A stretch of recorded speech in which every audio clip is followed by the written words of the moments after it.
The old tobacco shop, William Bowen. Though you believe it not, I care not much, but an honest man, and of good judgment, believeth still what is told him, and that which he finds written. Rabelais, Chapter 1. Mr. Punch and the Clock Tower. When the little boy first went to the old tobacco shop, he stood a long while before going in, to look at the wooden figure which stood beside the door. His father was sitting at home in his carpet slippers, waiting for tobacco for his pipe, but when the little boy saw the wooden figure he forgot all about hurrying. Now don't be long, his mother had said, and his father had said hurry back, but he forgot all about hurrying, and stood and looked at the wooden figure a long time, a little hunchbacked man, not so very much taller than himself, on a low wooden box, holding out in one hand a packet of black wooden cigars. His back was terribly humped up between his shoulders, his face was square and bony, if wood can be said to be bony. He was bare-headed and bald-headed. He had a wide mouth, and his high nose curved down over it and his pointed chin curved up under it, and his breast stuck out in front almost as much as his shoulders stuck out behind. The little boy's name was Freddie. His mother called him that, and his father usually called him Fred, but sometimes his father called him Frederick. In fact, whenever he didn't come back after he had been told to hurry, and then his father looked at him, you know that look, and said Frederick. Just like that. But his mother never called him anything but Freddie, even when he was late. He grasped his money tight in his hand, as he had been told to do, and stood and looked at the little hunchbacked wooden man holding out his packet of black wooden cigars. I wonder, thought Freddie, what makes him so crooked? He walked around him and looked at his back. He walked around in front of him again and wondered if the black cigars in his hand would smoke. He decided he would ask about it. The little man wore blue knee breeches and black stockings and buckled shoes, and his coat was cut away in front over his stomach and had two tails behind, down to his knees. It was easy to see that he wasn't a boy, though. Even if he did wear knee breeches, you only had to look at his face, for he had the kind of hard boniness in his face that grown-ups have. Freddie made up his mind that he liked him, anyway, and it must have been hard to have to stand out there all day without moving, rain or shine, and offer that bunch of cigars to all the people who went by, and never get a single soul to take them. Freddie put out his other hand, not the one with the money in it, towards the cigars, but he quickly drew it back, for he looked at the little man's face at the same time, and there was something about his eyes anyhow. He stood back a little. Better be careful, oh Mr. Punch, young fella, said a deep voice from the shop door. Freddie looked, and in the doorway, leaning against the doorpost, with his hands in his trousers pockets, and one foot crossed over the other, stood the little man, not so very much taller than himself, and certainly no taller than the figure on the stand, who stared at Freddie as if he knew all about human boys and did not trust them out of his sight. Freddie looked at him and then at the wooden figure beside the door. They might have been brothers. The little man had a hump on his back, and his breast stuck out in front. His head was big and square, and he had high cheekbones. His face was bony and his mouth wide, and his big nose curved down and his chin curved up. But he did not wear knee breeches. His trousers were the trousers of grown-ups, and his coat was a square coat, buttoned tight over his chest from top to bottom. He was bare-headed, and he had plenty of hair, brushed from the top of his head down towards his forehead. He looked as if he belonged to the tobacco shop, or perhaps the tobacco shop belonged to him. He stared at Freddie without blinking, and there was something in his eyes anyway. Freddie stepped back, and held his money tighter in his hand behind him. You'd better stand away from Mr. Punch, said the hunchbacked man, without moving. Yes, sir, said Freddie. Did you say why? Because you know I'm terrible deaf, and can't never hear boys when they talk down in their stomachs. I'll tell you why, as long as you asked me. Do you see that clock on the church tower over there? He nodded his big wooden head up the street, without taking his hands from his pockets. Freddie looked, and there the clock was, plain enough. Well, said the hunchbacked man, I'll tell you, seeing as you insist upon it, and won't take no for an answer, but you mustn't never tell it to no one. Do you promise me that? Cross your heart? Yes, sir, said Freddie. Done, said the hunchback. Mr. Punch's father lives up there behind that clock. And sometimes, just exactly when the two hands of that clock come together, one on top of the other, mind you, like you lay one stick along another, Mr. Punch's father comes out and stands on that there sill under the clock. He's a little old man with a long white beard, and he stands there and puts his hand to his mouth and calls down here to Mr. Punch, and Mr. Punch climbs down off his little perch and goes over to the church, and climbs up the inside of that tower to the very top and meets his father. And I've heard tell that they have regular hijinks out there all by theirselves, and victuals. More victuals and drink than you ever seen at one time. Yes, sir, a regular feast. as sure as you're born. And they don't only eat victuals, no, sir, if they can only get hold of a nice plump little boy or two, with plenty o' meat to him, that's what they like best. And if it happens to be nighttime, there's a lot of queer ones with them up there, and all sorts of queer noises. You ask the sexton over there about it, he's heard them. And if you should just happen to be around when Mr. Punch climbs down off of this here perch, you'd better look out, for he's just as likely as not to snatch you up and carry you off with him up there into that church tower to his father. And if he does that, that's the last of you, and your ma and your pa could cry their eyes out, and it wouldn't be no use, you'd be gone, and never come back no more. They say there's many a boy been took up into that tower by Mr. Punch here when his father comes out and calls him. But he don't always come out when the hands of the clock come together. Nobody ever knows when he's going to do it. No siree, Mr. Punch himself never knows when his father's going to call him. Lord bless us! Cried the little hunchback, looking up again in alarm at the clock in the church tower. Lord bless us, look at that! Freddy stared at the clock. It was 25 minutes past 5. He knew how to tell 12 o'clock and 10 minutes to 10, but he had never got as far as 25 minutes past 5. He could easily see, however, that the big hand was almost on top of the little hand. He edged away further from the wooden figure on the box. He was almost sure that the hand which held the cigars moved a little. The hunchbacked man in the doorway stood up straight on his 2 feet and took his hands out of his pockets. "Look alive, young fella," he said. "It's pretty near time. In another minute. I can't help it if Mr. Punch's father comes out, and quick, boy. Come here to me, before it's too late. I'll see if I can save you."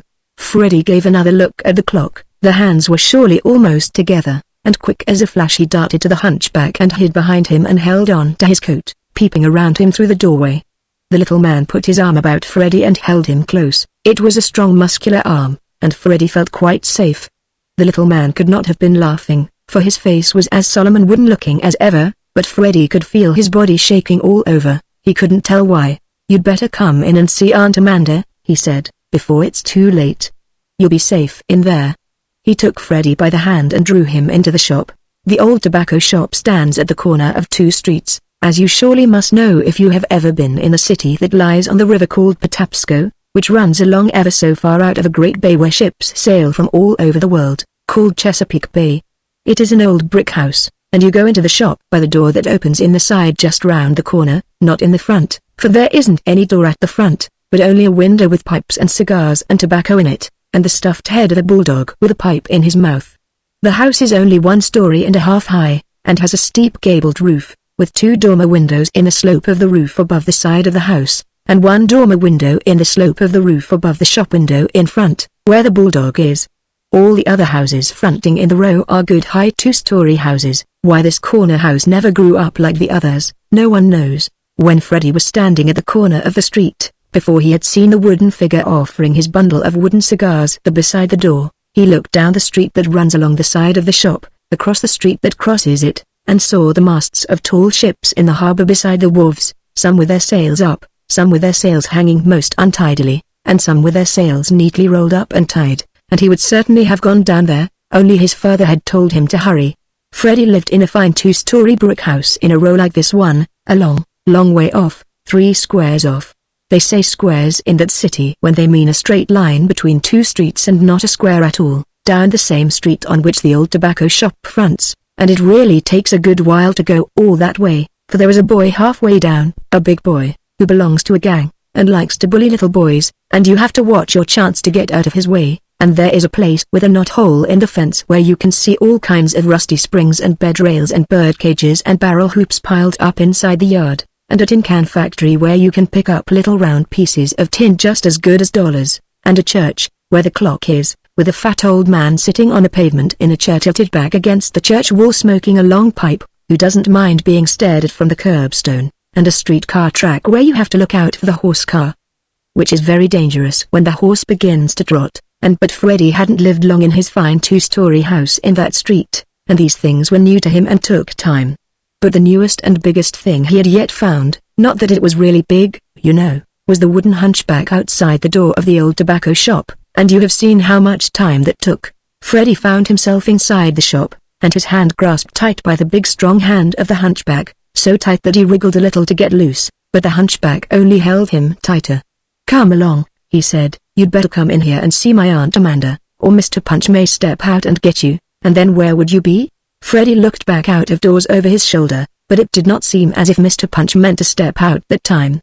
He breathed easier. The shop was a very little shop, with shelves on the wall behind the counter, and a window in front where he saw the back of the bulldog's head. The two showcases on the counter were full of pipes of all kinds, and cigars and tobacco and cigarettes, and piled on the shelves were boxes of cigars and jars and tins of tobacco, and on the wooden top of the counter between the two showcases stood a tobacco cutter and a little pair of scales with a scoop lying beside it and little iron weights in a box. The counter ran from the front window lengthwise to the back of the shop, and at the back, on your left as you went in, was a closed door. A wooden chair with arms stood beside the front window. You could get behind the counter only by a swinging gate at the back end. There was a delightful warm odor about the place, very much the same odor Freddy liked to smell when his father opened his old tobacco box on the mantelpiece in the sitting room upstairs and filled his pipe, when he came home in the evening and put on his carpet slippers and spread out that everlasting newspaper that had no pictures in it. He never could understand why his mother opened all the windows the next morning. "All right, young fella," said the hunchback, "we'll get on the other side of that door, and then we'll be safe." Here we are. They reached the door at the back of the shop, and the hunchback opened it and pulled Freddy into the back room and closed the door behind them. Freddy hung back a little, but his hand was gripped tight, and he couldn't have got away if he had tugged with all his might. He was not so much afraid now of Mr. Punch and his father, but he didn't know what this little man was going to do with him, and besides, his father had told him to hurry. In this back room, near a window which looked out on the street, sat a lady. The hunchback marched Freddy up to her and stopped there before her, and wagged his head sidewise towards the little boy. The hunchback and the little boy stood hand in hand, and the lady looked at them steadily. Chapter 2 Aunt Amanda and the Two Old Codgers. "Here's Aunt Amanda," said the hunchback, standing before the lady who was sitting near the window, and letting go of Freddy's hand, "and here's a boy that Mr. Punch pretty near got hold of, if I hadn't come along just in time and hustled him in here. Just look out of that window, Aunt Amanda, and see if Mr. Punch has moved yet." The lady did not look out of the window, but stared at Freddy with her mouth shut tight. She had very thin lips and she pressed them tight together, and without opening them more than a wee mite she said to the hunchback, sternly, "Oblilaki umapt one irix." Freddy could not understand this at all. He looked at her closely. She was very thin, and had a high-beaked nose and reddish hair and a reddish skin, and on the left side of her chin was a mole, with 3 little reddish hairs sticking out of it. She wore a rusty black dress, very tight above the waist and very wide below, and in the bosom of this dress were sticking dozens, maybe hundreds, for all Freddy could tell, of pins and needles. She must have been very tall when she stood up. A cane leaned against the back of her chair. She was a little lame, not very lame, but enough to make her limp when she walked, and to make her cane useful in getting about. If she had had a stiff starched ruff about her neck and a lace thing on her head pointed in front, she would have done very well for Queen Elizabeth, the one you see the picture of in that history book.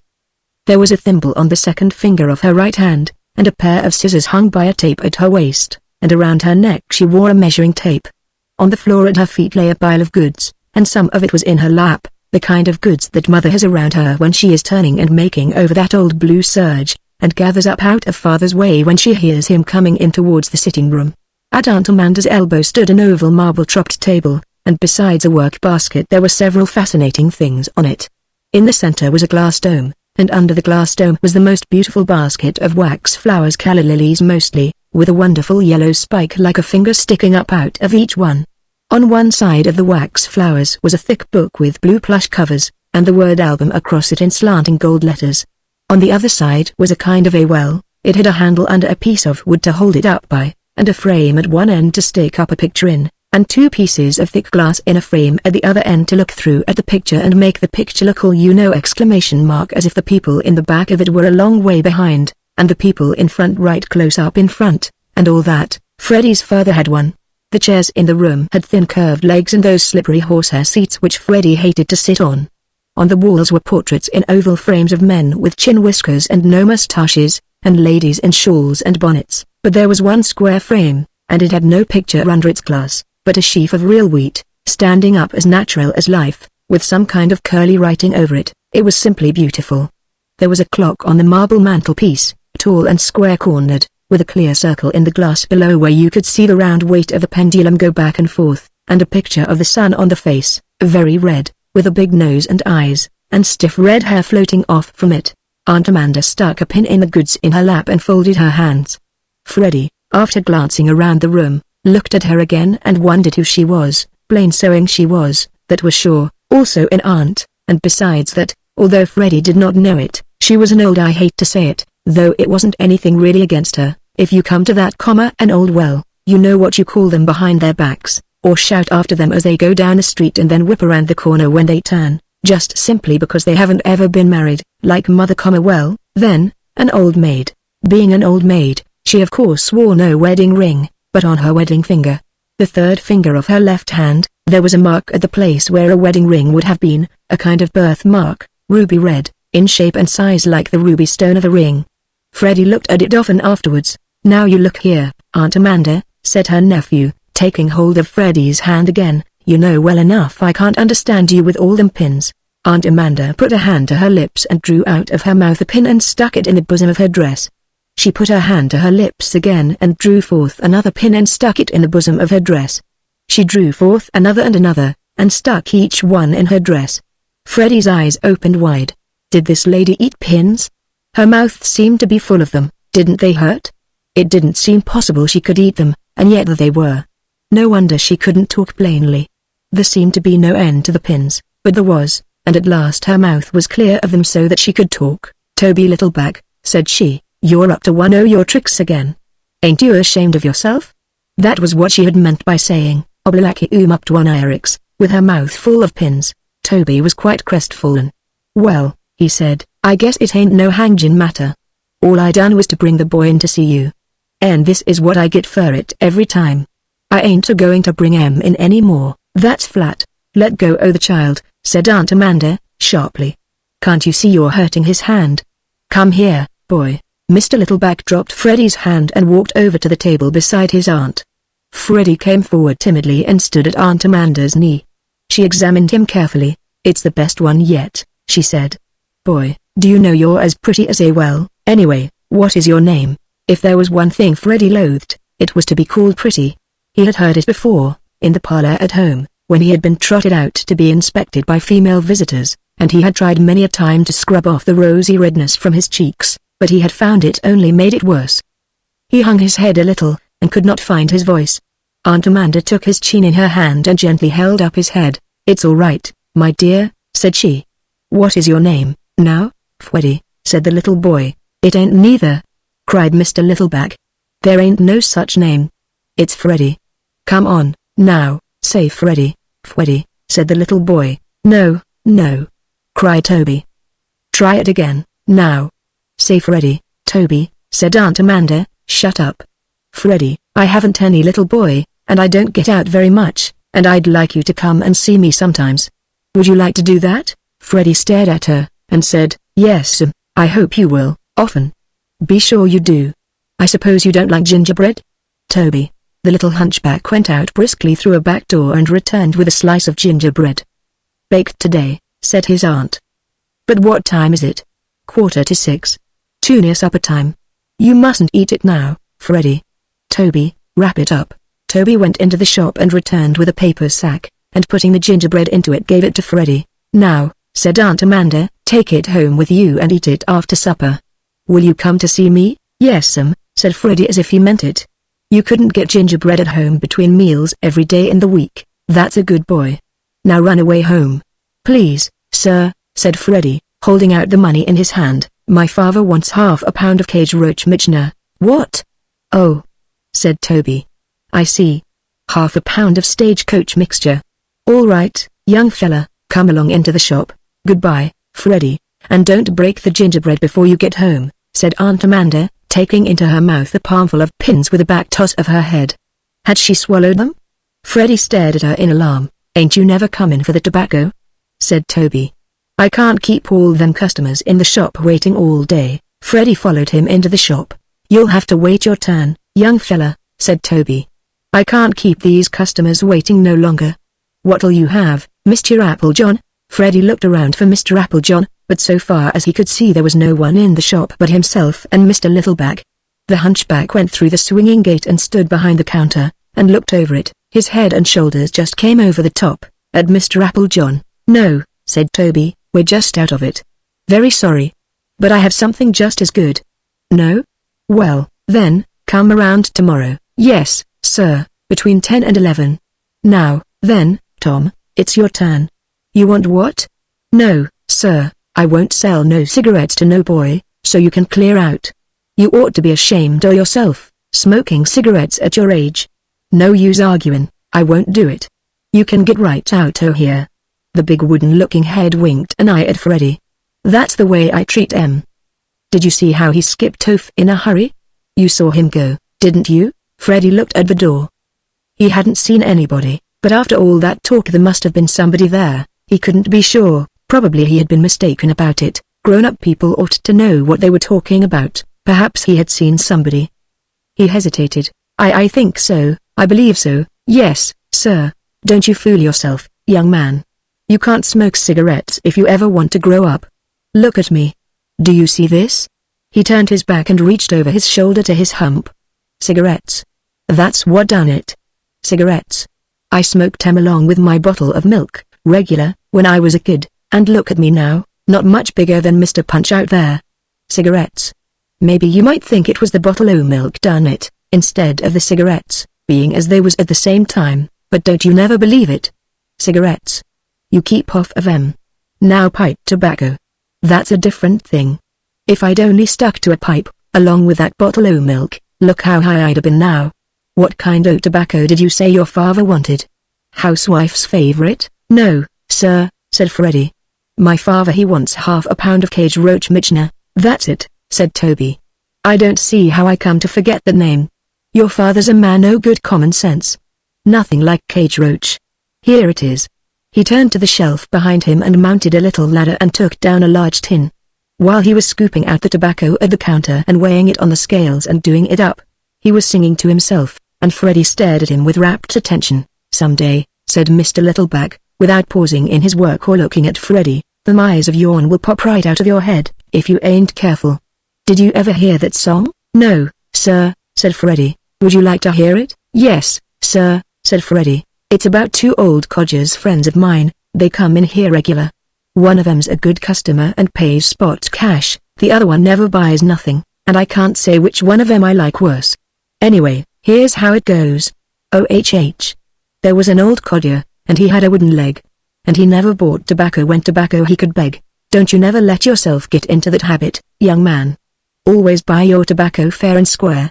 I've known this fella and many another one never have a grain o' tobacco left in their pouch, just chewed up the very last bit 2 minutes before, and always a begging a pipeful, and right here in my own shop too, where I sell tobacco. Mind you, I'd like 'em better if they sneaked in and stole it, I would, any day. But the other one, I don't know that I'd want to be him neither, if I had to choose between 'em. However, another old codger, as sly as a fox, and he always had tobacco in his old tobacco box. Count on him for that. He never begs no tobacco, nor gives away none either. However, he ain't such a general nuisance as the other one, and he pays spot cash. I'll have to say that much for him. But in spite of everything and all, I can't seem to make myself care for him much." "Anyway," said the one old codger, "won't ye gimme a chew?" Said the other old codger, "I'll be hanged if I do. They're a fine pair now, ain't they? One of 'em a nuisance and the other one a grouch.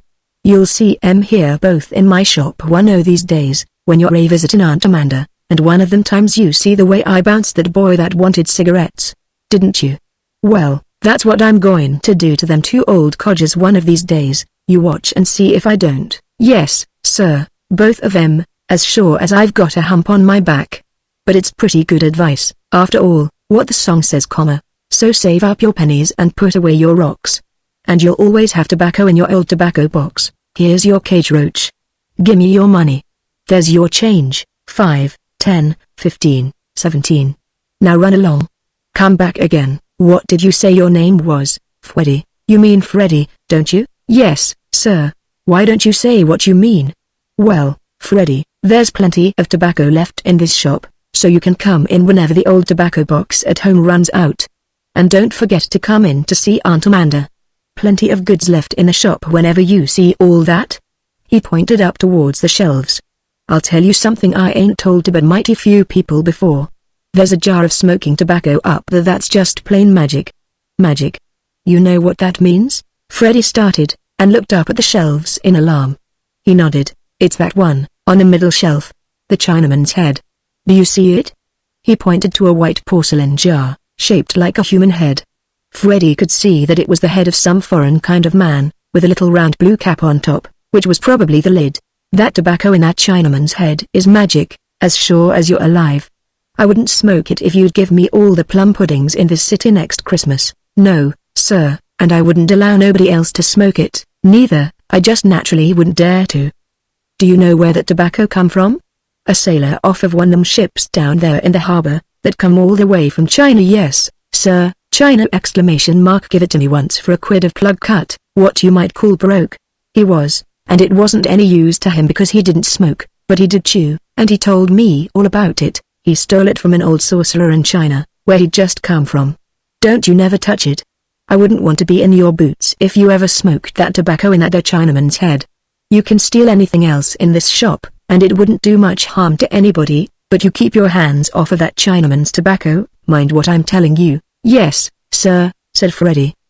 He had never thought about smoking before, in connection with himself, but now for the first time he began to wish that he knew how to smoke.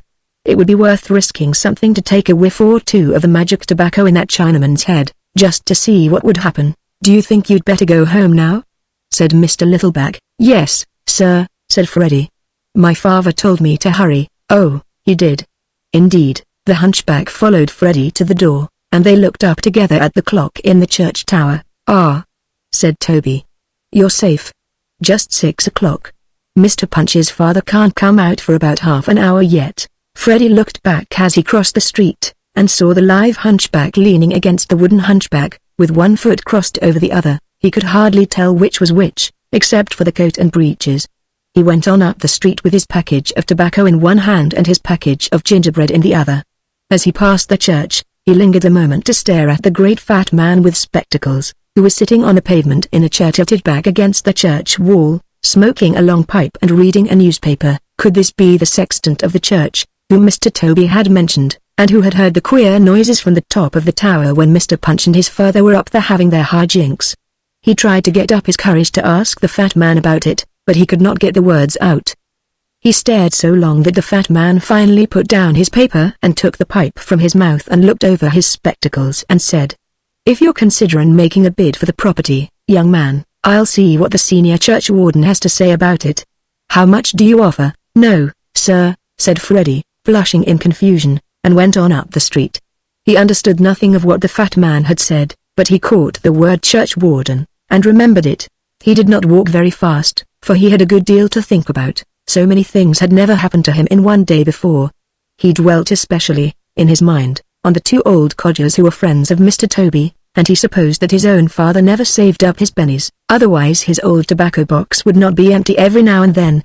However, he was glad that his father was a spendthrift, because it would give him a chance to go to the old tobacco shop sometimes for more tobacco for the box, and apart from Aunt Amanda and her gingerbread, he was very anxious to look again at the Chinaman's head in which lay the magic tobacco which he must not touch. One thing was sure. He would never go without looking carefully first at the hands of the clock. He wished he knew how to smoke, only not cigarettes. He shivered when he thought of the terrible consequences. When he came to the streetcar track, the horse car was going past. At least, it was coming down the street, and he did not want to be run over by that horse. He had better wait, for the horse was trotting. His mother had warned him about it. He sat down on the curb. He had quite a moment or two to wait, and there would be time to give a hasty glance at the gingerbread. He laid the tobacco sack beside him on the curb, and opened the other package. The car horse had dropped into a walk and his bell was hardly jingling. There was no hurry after all. It would never do to cross in front of that horse even though he was walking.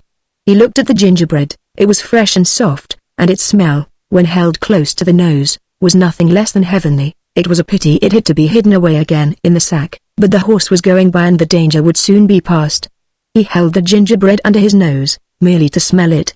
The edge of it touched his upper lip by chance, and there was something peculiar about the feel of it. He couldn't tell exactly what. It was very interesting. He touched it with the tip of his tongue, to see if it felt the same to his tongue as to his lip. It was just the same. Perhaps teeth would be different. His teeth sank into it, just for a trial. The horse was going by now, and the driver was looking at him.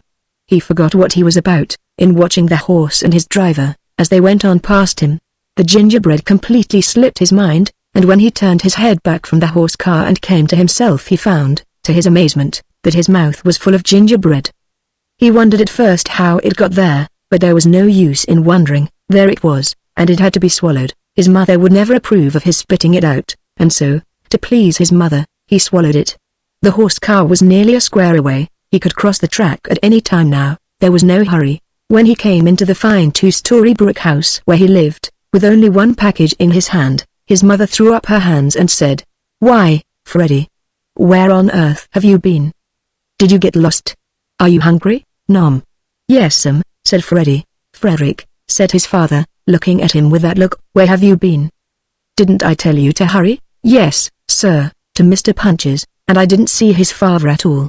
But the hands come right over on top of each other and he didn't get down off of his perch, he didn't, so Mr. Toby took me in to see Aunt Nimanda and she eats pins, and it's cigarettes that gives you that hump on the back. Only tobacco's alright cause you smoke it in a pipe and it doesn't do you any harm at all, and that's what Mr. Toby says and he ought to know cause he's got one on his back his own self, but you mustn't touch that tobacco in the head cause it's magic and the sailor said so, and here's the cage wrote Mitchner, and that's all." You will notice that he said nothing about the gingerbread. Chapter 3 Introducing the Church Warden. Every time Freddy visited the old tobacco shop after that, and it was pretty often, whether the tobacco box at home needed tobacco or not, for there were a good many things that drew him there, and he hardly knew which was the most fascinating. There was always a chance of gingerbread, and you could usually depend on seeing Aunt Amanda eat pins, and you could look through the two pieces of glass at the double picture and make it all one picture with the people in it standing out as if they were real. And Mr. Toby would often sing about his friends the two old codgers and talk about their mean ways, and Mr. Punch was always waiting for his father outside the door, so that you had to keep your eyes on the time, or at least the clock, which is different, and sometimes Mr. Toby would let you in behind the counter and let you scoop tobacco into a paper sack, and when his back was turned you could stand under the Chinaman's head with the magic tobacco in it, and look up at it and wonder what would happen if you took just one or two little teeny whiffs. But I forget what I started to tell you. Oh, yes. Every time Freddy visited the old tobacco shop, Mr. Toby would ask him his name, in order to see if he was grown up yet. "What's your name today?" Mr. Toby would say. "Freddy," would be the little boy's answer. "Not yet," Mr. Toby would say, shaking his head sadly. "You ain't grown up yet. I'm very sorry to have to tell you, son, but you've got to wait a while before you're grown up. I'll tell you what, I'll give you 6 months more," said Mr. Toby on one occasion. "If you ain't grown up by that time, there's no hope for you. I hate to have to say it, but you might as well know it one time as another." And the very next time the little boy came he said his name was Freddy, and Mr. Toby said, "Well, never mind, you've got 5 months and 28 days left, and there's hope yet. I suppose you wouldn't want to be a little boy all the time, and never grow up at all, would you?" Freddy looked up at him in alarm and said, "No, sir." "Then," said Mr. Toby, "you'd better mind your P's and Q's." Freddy wanted to ask about these P's and Q's, but you may have noticed that he was shy, and he could not make up his mind to do so. He knew all about P's and Q's in the alphabet book at home, but he did not know how to mind them. He knew how to mind his mother commas sometimes, but how could you mind letters in a book that couldn't ever say "don't do that," like mother? He was very anxious on this point, for he knew that his time was growing short, and the idea of never growing up was simply terrifying. He might as well smoke cigarettes and be done with it. In point of fact, he now had only about a week left, and he wasn't grown up yet. But one morning, when the hands of the church clock were wide apart, and all was safe, he passed by Mr. Punch and opened the shop door. Mr. Toby was standing behind the counter, tying up a parcel. He went on tying it up, and said, "All right, young fella, it's your turn next. This here package is for the sly old codger, and he'll be back for it pretty soon, and if it ain't ready come a few. Won't we get blown up, though? Now then, what'll you have?" "Pound o' Maiden's Prayer." "No, sir," said the little boy. "I don't want anything. I just came." "Oh, you just came. By the way, young man, what is your name today?" "Freddy," said the little boy. Mr. Toby dropped his package and leaned across the counter in amazement. "What's that you say, Freddy?" cried the little boy, bursting with pride. "Well, bless my soul. If I ever in my life as sure as the world. Strike me dead if he didn't say it as plain as. Young man, said Mr. Toby, solemnly, and he walked to the end of the counter, opened the swinging gate, came through, stood in front of Freddy, and shook him by the hand. Young man, I congratulate you. It's all right now. But you had an almighty close shave, I can tell you that. Allow me to congratulate you, and accept the best wishes of your kind friend, Toby Littleback. Please, sir, said Freddy, opening his eyes wide. Am I grown up now? Mr. Toby stared without speaking, and then threw out both his arms, and for a moment it looked as if he were going to hug the little boy, but he evidently thought better of it. Are you? Why, of course you are. Ain't I been telling you? But don't you go and presume on it too much, young fella. You don't think you can go and smoke cigarettes now, just because you're grown up, do you? Oh no, sir, said Freddy, earnestly, I should hope not. And that the Chinaman's head up you don't think you can go and smoke that magic tobacco now, do you? Because if you do, no, sir, said Freddy, but he said this a little doubtfully, and he looked at the Chinaman's head with more interest than ever.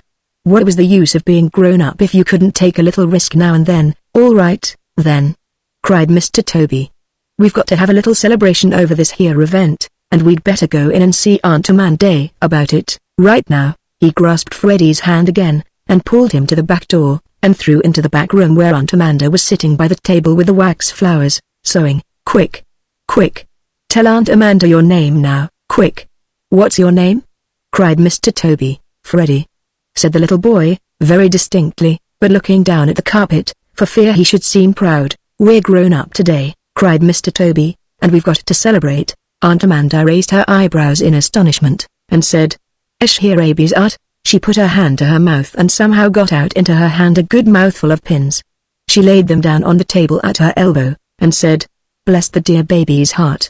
And are you grown up now? Yes'm, said Freddy, looking up and then down again, for he did not wish to seem too proud. Aunt Amanda looked at him for a moment, and took out her handkerchief and blew her nose very loud. Toby, she said, what did you mean by a celebration? Tomorrow's Saturday, said he. Well, what of it? Freddy could not understand very well what they were saying after that, except that he was concerned in it somehow, until he heard Aunt Amanda say, You'd better ask his mother, then, young man, said Mr. Toby. If I write a letter to your ma, will you give it to her? Yes, sir, said Freddy, whereupon Mr. Toby sat down at the other side of the table, with pen and paper and ink, and commenced to write. First, said Aunt Amanda, there's some of that fruit cake from last Christmas still in there. Right you are, cried Toby, jumping up and going out into the kitchen. Freddy ate the fruit cake, sitting on a hassock at Aunt Amanda's feet, while Toby went on with his letter, but in the midst of it Toby went out again, and finally came back with a tall glass of ice-cold lemonade.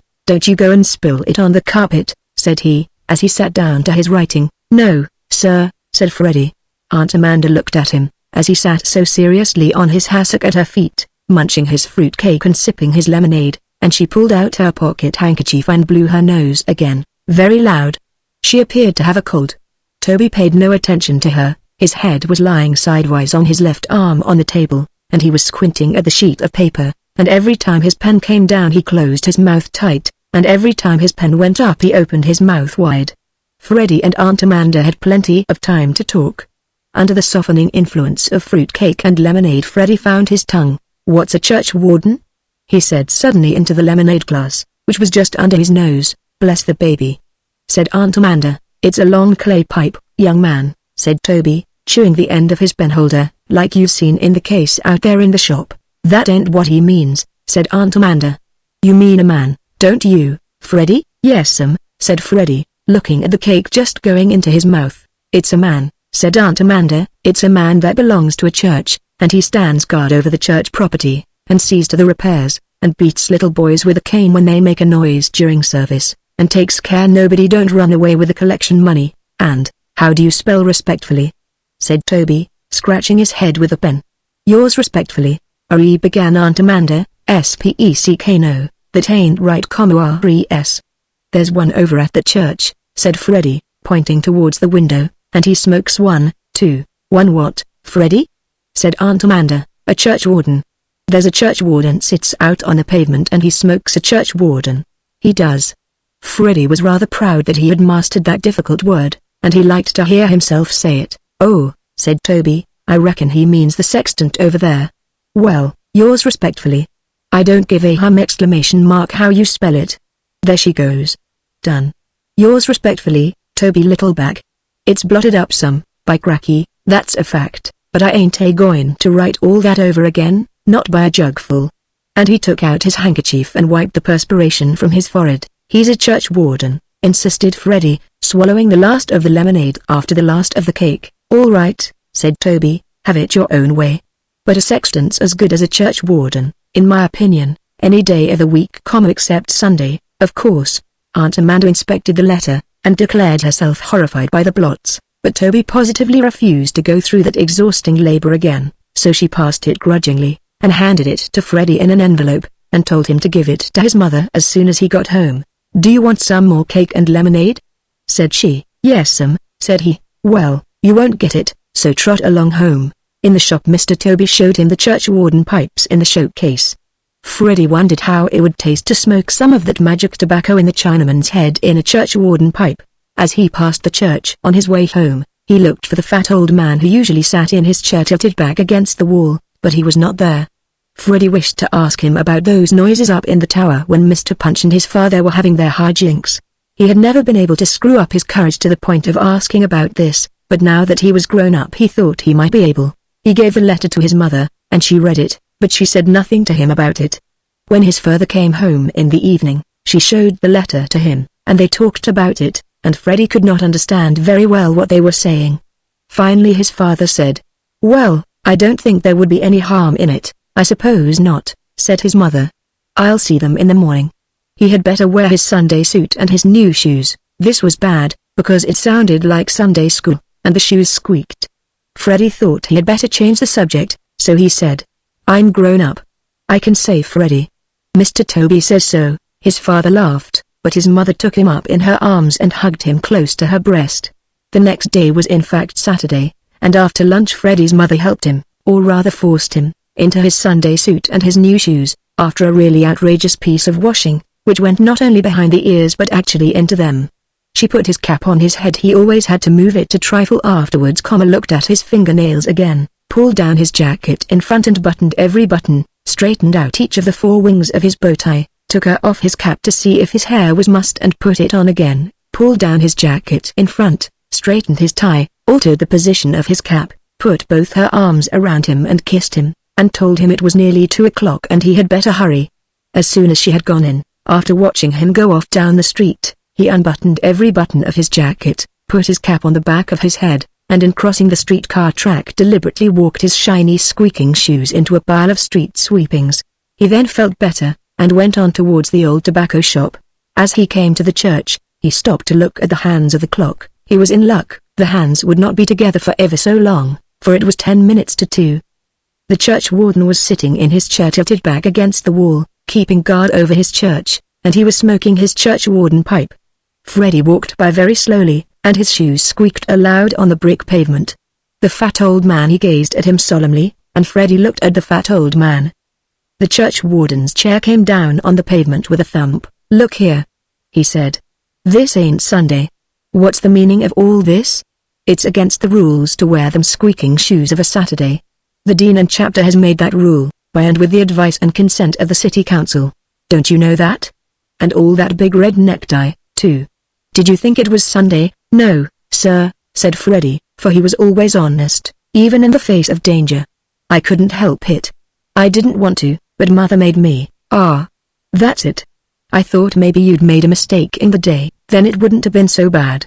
Look here, it's my duty to report this here violation of the Sunday law, but as long as you are sure you ain't particeps criminis." "No, sir," said the little boy earnestly. "My name's Freddie." "Well, that makes it different.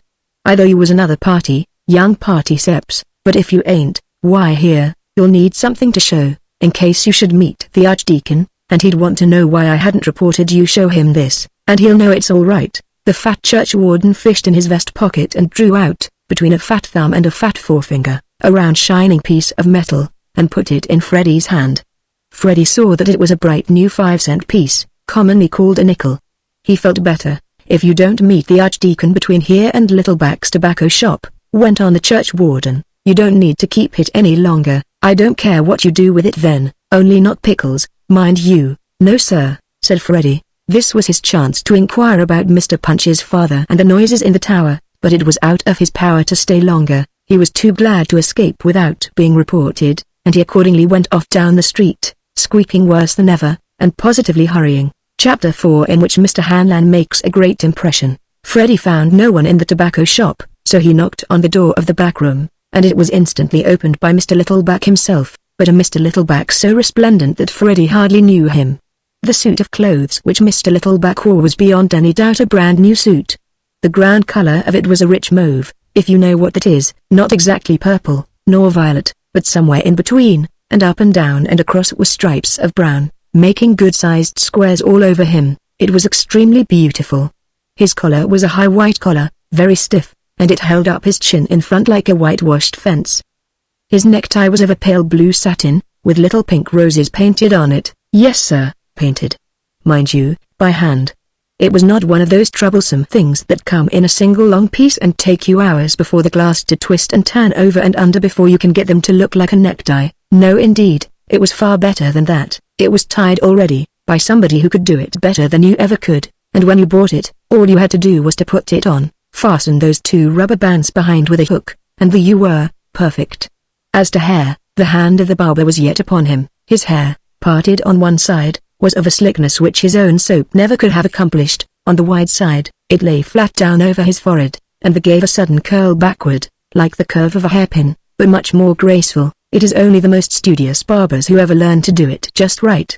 There were creases down the arms of Mr. Toby's coat and down the front of his trouser legs. A yellow silk handkerchief showed itself, not boldly, but quietly, from his breast pocket, as he let Freddy in, and in doing so turned his back to Aunt Amanda. She screamed and cried out, "Toby! Look behind you!" Merciful heavens, Freddy, in the midst of his admiration of the magnificent creature, saw him whirl about and look behind himself in alarm. His aunt pointed at his coat and said sternly, "Come here." Freddy saw on the back of Mr. Toby's coat, near the bottom, as he whirled about, a little square white tag. Mr. Toby backed up to his aunt, and stood before her, trying to look at his back over his shoulder, while she took her scissors and clipped the threads by which the white tag was sewed to the back of his coat. She held up the tag. It had numbers printed and written on it. "Now ain't that just like you, Toby Littleback," she said, "going out with your tag on your back, with your size on it and your height and age, too, for all I know, for anybody to see that you've got on a splendid brand new suit right out o' the shop. If you'd a gone out with it on your back, I'd a died with shame right here in this chair. Ain't you even able to dress yourself? By crickets, that would have been bad," said Toby, considerably upset. "However, you caught it in time, so there ain't no use crying over it. Goodbye, Aunt." "Come along, Freddy, or we'll be late. Ain't you going to wear a hat?" said Aunt Amanda. "I declare the man's so excited he don't know what he's doing. Blamed if I didn't come near going without a hat," said Toby. "Here she is." He produced his hat from a cupboard in the room, and put it on. It would have been a pity indeed for him to have gone without it. It was a white derby, yes, a white derby. It was the kind of a hat which was known in that city as a pinochle, pronounced pinochle by all well-informed boys. With the mauve suit and the hand-painted necktie and the whitewashed fence, the white derby set him off to perfection, especially as he wore it a little towards the back of his head, so as to show the loveliest part of the plastered curl of his hair on the forehead. Aunt Amanda could not restrain her admiration. "You'll do now," she said. "I don't know that I ever seen you look so genteel before." Toby, in the embarrassment of being considered genteel, put his hands in his trousers pockets. "Take them hands out of your pockets," said Aunt Amanda sharply, and he took them out in a hurry. "Now, Freddy," she said, "come here a minute, and I'll set you to rights." Freddy stood before her knee, not very willingly, and she buttoned his jacket from top to bottom, and put his cap squarely on his head. "Now you'd better be off," she said. "Goodbye, Aunt, and I wish you were going to," said Toby, his hand on the doorknob. "Goodbye, Freddy," said she. "Goodbye," said Freddy. "Goodbye what?" said she. "Aunt Amanda," said he. When they were out in the street, and she heard Toby lock the shop door behind him, she took out her handkerchief and blew her nose. Her cold was evidently worse, because she blew her nose several times, and then, tucking her handkerchief away in her dress, she put her head down on her arm on the table, and cried. The first thing Freddy did, as they went up the street, was to put his cap back again on the back of his head, and the next thing he did was to unbutton every button of his jacket, from top to bottom. The little hunchback was in a great hurry, and he dragged the little boy along by the hand so fast that he could hardly keep up. As they hurried along, several naughty boys, observing Mr. Toby's white derby hat, called after him, very rudely, "Pinochle! Pinochle!"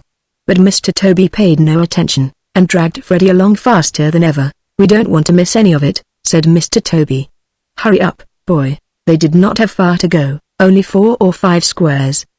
They stopped before a great grimy brick building with a great wide entranceway. "Here we are," said Toby. "What does that say up there?" said Freddy. "Gaunt Street Theatre," said Toby. "Hurry up." Freddy hung back before a signboard on which was a picture of a slender man dressed up in white clothing, very tight, with red and black squares on it. He was leaning against a table. His head and face were a dead white, except for red eyebrows, and a red spot in each cheek, and he had no hair, but a smooth dead white skin from his forehead to the back of his neck. The peculiar thing was, that his head was on the table beside him, and not on his neck. Freddy pointed to the writing underneath the picture, and said, "What does that say?" "Hanlon Superba," said Toby, pulling him along. "Hurry up. We'll be late." Mr. Littleback went to a little window in the wall, inside the entranceway, and spoke to a man in there, and evidently asked permission to go in, and evidently got it, and they did go in, up a flight of stairs, and found themselves suddenly among thousands and thousands of people, as it seemed, all sitting in chairs facing the same way, in a vast house lit up by gas lights so that it was almost as bright as day, and Toby and Freddy sat down in the very front row of these people, and looked down over a railing in front of them on the heads of thousands and thousands, as it seemed, of other people, all sitting in chairs facing the same way. Everybody was facing towards a straight wall at the other side of the house, which had pictures painted on it. At the foot of this wall, in a kind of trench, there was a man at a piano, and there were other men with fiddles big and little, and still others with brass things, and they were all playing a tremendous tune together. But just after Toby and Freddy had sat down, they stopped playing and Toby nudged Freddy with his elbow, and said, "Now, then, young fella, what do you think of this, eh? Just you wait. Keep your eye on that curtain." He had no sooner said this than somewhere in the house somebody gave a piercing whistle between his fingers, and in a minute there was such a racket that it was impossible to talk. There must have been people above them, and they must certainly have all been boys, for from up the Freddy heard a clapping of hands and a stamping of feet, all in a regular time, which spread to the whole house, and in the midst of it the boys up there began to shout and call and whistle, and in a few minutes there was such a hubbub as only boys could make, with whistling between the fingers leading the riot. Toby nudged Freddy again with his elbow, and to Freddy's surprise began to clap his hands and stamp his feet with the rest, and as Freddy thought he ought to be polite, he clapped his hands, too, though he did not know very well what it was all about. Suddenly the men in the trench at the foot of the painted wall struck up again, and that quieted the other noise for a moment, but only for a moment. Someone whistled through his fingers, and in an instant those fiddlers might as well have been sawing away at their fiddles out at the park, for all you could hear them, and right in the midst of it all, while Freddy was trying to shout the word peanuts into Toby's ear, suddenly the lights went out and you could have heard a pin drop. "Now then, whispered Mr. Toby, in great excitement. "Now you'll see. Watch the curtain. It's going up." From down there in that dark trench came the sound of a soft twittery kind of music, and at the same time the painted wall that Freddy had been looking at was rising. Going up.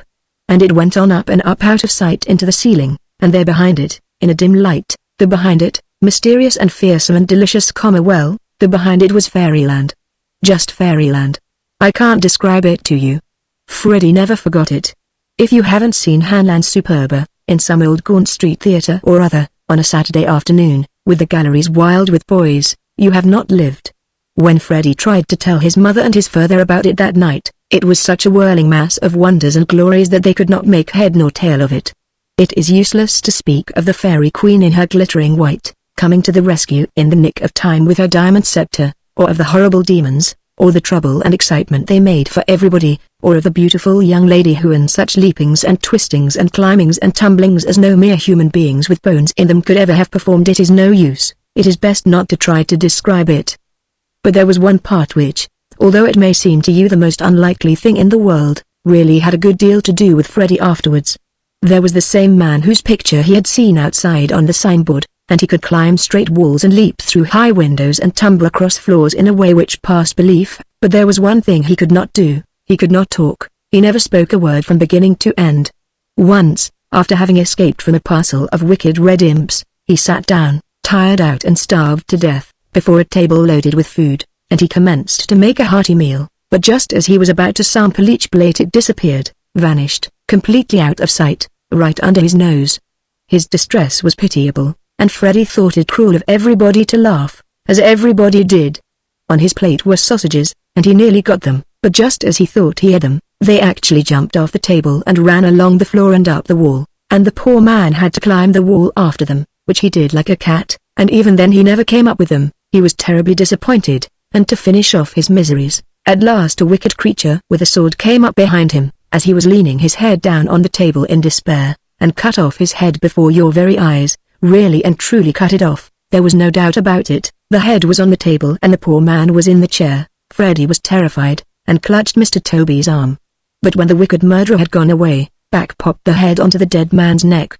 His eyes opened, he grinned from ear to ear, and there he was on his feet, skipping and tumbling, as lively as ever, and at that Freddy and all the others in the house roared and shouted and clapped their hands. "Is that Mr. Hanlon?" whispered Freddy into Mr. Toby's ear. "Reckon it is," said Toby, too excited himself to pay much attention to Freddy, but it could not last forever. Even the peanuts, which Toby bought for Freddy between the first and second acts, were all gone, and the curtain was down for the last time, and the crowd crushed through the doors, and Mr. Toby put on his white derby hat. They were in the street, and the speechless Mr. Hanlon was a thing of the past. Freddy did not believe that he would ever see that dumb and loose-headed man again, but in that he was mistaken, as you shall see. Toby left him at the corner near his father's house. "What I say is," said Toby, "3 cheers for our growing-up party." "Yes," said Freddy, "and 3 cheers for Mr. Hanlon." Chapter 5 The Chinaman's Head. For a long time afterwards, Freddy dreamed at night of a hunchbacked man whose head came off and popped on again, and wicked red demons who chased a poor man with a white face who tried to cry for help and could not speak a word, and of a Chinaman's head without a body, smoking a long clay pipe. In the daytime, he thought a good deal about the people he was now acquainted with, Mr. Toby with his white derby hat, Aunt Amanda swallowing pins, the sailorman from China, Mr. Punch and his father, Mr. Hanlon with his head on the table, the churchwarden smoking his churchwarden pipe, and the 2 old codgers, one so sly and the other so beggarly, but that which occupied his mind more than anything else was the Chinaman's head on Mr. Toby's shelf. Freddy was older now, and as time went on it might be thought that he would have grown accustomed to all these strange things, but he had not, far from it. He thought about them more, and most of all about the Chinaman's head and the magic tobacco. He really could not get that Chinaman's head out of his mind. Here was magic just within reach of your hand, and you were told that you mustn't touch it. You might as well have Aladdin's lamp in your bureau drawer, and be told to keep away from the bureau. Even parents ought to know better than to expect such a thing. Anyway, what harm could just 1 or 2 little whiffs do? You needn't smoke a whole pipeful, if you didn't want to. However, Mr. Toby would not be pleased, and Freddy did not intend to do anything to displease Mr. Toby. Still, it did seem a pity, with such a chance right over your head. Oh, well, he would think no more about it. He fixed his mind on other things. He thought especially about a hymn they sang nearly every Sunday in Sunday school. It was a great help, he knew it by heart, and it went like this. Yield not to temptation, for yielding is sin. Each victory will help you, some other to win. He resolved he would never think about the magic tobacco again. He went to sleep saying over to himself, "Yield not to temptation," and dreamed all that night about the Chinaman's head, and thought about it all the next day. In order to get it out of his mind, he called on Aunt Amanda. It was late in the afternoon. He sat on his hassock and watched Aunt Amanda sewing. Mr. Toby was in the shop, waiting on customers. Freddy watched for a long time, and then said, "What are you doing?" "Basting," said Aunt Amanda. "I thought that was what you did to a turkey," said Freddy. "So it is," said Aunt Amanda. "That isn't a turkey," said Freddy. "No," said Aunt Amanda, "you baste a turkey with gravy." "That isn't gravy," said Freddy. "It's different," said Aunt Amanda. "You see, I have to sew this up with needle and thread, and you sew up a turkey with needle and thread, too," said Freddy. "But that's different," said Aunt Amanda. "You couldn't baste a turkey with needle and thread, and you couldn't baste dress goods with gravy." "Why not?" said Freddy. "Well," said Aunt Amanda, "well, you see, they don't do it that way. It's different. It ain't the same thing at all. It's like this, when you baste a turkey. Have you ever had any children?" said Freddy. Aunt Amanda put her hand to her heart suddenly, as if she had received a shot there, and caught her breath. Then she looked out of the window, and then round at the wax flowers on the table, and then at the door, and she really seemed to be thinking of running away. But she was too lame to do that, and she at last clasped her fingers together tight in her lap, and looked hard at Freddy. He was gazing at her calmly, waiting for information. "No," said Aunt Amanda, "I have never had any children." "Why not?" said Freddy. "I have never been married," said Aunt Amanda. Freddy thought about this for a moment. "Didn't anybody ever want you?" said he. "No," said she, "nobody ever wanted me." Freddy was puzzled. "But you're nice," said he. "That ain't enough," said Aunt Amanda. "What else do you have to be? You have to be pretty." "Weren't you ever pretty?" "I thought so once. But I must have been mistaken. I guess I never was." Freddy thought it over, and announced his decision seriously. "I would want you, anyway." Aunt Amanda stretched out a trembling hand to him and ran her fingers through his hair. Then she threw both her arms around him and pressed him against her knee. He was much annoyed. He was afraid she might be going to kiss him, but she did not. Instead, she pulled out her handkerchief and blew her nose. "How many children were there that you didn't have?" said Freddy, to change the subject.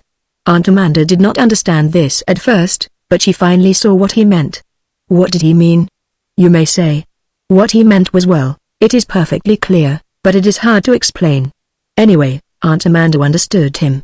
3, said she. Bobby was the oldest, and Jenny next. And James was the littlest one. Did they all go to school? Oh dear no. Only Bobby. And once he played hooky, and was gone all day, and didn't come home until after dark. All muddy. I was terribly worried. He was a very mischievous boy, but he was his mother's own.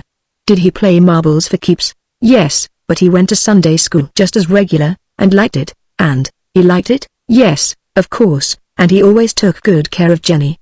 She had little yellow curls. They went to Sunday school together hand in hand, and he didn't even mind her carrying her dolly with her. She wouldn't go without it. He was so careful of her at street crossings. She loved her dollies. She used to pretend that James was one of them. Did James like that? Not very well, but he put up with it for quite a few minutes at a time. He couldn't be still very long. But he was pretty lonesome when Jenny had the measles. I've had the chicken pox. Did Bobby know how to mind his P's and Q's?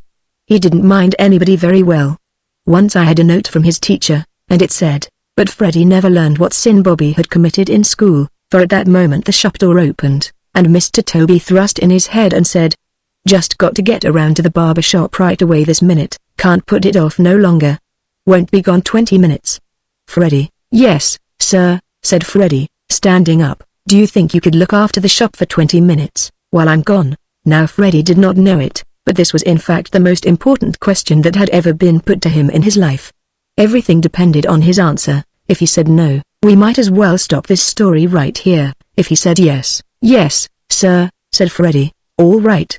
If anybody comes in, just tell him to wait. Freddy left Aunt Amanda, sitting very still, and gazing out of the window, with her hands folded in her lap, and followed Mr. Toby into the shop. All right, Sonny, said Mr. Toby, make yourself comfortable. I'll be back in a jiffy. If anybody comes in, you tell him to wait. And with that he went out of the door and up the street. Freddy was left alone in the shop. Everything was very quiet now, for it was beginning to be twilight, and all the people seemed to be indoors. He knew he ought to be going home, but he had promised to mind the shop, and it would never do to leave before Mr. Toby came back. The street door and the door to Aunt Amanda's room were both closed.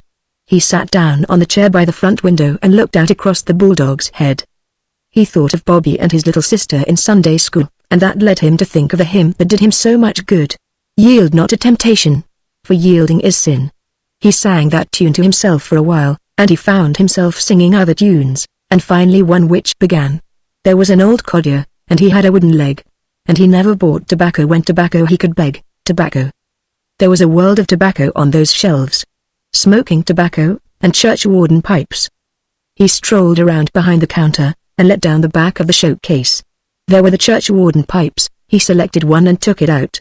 It tasted cold and clammy when he put it in his mouth, and he wondered what it would taste like with tobacco in it. He brought the little ladder and got up on it, facing the shelves, and to his surprise he found himself looking directly into the slanting eyes of the porcelain Chinaman's head. He stood there gazing thoughtfully into those eyes, and singing to himself the verse which was always such a help to him. Yield not to temptation, for yielding is sin. Each victory will help you, some other to win. It was growing a little darker now, and he could not examine the Chinaman's head very well without bringing it closer. He took the head in his hands, lifted it from the shelf, got down off the ladder, and sat down on the floor with his back against the counter, and while he was doing this he hummed to himself the next part of his tune. Fight manfully onward. Dark passions subdue. He put the head on his knees, and took her off the Chinaman's little round cap, which proved to be in fact a lid.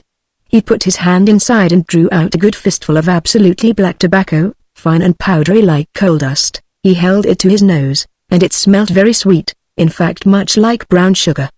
He wondered if it would taste like brown sugar through the pipe stem, and humming quietly to himself, "Each victory will help you," he poured the tobacco into the bowl of the pipe.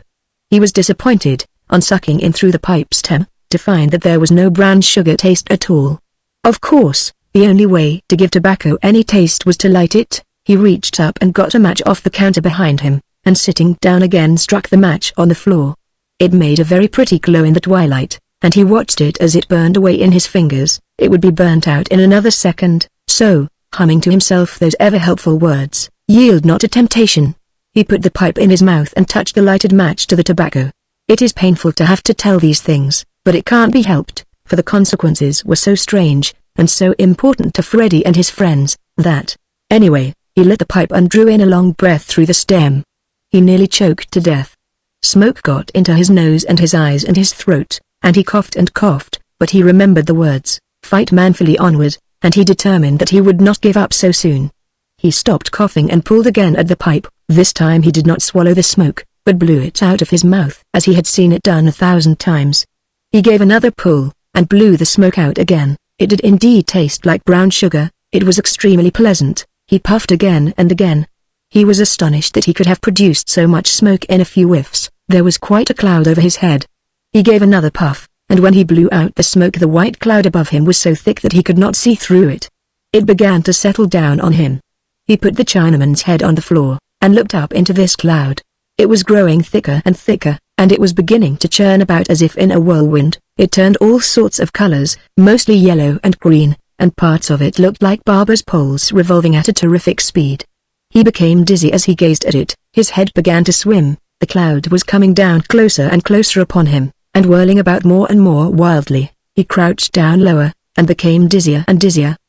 The counter and the shelves began to go round and round, so that he had to put his hand on the floor to steady himself. In another moment the shop disappeared altogether, and there was nothing under him but a little square of floor, and nothing over him but the wild, churning cloud, now sparkling with jets of fire.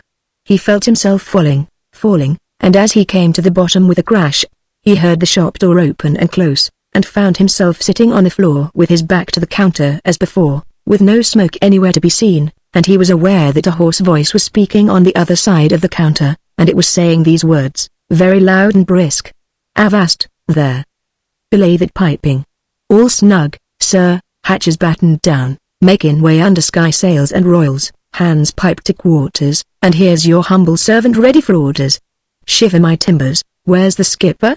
Pipe me up with a baccy pipe." He did, and where's he gone? "Skipper ahoy.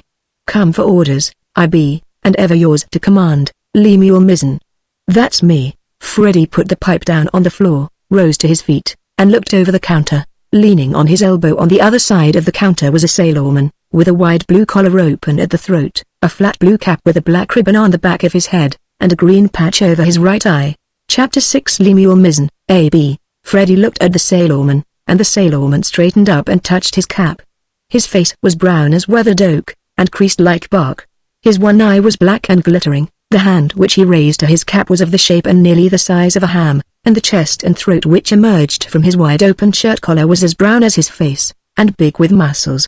There was a delicious odor of tar about him. You positively could not look at him without hearing wind whistling through ropes. He hitched up his trousers with his other hand and said, Skipper. Here I be as big as life, all ready for orders." As Freddy gazed at him, the little boy slowly collected his wits, and a light began to dawn upon him. "Have you been to China?" said he. "Right-o," cried the sailorman. "To China I have been," in a queer sing-song, as if he might have been marching in time to it round a capstan, hauling in an anchor, To China I have been, and a many ports I've seen, near and far. I can sail before the mast or behind it just as fast. I'm a tar, I'm a tar, I'm a tar. Freddy continued to stare at him with increasing astonishment. Are you a sailor, sir? Said he. What, me? I'm Lemuel Mizzen, A.B., that's me, and I sail the deep blue sea from Maine to Afrique, and round again on an even keel to Cochin China for cochineal, and back to Chile for chili sauce, and home again to Banbury Cross. That's me. Lemuel Mizzen, able seaman. Fed on hard tack or soft tack, or a starboard tack or a port tack, it's all the same to me. Now then, skipper, you piped me up, what's the orders? Please, sir, said Freddy, would you mind telling me what it is you would like to have, me? Douse my binnacle light. What I want is a chew o' tobacco, but the question before the chart house is, what do you want, skipper? I don't want anything, said Freddy. What? You piped me up, didn't you? Piped me up with a pipe? No, sir, said Freddy, sorry to entertain a different opinion from the skipper. Didn't you smoke the Chinaman's baccy, in a pipe? Yes, sir, said Freddy, hanging his head. Then you did pipe me up with a pipe, and I hope I knows better than to come aft without been piped.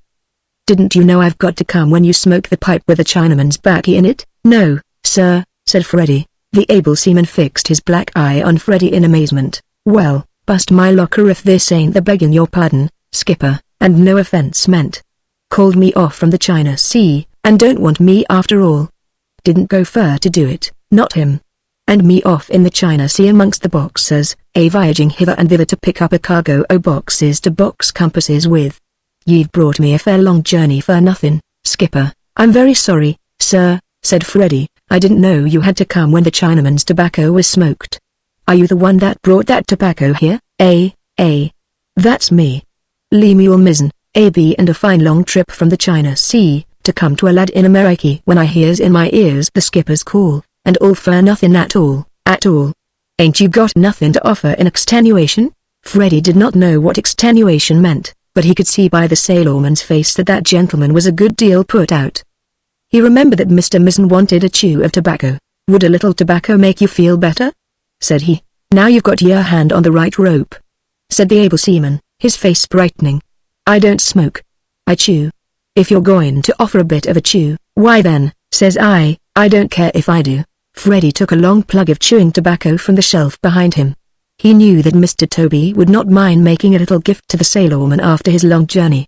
He put the plug under the cutter on the counter, and was about to press down the handle, to cut off a portion, when the able seaman hitched up his trousers and said, "Belay there, skipper. Put the whole cargo aboard. This here craft needs ballast, hoist her over the side." And he reached out his hand for the whole plug of tobacco and took it from Freddy, and gnawed off a corner with his teeth. "Ah," said he, his right cheek bulging out. "Too much ballast to starboard." And he gnawed off another corner, so that his left cheek bulged out like his right. "All snug," said he. "I'll just pay for my cargo before I set sail, with a bit of a draft on the owners, in a manner of speaking. Here you are, sir. Stow that bit o' paper in your sea chest, and it'll come in handy one o' these days. Pay as you go," says I. He placed in Freddy's hand a folded sheet of soiled paper. It was greasy with handling, and was evidently very old. It was folded small and tight, and was beginning to break with age at the creases. On the outside, it was blank, but there might have been writing inside. "Got it in the Caribbean off a runaway sailor, for a set of false whiskers and a tattoo needle. Will it do to pay for the cargo with?" "Yes, sir, thank you," said Freddy, holding the paper in his hand without unfolding it. "Then all I got to say is, before I weighs anchor, take good care o' that there bit o' paper. Aloft and alow, don't ye never let go. Round the yard take a bite and hold onto it tight. Let the hurricane blow till your fingers is blue, but whatever you do, don't ye never let go. And skipper, mind what I may tellin' you, if you ever needs Lemuel Mizzen, A.B., fur to give him his orders, all you got to do is to smoke a couple o' whiffs of the Chinaman's baccy, and Lemuel Mizzen, A.B., he'll be on deck before the smoke's cleared away." "That's clear?" "Yes, sir," said Freddy, with eyes wide open. "And now as I see there's no orders to give, I'm off to my tight little bark called the Sieve, and when I'm aboard I'll close all the shutters, and lock up the parrot that sneezes and stutters, and wake all the skippers, and put on my slippers, and get into bed while the mates overhead are swabbing the decks and heaving the lead and bailing the bilge water up with their dippers, and when they have gotten the vessel to going, and settled all down to their knitting and sewing, and the 23rd mate, who is always so late, has learned what is meant by a third and last warning. I'll turn up the gas, take a look at the glass, and read me the life of old Chew until morning! And so, sir, continued Mr. Mizzen, walking towards the street door, I must give you a view of my little stern light, and bid you, dear sir, a very good night. So saying, he turned squarely towards Freddy, with one hand on the doorknob, and with the other hand touched his cap respectfully. Freddy saw that his trousers were very wide at the ankles and very tight at the hips, and that he rolled a little when he walked. Having touched his cap respectfully, he opened the door and went out, and disappeared in the darkness outside. Freddy stood looking after him with his mouth wide open. Chapter 7. The hands of the clock come together. It was some minutes before Freddy recovered from his astonishment. Certainly this was a strange sailorman. And he had come all the way from the China Sea at a puff of the Chinaman's tobacco. Certainly magic tobacco, that. But it was a pity that Mr. Mizzen had been called away from the China Sea, all for nothing, while he was so busy gathering boxes to box compasses with. No wonder he had felt put out about it. And it must have been a queer sort of ship, with its shutters, and all those skippers and mates. Did they really like to knit and sew after they had got the ship to going? It would be a wonderful thing to sail in a ship like that. He wished he had thought to ask Mr. Mizzen more about it. He must tell Aunt Amanda at once. He ran to the back door and burst into the back room, crying out, Aunt Amanda! Aunt Amanda was sound asleep in her chair, with her head back and her mouth open. The gas was burning brightly overhead, and the clock was ticking away distinctly on the mantelpiece. Aunt Amanda! Cried Freddy. She awoke with a jump, blinked her eyes, and said, Ha!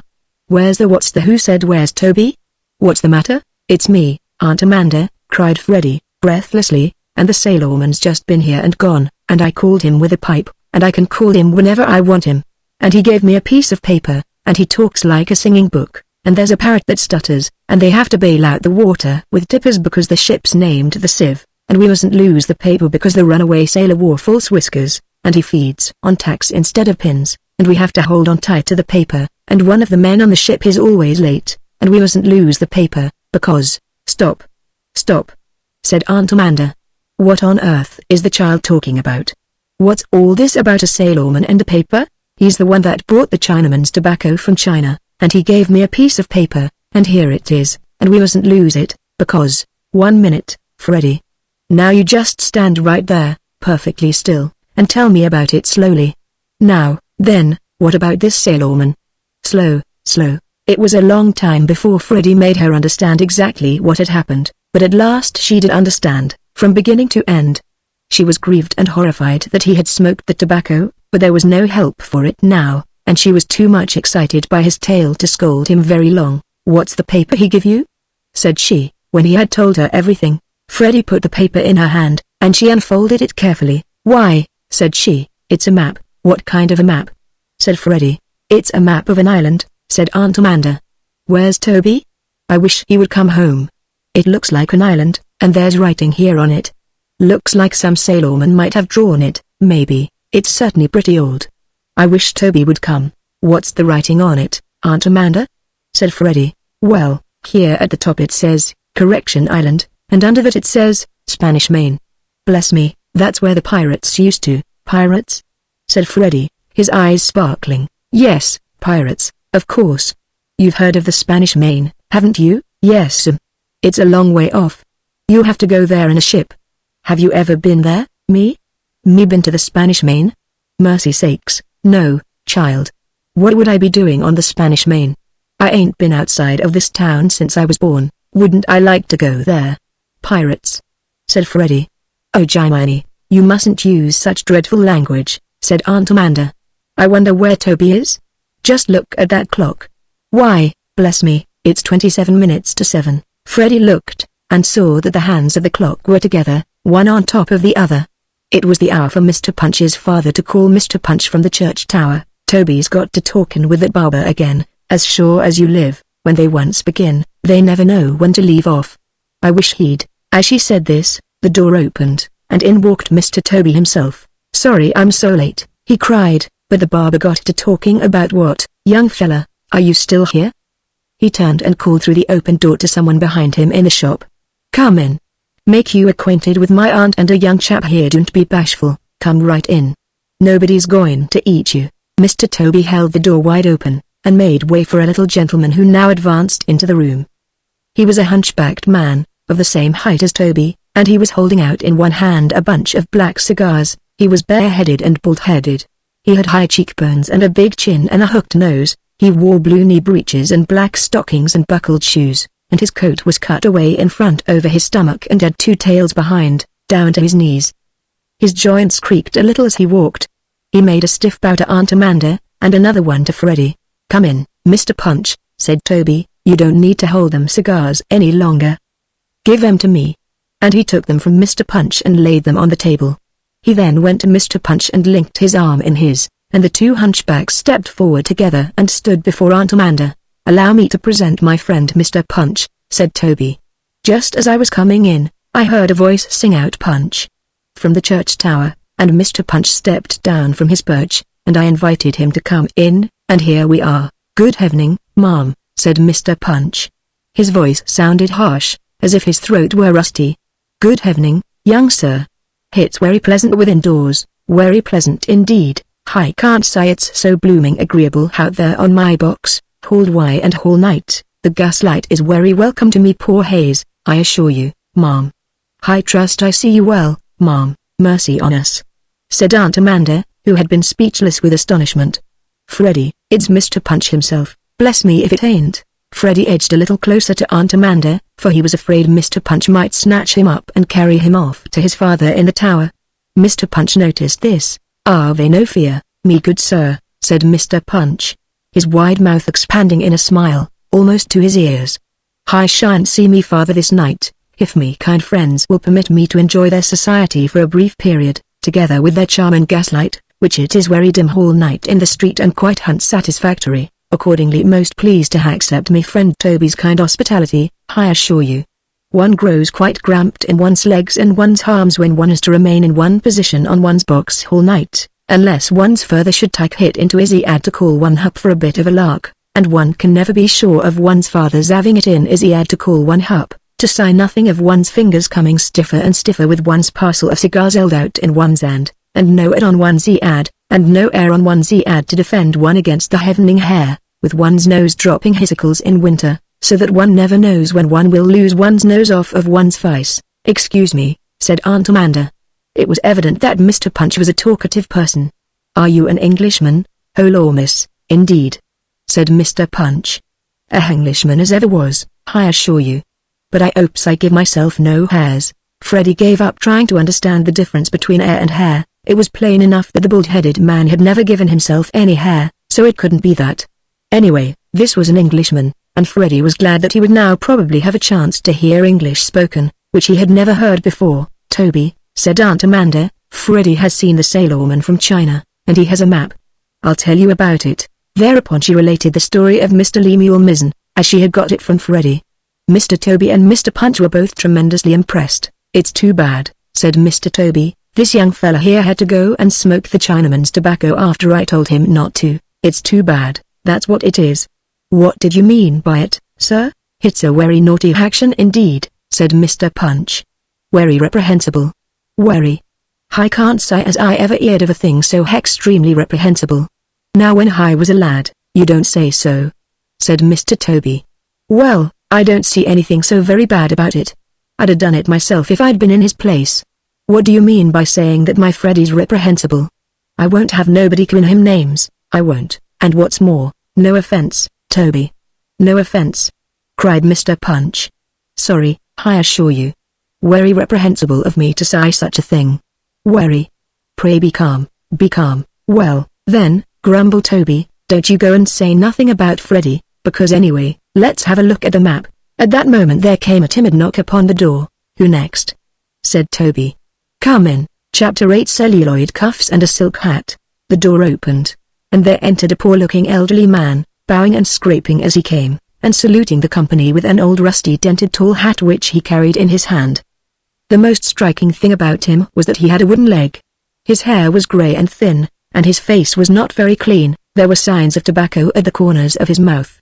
His clothes were frayed and patched, and there was a good deal of grease on his vest. He wore a celluloid collar without any necktie, and round celluloid cuffs, His coat sleeves were much too short, and his cuffs hung out certainly 3 inches.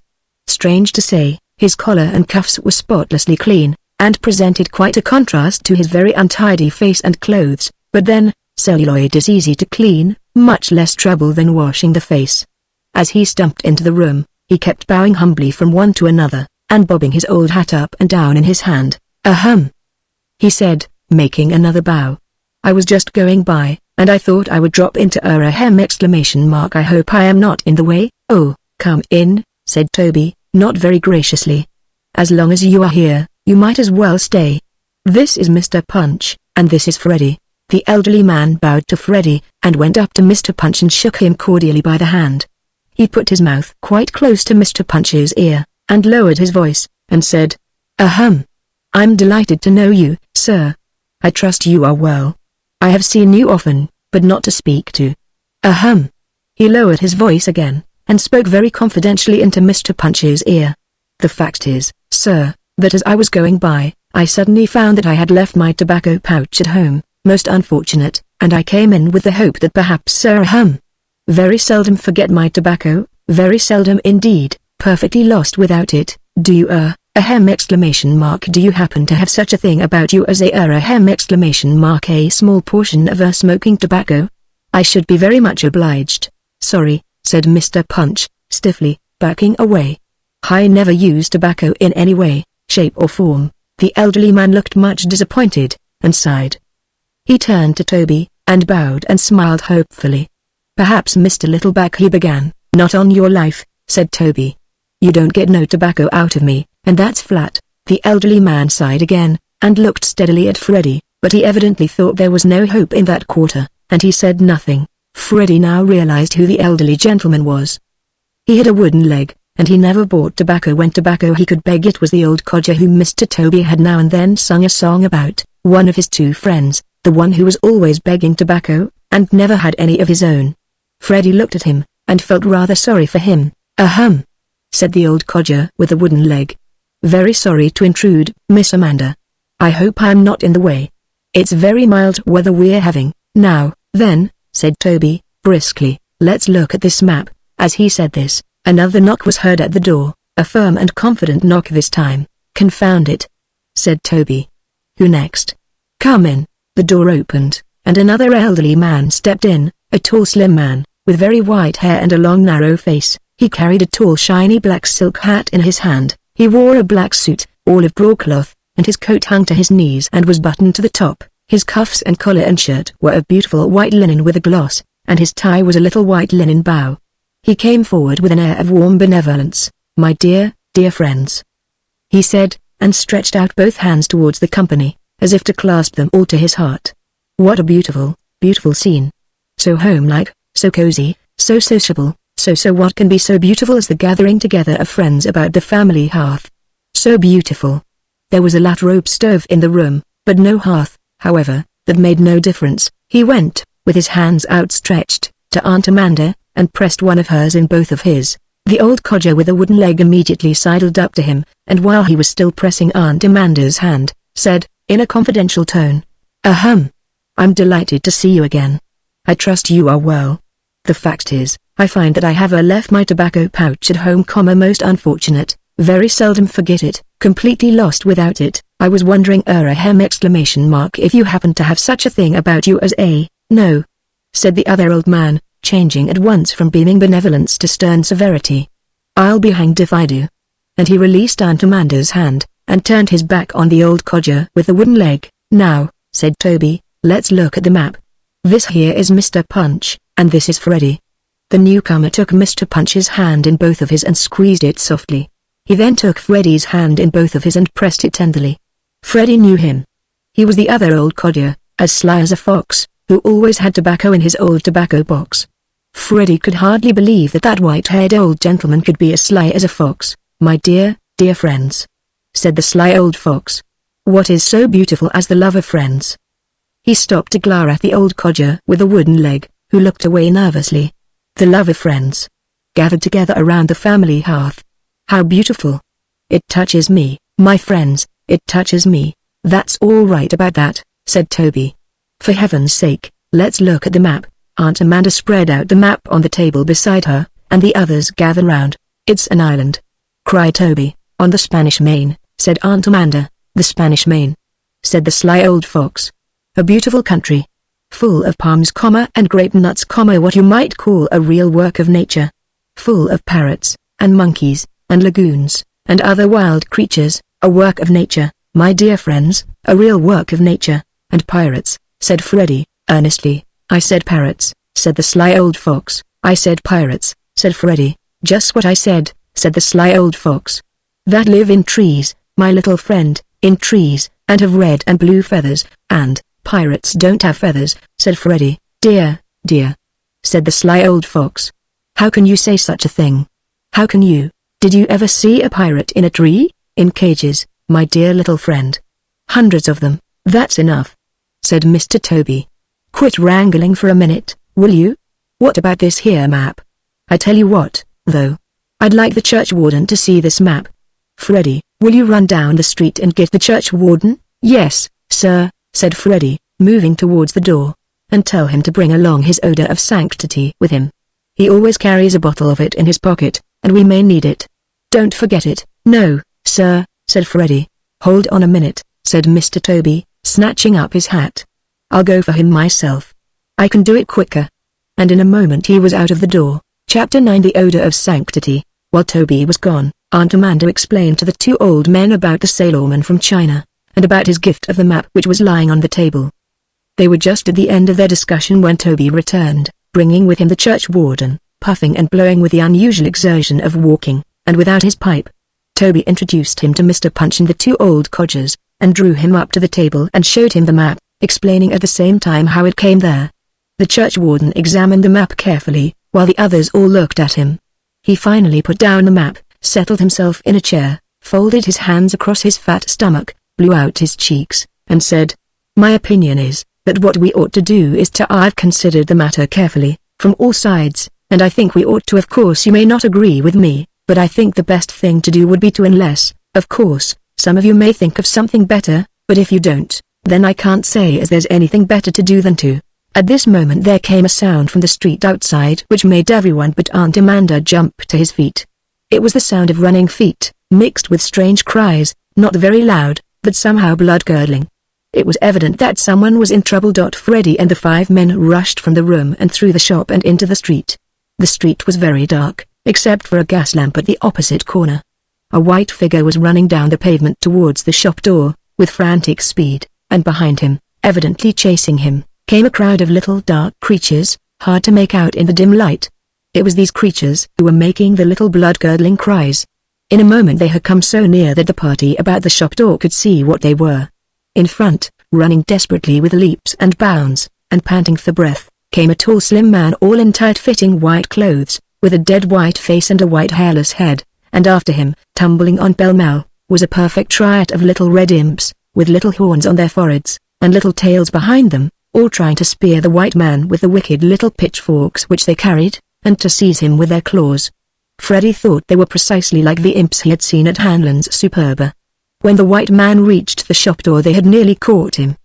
He paused at that moment, looked wildly about him, saw the open door of the shop, and dashed in and banged the door to behind him. The imps came tumbling up and hesitated an instant before the men at the door, and in that instant the churchwarden showed the most unexpected presence of mind.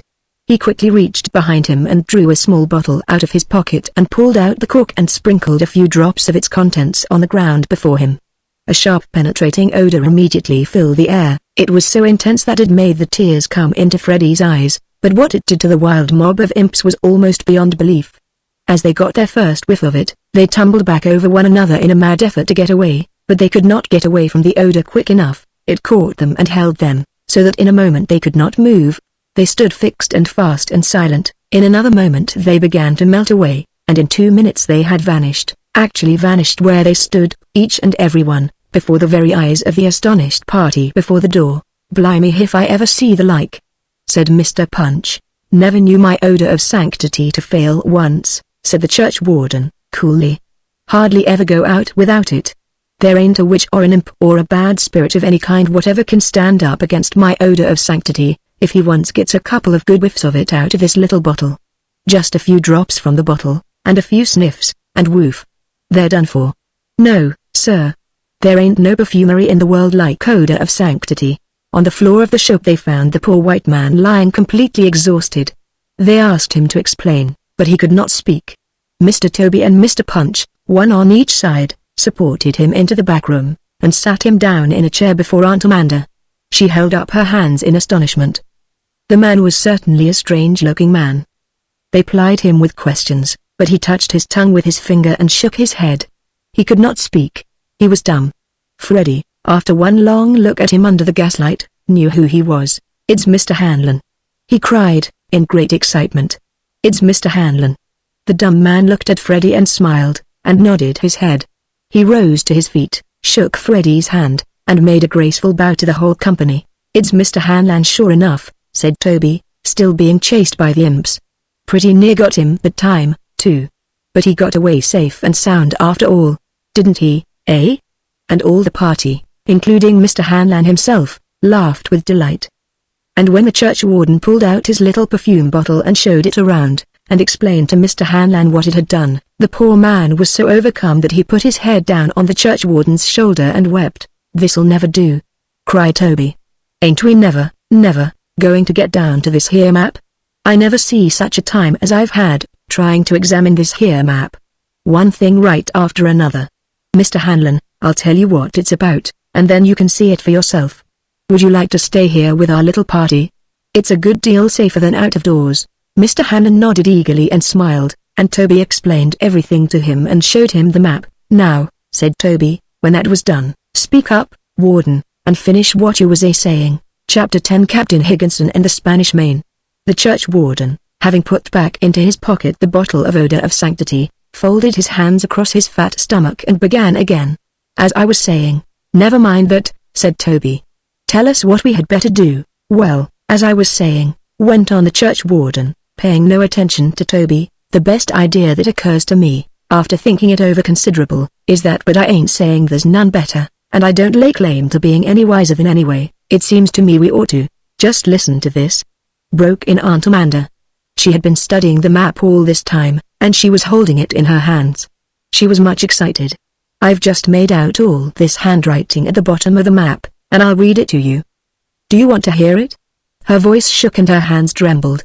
Everybody except the churchwarden begged her to go on. "Oh. Do you think it could be true? If it only could. Oh, if it could only be true, maybe if you'd read it," Aunt Amanda said. Toby. Yes, I will," said she, all of a twitter. "I'll read it. Don't hurry me. This is what it says. If it could only be true. Correction Island, by dead reckoning, latitude 12 degrees 32 14 inches N, longitude 61 degrees 45 13 inches W, whatever that means. But I'll read it to you just as it's written. It's a queer kind of language anyway. This is what it says.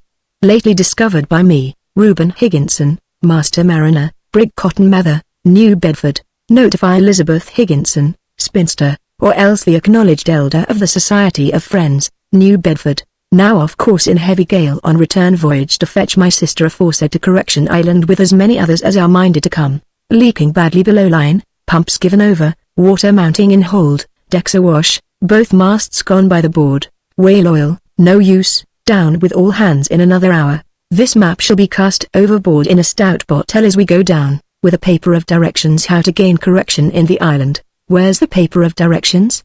said Toby. "It ain't here," said Aunt Amanda. "I suppose Captain Higginson lost it, or else he didn't have time to put it in the bottle. Anyway, this is what the writing on the map says. Let him that finds the bottle remember these mariners. Also, let him take heed to search out the island diligently. For this island listen to what it says now," said Aunt Amanda, trembling with excitement. "Oh, do you suppose it could really be true? And yet this Reuben Higginson was a good Quaker captain, I'm sure, and I don't believe he would say what wasn't true, and especially when he was on his way home to get his own sister. Why don't you read it, instead of talking about it?" said Toby. "I would, if you'd let me," said Aunt Amanda. "Here's what it says. For this island is refuge to such as be afflicted, and in this island shall be corrected. Oh. Listen to this.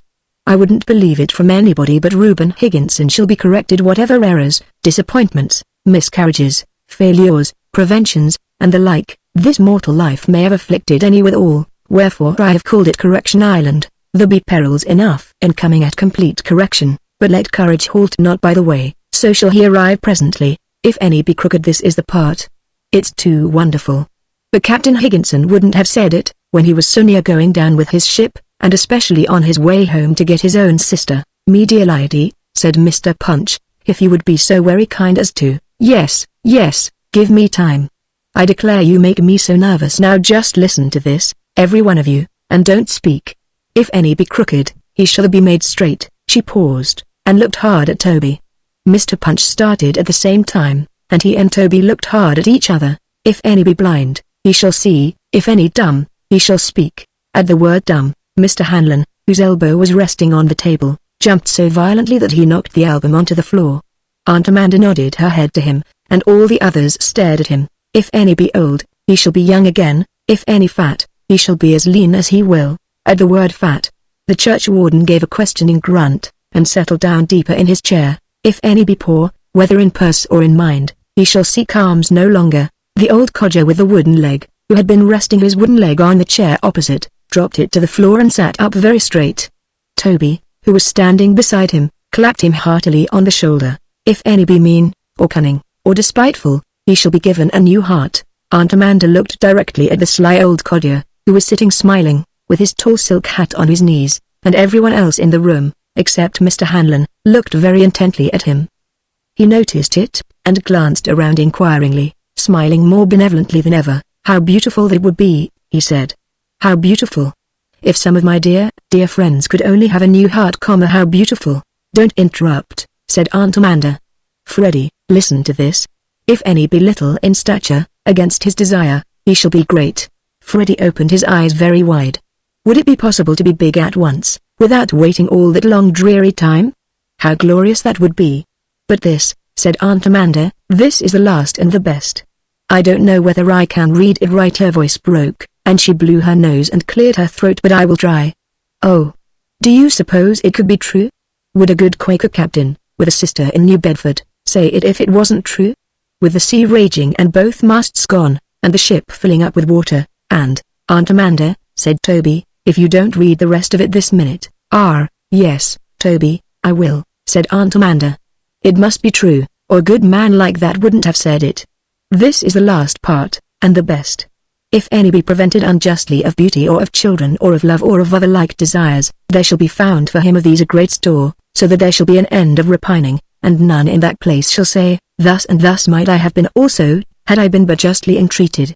And so I commit my body to the sea, and my soul to—" "Go on. Go on," cried the company, accepting, of course, Mr. Hanlon. Aunt Amanda blew her nose again, and laid down the map on the table. "That's all," she said.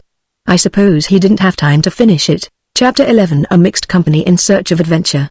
After Aunt Amanda had stopped reading, it was a moment or two before anyone spoke. "If all those things," said Mr. Toby thoughtfully, "could be done in that island, I'd be in favor of going there." There was a general murmur of assent, and Mr. Hanlon nodded his head. "Well," went on Mr. Toby, "we'd better make up our minds what we want to do about it.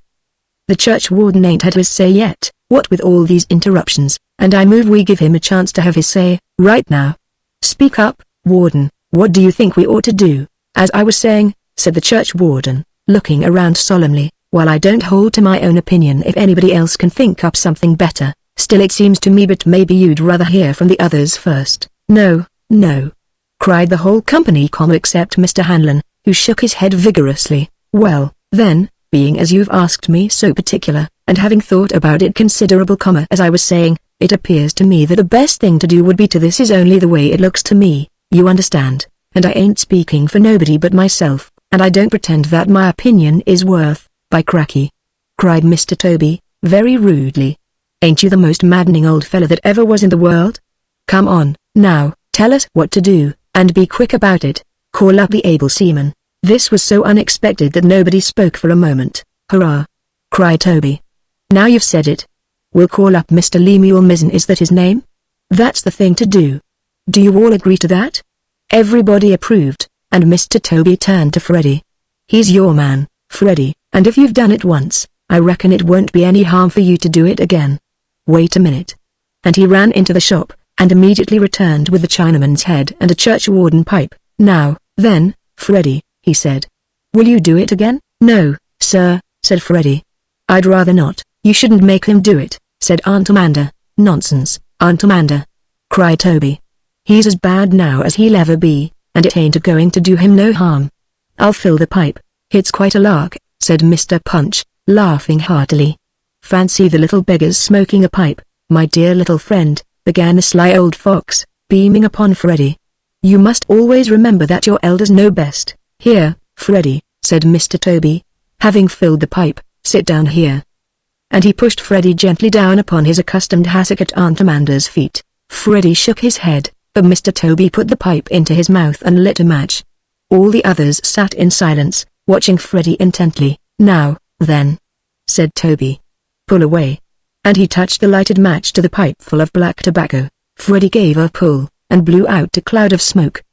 He did not choke this time. He gave another pull, and blew out another cloud. The white smoke lay above the heads of the company in a thick mass. It grew thicker, so that he could not see through it. It began to move, as if in a high wind. He drew on the pipe once more, and blew out another cloud of smoke. He knew what was coming, and in fact the same thing happened that had happened to him before.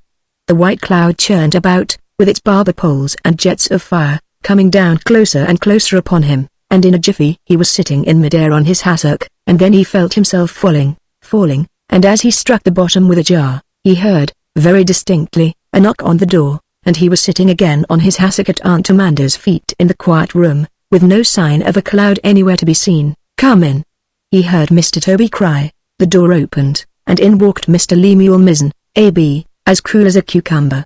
He took off his flat blue cap with the black ribbon, and made a bow to the company, piped me aft again, and "Good evening to you all," said he, in his hoarse voice.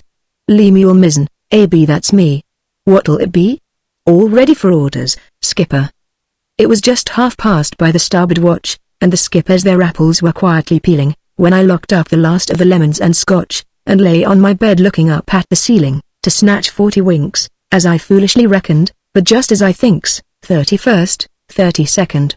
There's a ring at the bell of the big front door, and the mates come and yell that I'm wanted ashore, so I tucks in my cap the 8 points of my nap, and just before stopping to turn down the lights, I runs to the dresser and puts it to rights, and then before giving a last look behind, I goes to the bed and takes off the spread, and lays out to air the 3 sheets in the wind. "And here I be," concluded the able seaman, "all ready for orders." And he looked very hard at Freddy. "Well," said Aunt Amanda, gasping, "I never in my life heard such a—" "I'll tell you what it is, Mr. Mizzen," said Toby. "It's about Correction Island, on the Spanish Main." Sir," said Mr. Mizzen. "Would you like to go there?" "Ah," said everyone at once, except Mr. Hanlon, who nodded his head. "No trouble at all," said Mr. Mizzen. "Just step into the sieve, and we'll be off. A sweet little bark is the sieve, provided there's plenty of dippers, but we always go well provided." "Is the whole party going?" "One moment, if you please," said the sly old codger. "There is one little point on which that is to say, will there be any expense?" "Not a penny," said Mr. Mizzen. "Everything's found. Orders from the skipper. What he says goes." "Ah," said the sly old fox. "The Spanish Main, with all the little parrots and monkeys flitting about in the branches of the uppers trees!" "I think I will join." "I reckon we're all going," said Mr. Toby. "Is everybody agreed?" "All right. It's settled. And my vote is, to go right now, while we've got hold of our able seaman here." "Shouldn't I tell Mother first?" asked Freddy. "I'll write her a note in the morning," said Toby. "I'll fix it, you leave it to me." "I suppose I really ought to finish this sewing," said Aunt Amanda. "No time," said Toby, who seemed to be managing everything. "Where's the ship, Mr. Mizzen?" "Made fast to the wharf at the foot of this street," said Mr. Mizzen. "Then let's go," said Toby. He ran out of the room, and returned with his white derby hat on his head, and his hand-painted necktie neatly in its place. He helped Aunt Amanda to get up, and brought her little black bonnet, which she put on and tied under her chin, and her cashmere shawl, which she put around her shoulders. "All right," cried Toby. "We're off. Come along." "We're off to the Spanish Main," said Mr. Mizzen, in his curious sing-song, "to the wet and dipper-dee, but dry or wet we need not fret, for we are bold as bold can be, and on the way at Botany Bay we'll probably stay a week or 2, to gather ferns as the botanists do, and then we'll stop at the door of Spain, to ask the way to the Spanish Main, and so without any more delay, on the Spanish Main we'll all alight, where the starfish shines in the sea all night, and the dog's tar barks in the sky all day. Here, skipper, put this in your pocket, and hold fast to it." He handed Freddy the map, and Freddy put it away safely in his pocket. "Have you got the odor of sanctity?"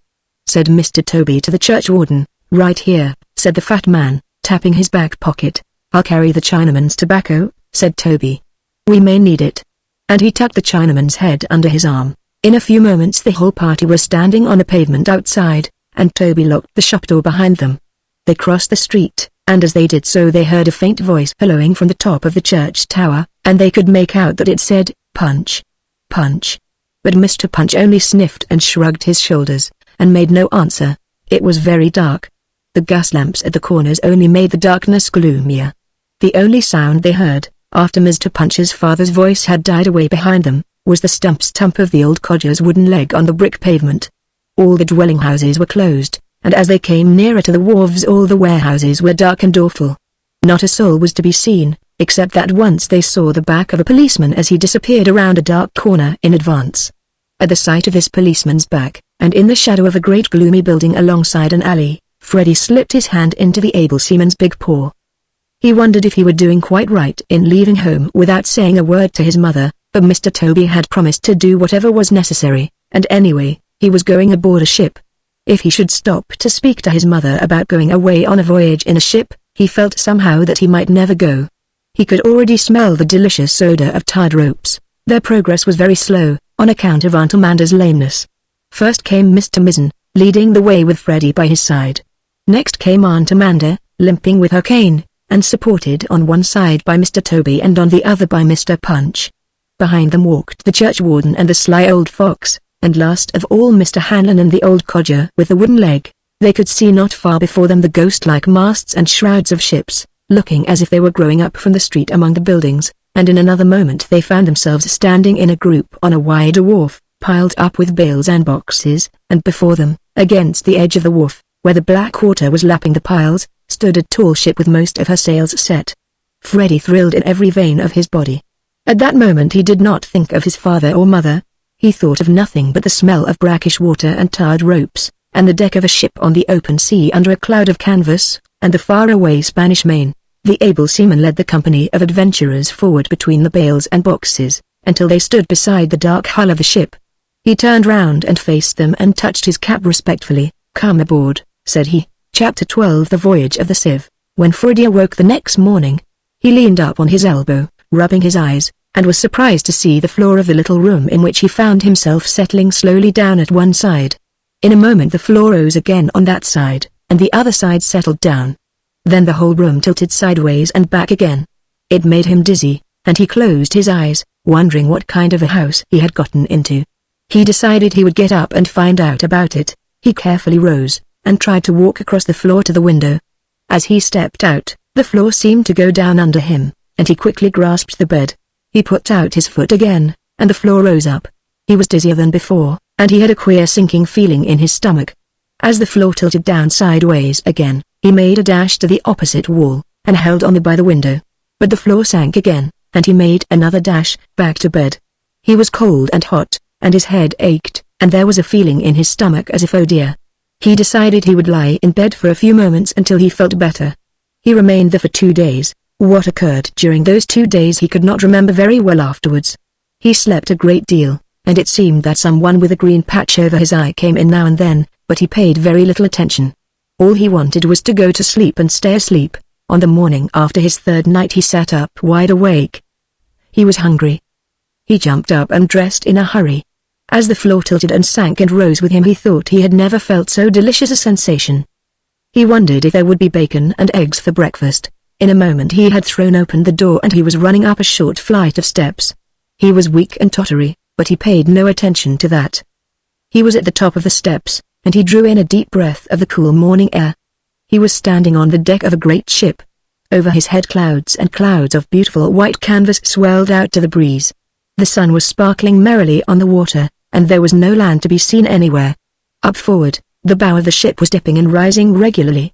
There were 3 tall masts, and on the first two the sails were set square to the masts, and on the third lengthwise. Every sail seemed to be up. It was glorious. He walked forward up the deck. Here and there were men in blue overalls, cleaning the deck, coiling ropes, and polishing metal, and in a little house with windows a man was standing beside an upright wheel. Near the first mast, in a group, were Aunt Amanda, Mr. Toby, the church warden, and the two old codgers. Freddie hailed them with a shout. "All right, young fella," cried Mr. Toby, as Freddie came up, "here we are. How is this for a corking spree? Beats all the Dolchester excursions you ever see, that's what I say. Blamed if it don't. I ain't been out of bed for 2 days, no more has any of us," said Aunt Amanda. "Do you feel well, Freddie?" "I declare I'm quite excited. Isn't the air invigorating?" "Yes'm," said Freddie. "What did you say in your note, Mr. Toby?" "What note?" said Toby. "Why, your note to my mother, explaining about me and, by cracky," cried Toby. "Blamed if I didn't clean forget all about it. Now ain't that too bad? What on earth are we going to do about it?" "Well," said Aunt Amanda. "Now ain't that just like you, Toby Littlebutt? I declare if your head wasn't fastened on you'd, very reprehensible," said Mr. Punch. "Very, my dear friends," said the sly old codger, "let us not be disquieted on such a morning as this. Everything is so beautiful. So beautiful. And without any expense whatever. It is a precious thought. How pleasant it is to hear the breeze blowing so gently among all the little capstans up there." He took off his high silk hat and looked up among the sails with a rapt expression on his face, and all the others looked up too, trying to see the capstans fluttering in the breeze. "Look!" cried Aunt Amanda. "Why, there's Mr. Hanlon." Far, far up, near the top of the second mast, was a white figure, standing on a rope under the topmost sail, and holding on with one hand and waving the other down at the passengers. Mr. Toby waved his white derby, and Mr. Hanlon began to come down. Freddie trembled with alarm, but Mr. Hanlon was obviously having the time of his life. He skipped swiftly along his dangerous perch, and sliding down and along the spars of wood that held the sails, and actually leaping from one to another, and tripping lightly down ladders of rope, while the whole top swayed dizzily from side to side, he at length came down on the deck with a bounce, and bowing to everybody shook Freddie by the hand. "Here comes the able seaman," cried Toby. "And see what he's got on his wrist." Mr. Lemuel Mizzen came rolling down the deck, and as he approached he took off his cap with his left hand and made a bow.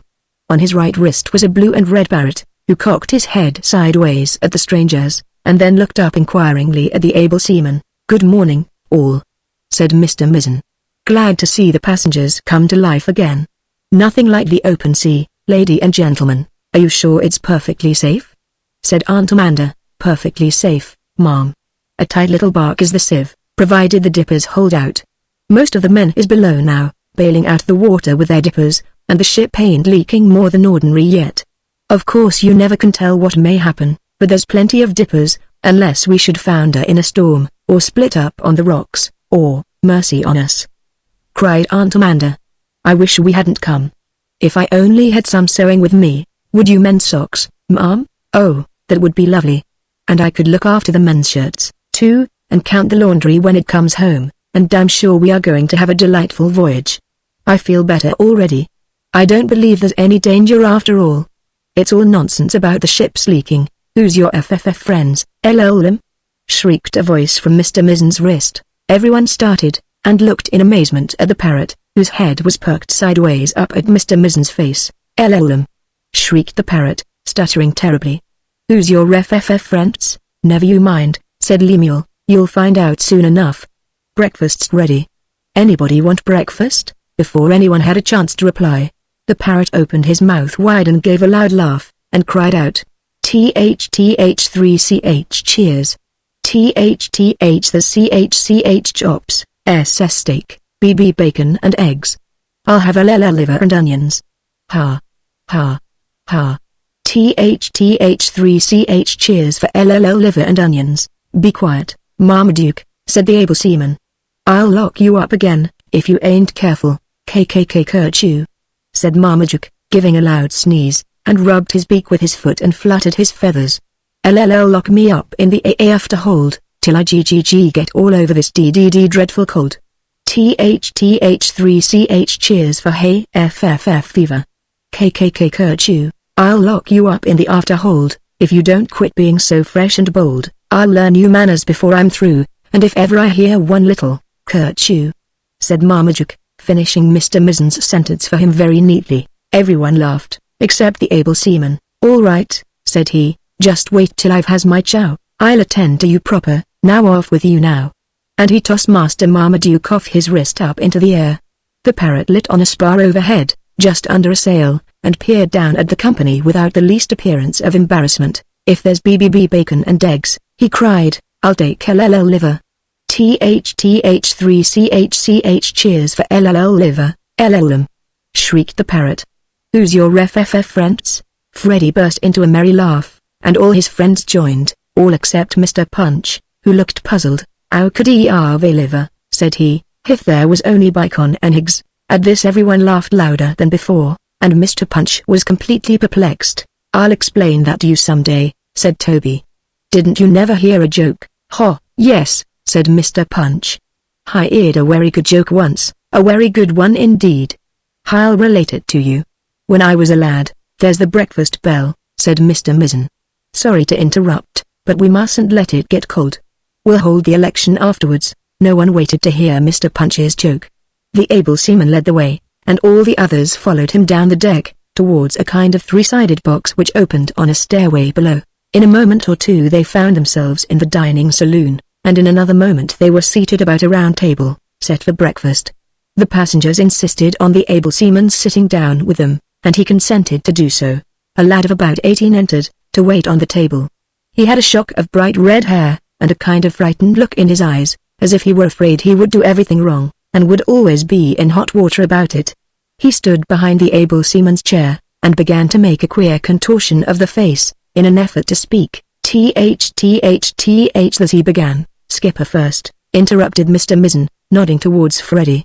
The cabin boy, for that was what he was, went to Freddy's chair, and began to speak again, with the same contortion of the face. "THTHTH the CHCH chops, SSS steak, BBB bacon and eggs," he said. "Yes, sir," said Freddy. The cabin boy stared in bewilderment, and began again. "THTHTH the CHCH chops, SSS steak, BBB bacon and eggs," said he. "Yes, sir," said Freddy, much embarrassed. "I don't blame you, Skipper," said the able seaman. "I would too, if I hadn't eaten for 2 days." Next, the cabin boy stood behind Aunt Amanda's chair, and began. "THTHTH the CHCH chops, SSS steak, BBB bacon and curtsy." He gave a hearty sneeze, and pulled out his pocket handkerchief, so he had to begin all over again. "THTHTH the CHCH chops, SSSSS, chops." "Thank you," said Aunt Amanda. The cabin boy took his stand behind Toby's chair, and began. "There's THTHTHTH curtsy. THTH the CHCH chops, SSSSS, chops and steak," said Toby. The cabin boy stood behind each of the other chairs in turn, and repeated each time his entire list. Everybody gave a different order, and the boy became so bewildered at last that he wiped his forehead with his pocket handkerchief, brushed a tear from his eye, and when he had taken the last order dashed out of the door with a kind of sob. As soon as he was gone, sounds came through the door by which he had left, as if a dreadful row was going on in the next room. "Frightful temper, that cook," said the able seaman, "but the boy certainly does get on his nerves." In a short time the cabin boy came in with 4 plates at once, and as he reached Freddy's chair the ship gave a deep lurch downward, and the 4 plates shot out of his arms across the room, showering the floor with chops, steak, bacon and eggs. The boy gave a wild cry and burst into tears, and fled through the door.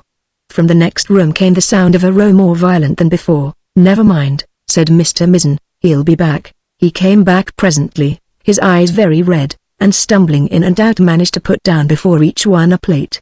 Every plate contained chops, steak, bacon and eggs. "Now," said Mr. Mizen, when the breakfast was over, "we'll go up and hold the election." When they came on deck, they were astonished to see a considerable number of men in blue overalls, who were sitting on the deck in the group. As the passengers approached, they stood up respectfully, and one of them said something privately to Mr. Mizen. "They've held the election already," said the able seaman, turning to the passengers. "There's 3 dozen of them, and they've elected the captains and mates for the voyage, 13 captains and 23 mates." They went right ahead without waiting for me, so I am the only able seaman left on the ship." "What?" said Aunt Amanda. "Do you mean to tell me?" "It's all right, Madame," said Mr. Mizzen in an undertone. "You see, they're all free and equal, and everything goes by voting. They won't have it any other way. It's lucky they didn't all want to be captains. It's all right, anyway, because there's none of 'em knows anything about navigation, and I'm the only one on board that does know, so it comes to the same thing as if they had elected me captain. But of course they don't think of that. Not a word. I'll send them about their business now, as soon as they've put on their uniforms." "Well," said Aunt Amanda, gasping. "I never in my life." The 13 captains and the 23 mates disappeared from the deck in a hurry, and in a very few minutes reappeared. Each one of them wore, in place of his blue overalls, a smart blue suit with brass buttons and gold braid, and a jaunty blue cap with gold braid round it, the mates having only 9 instead of 10 rows of braid around their sleeves. The able seaman led them aside, and after a few words with them returned to his passengers. "Everything's settled," said he. "Some of them are going below with their dippers, and the rest of them are to look after handling the ship. The navigation is left to me. We'll get along fine now, provided the leaks don't get any worse." Freddy wandered off by himself, to inspect the ship. He could walk very well now, in spite of the roll of the ship, and he went everywhere. He found himself finally on the afterdeck, leaning over the rail and watching the wake of the ship boiling away so white and beautiful behind. He was more and more delighted with this strange adventure. It was too bad that Mr. Toby had forgotten to write the note to his mother, but it couldn't be helped now, and they would sometime find a place somewhere or other where they could post a letter. It was so entrancing to be actually at sea on a ship, with the deck rising and falling, and the wake boiling away behind, and land nowhere in sight, that it would seem a pity ever to arrive at the Spanish Main, but the thought of adventures there. However, he was in no hurry to have the voyage over. Aunt Amanda was sitting somewhere with a pile of sailors' socks in her lap, perfectly contented. Mr. Hanlan was swinging his feet away up yonder from the topmost yard of the second mast.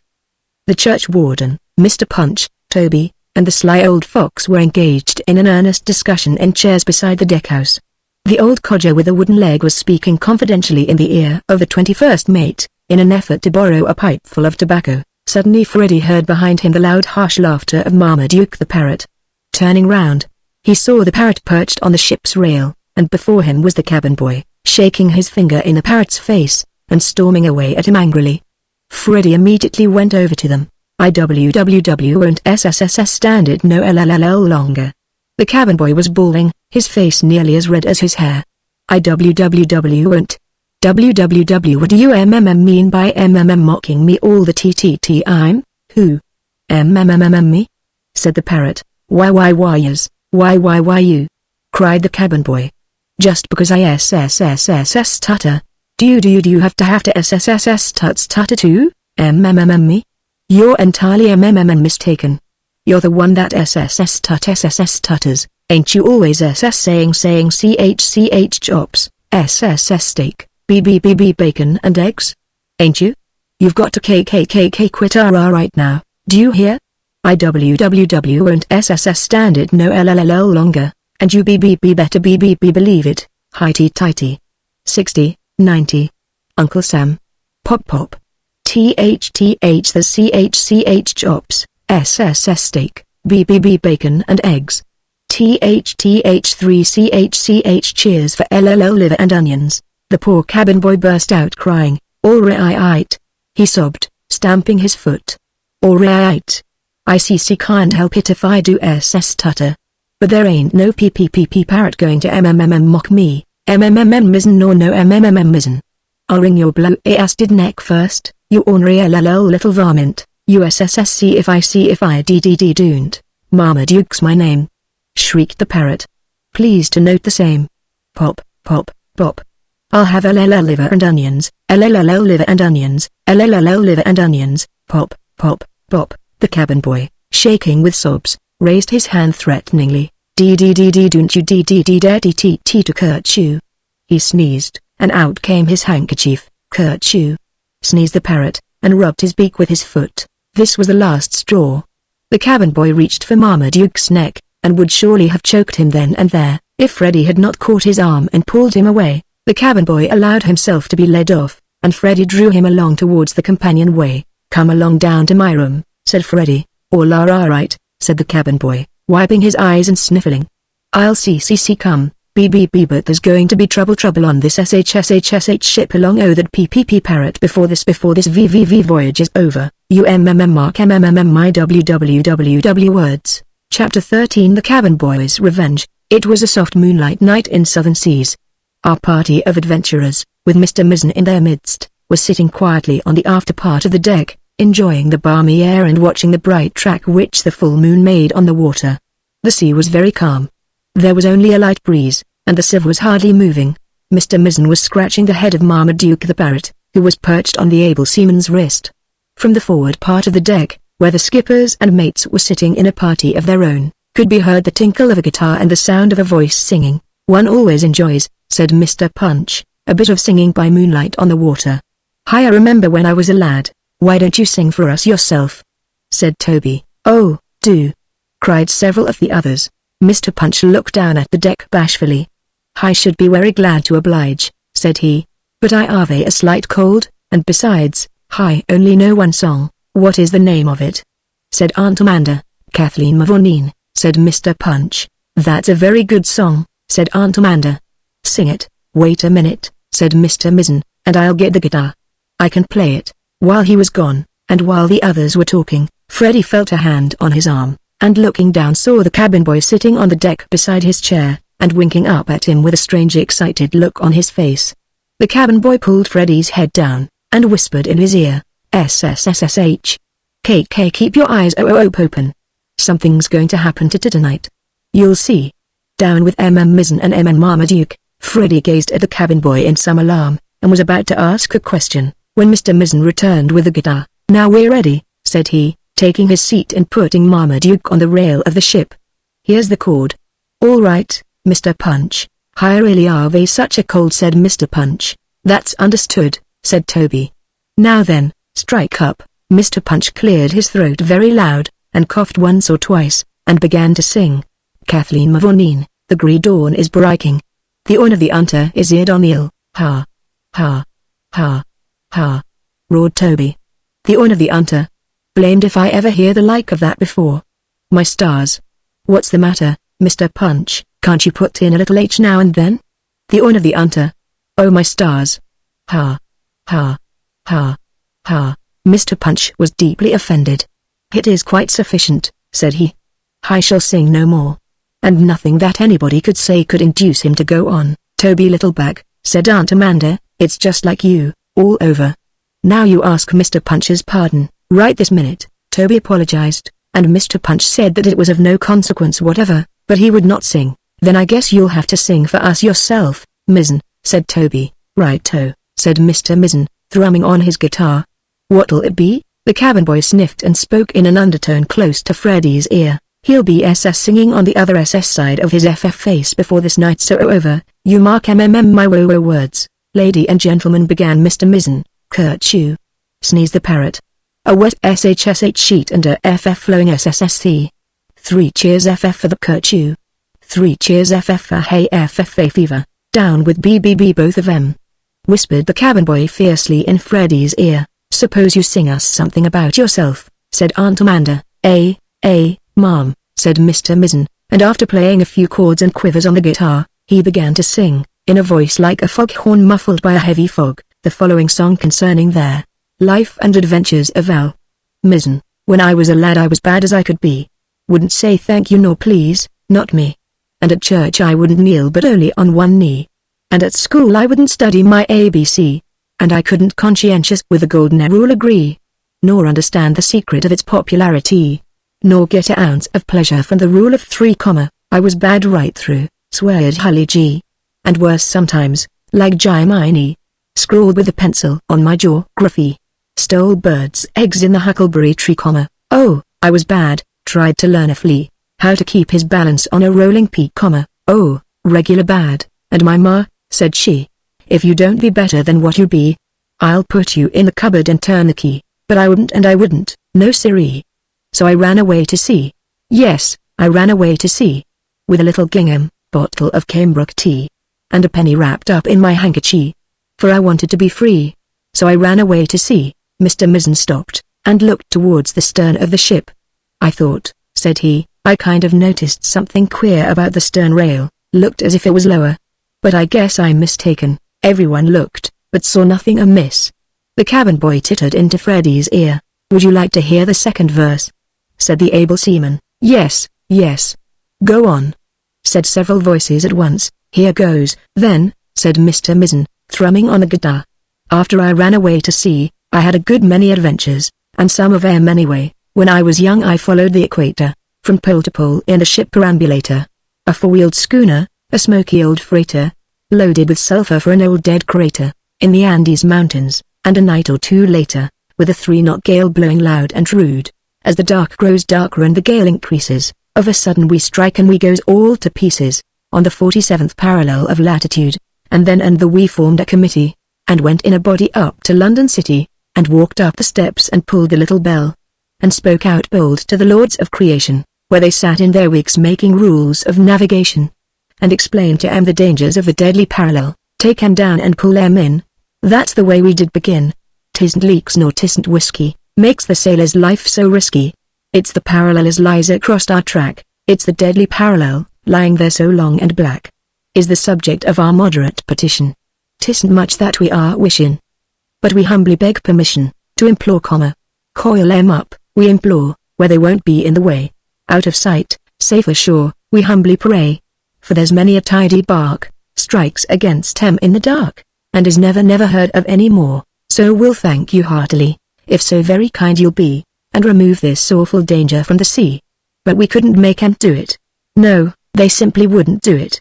And the bailiff shoved us gently from the door, and we wept uncommon salty, for their reason did seem faulty, any way that we could view it. And the reason which they gave us, why they really couldn't save us, was because the thing had ne'er been done before. No, such a thing had ne'er been done before.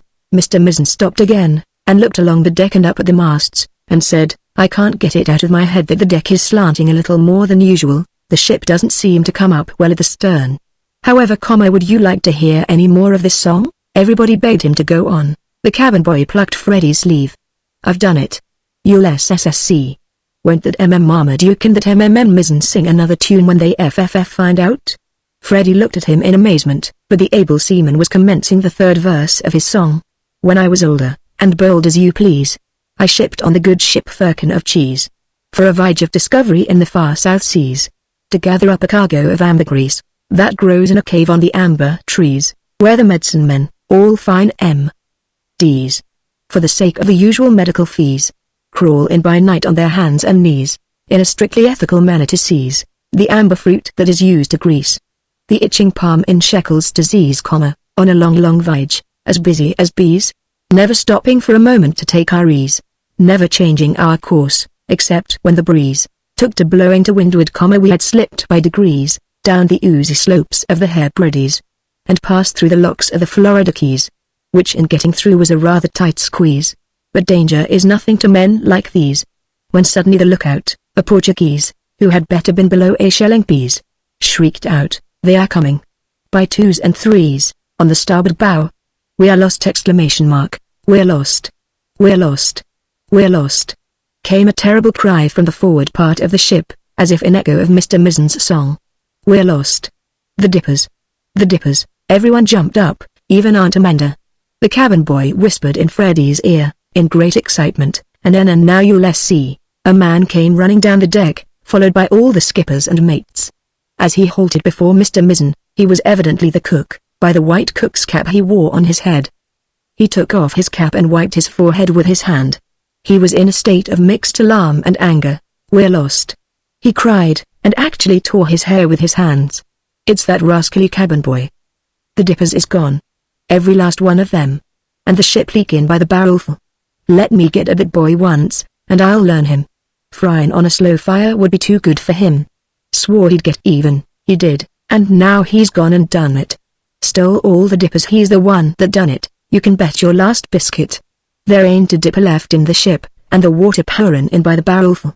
I just found it out, while them lazy skippers and mates was lying around doing nothing. Gimme one sea cook for all the skippers on the ocean, that's what I say. Every last dipper gone. Gone. We're lost." Everyone looked around for the cabin boy. He was nowhere to be seen, but his laugh was heard overhead, and his face was then seen looking down from the rigging just above. "I've done it," he cried, shrieking with laughter. "I'm even with you now." Mizzen he learned the parrot to mock me. He did, and Cookie BBB pasted me in a GGG galley all the TTTT time, and now I'm even with all of them. They ain't GGG going to TTT torment me no more. I stole the dippers and threw M overboard, every last one of M, and now you're GGG going to SS sink, CI Inc., DDD down, DDD down, to the bottom of the SSSC. He laughed louder than before, and the angry cook sprang forward to climb up after him, but just then the ship gave a violent lurch backwards, nearly upsetting everyone, and settled down by the stern, so that end of the boat was completely underwater. Aunt Amanda screamed. Toby and Mr. Punch came to her at once and supported her on each side. There was a great hubbub. Everyone tried to speak at once. Freddie felt his hand grasped in the strong hand of Mr. Toby, and he began to feel somewhat less afraid. Over the hubbub could be heard the cabin boy's wild laugh. "Everybody quiet!" shouted Mr. Mizzen.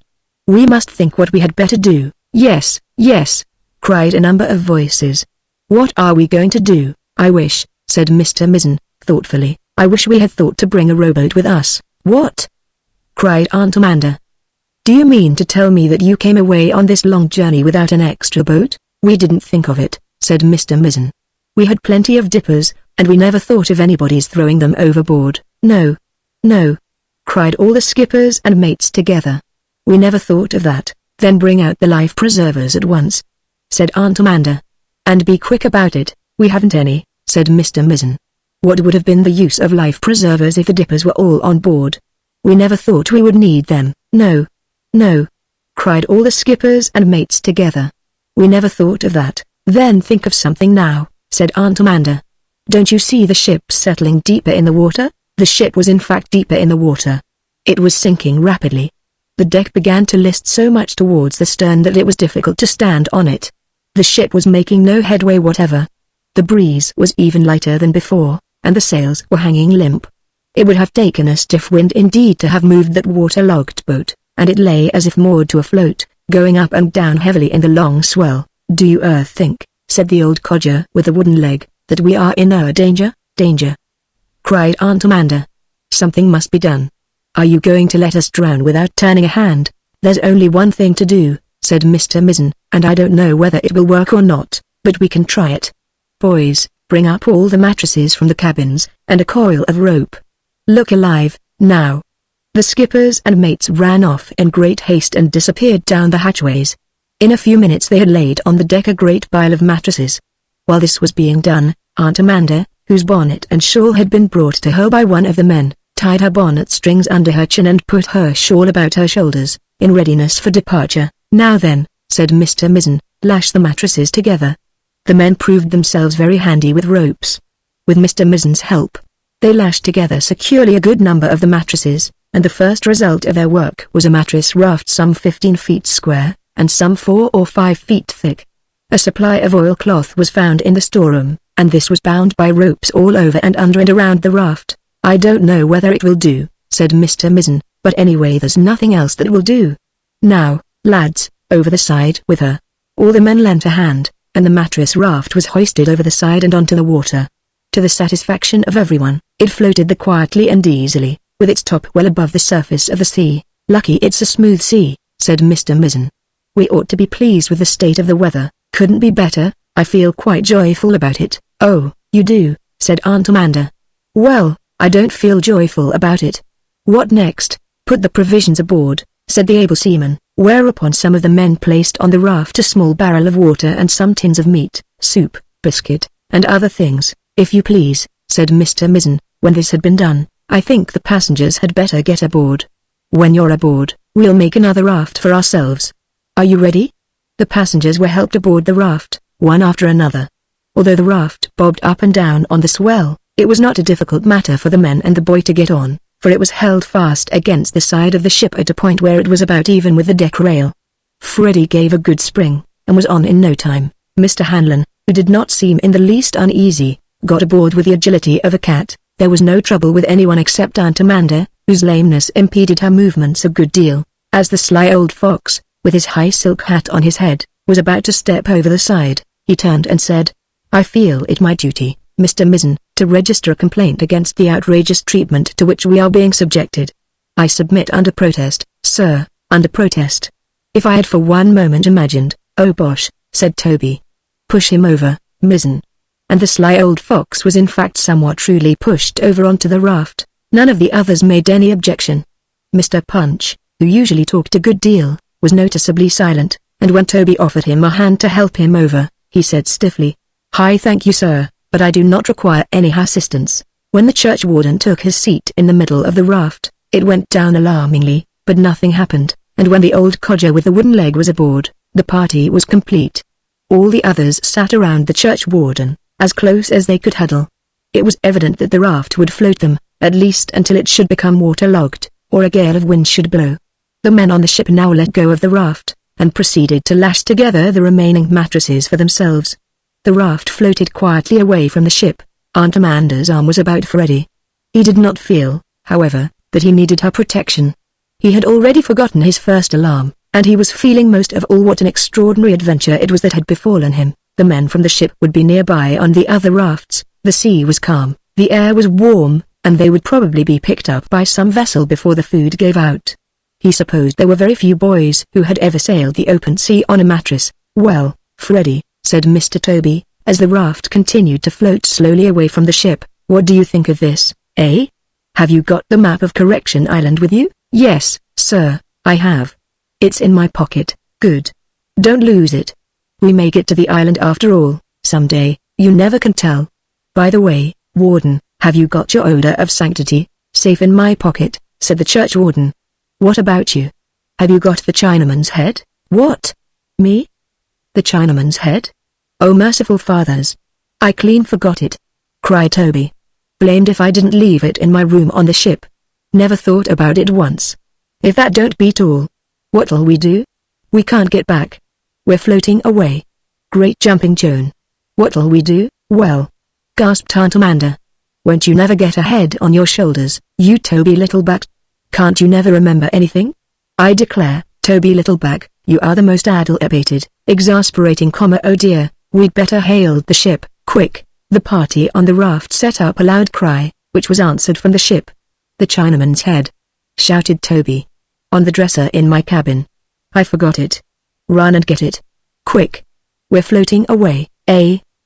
Sir," came a voice from the ship. The company on the raft waited anxiously. In a very few moments, which seemed like a great many, a hail came from the side of the ship, and they could see the cabin boy standing at a point of the deck where it was now sloped high out of the water, and he was holding the Chinaman's head aloft in both hands, as if about to throw it towards the raft. "Don't throw it!" shouted Toby. "Tie a rope to it first," but he was too late. The cabin boy raised the Chinaman's head higher, swinging his body sideways, and as a dark figure came up behind him and tried to seize his arm, he gave a mighty heave and toss, and sent the Chinaman's head flying through the air in the direction of the raft. For a second it glistened in the moonlight. In another second it descended towards the raft, and almost reached it, but not quite. It came down within 5 feet of it, and fell like a shot plump into the ocean. It splashed, and that was all. The Chinaman's head was gone. A wail went up from the company on the raft at this terrible disaster. How terrible it really was they did not even yet understand, but they were soon to learn. Freddy was almost ready to burst into tears. Aunt Amanda was so exasperated that she could scarcely speak. The others seemed to be stupefied. "Oh! Oh! Oh!" cried Aunt Amanda.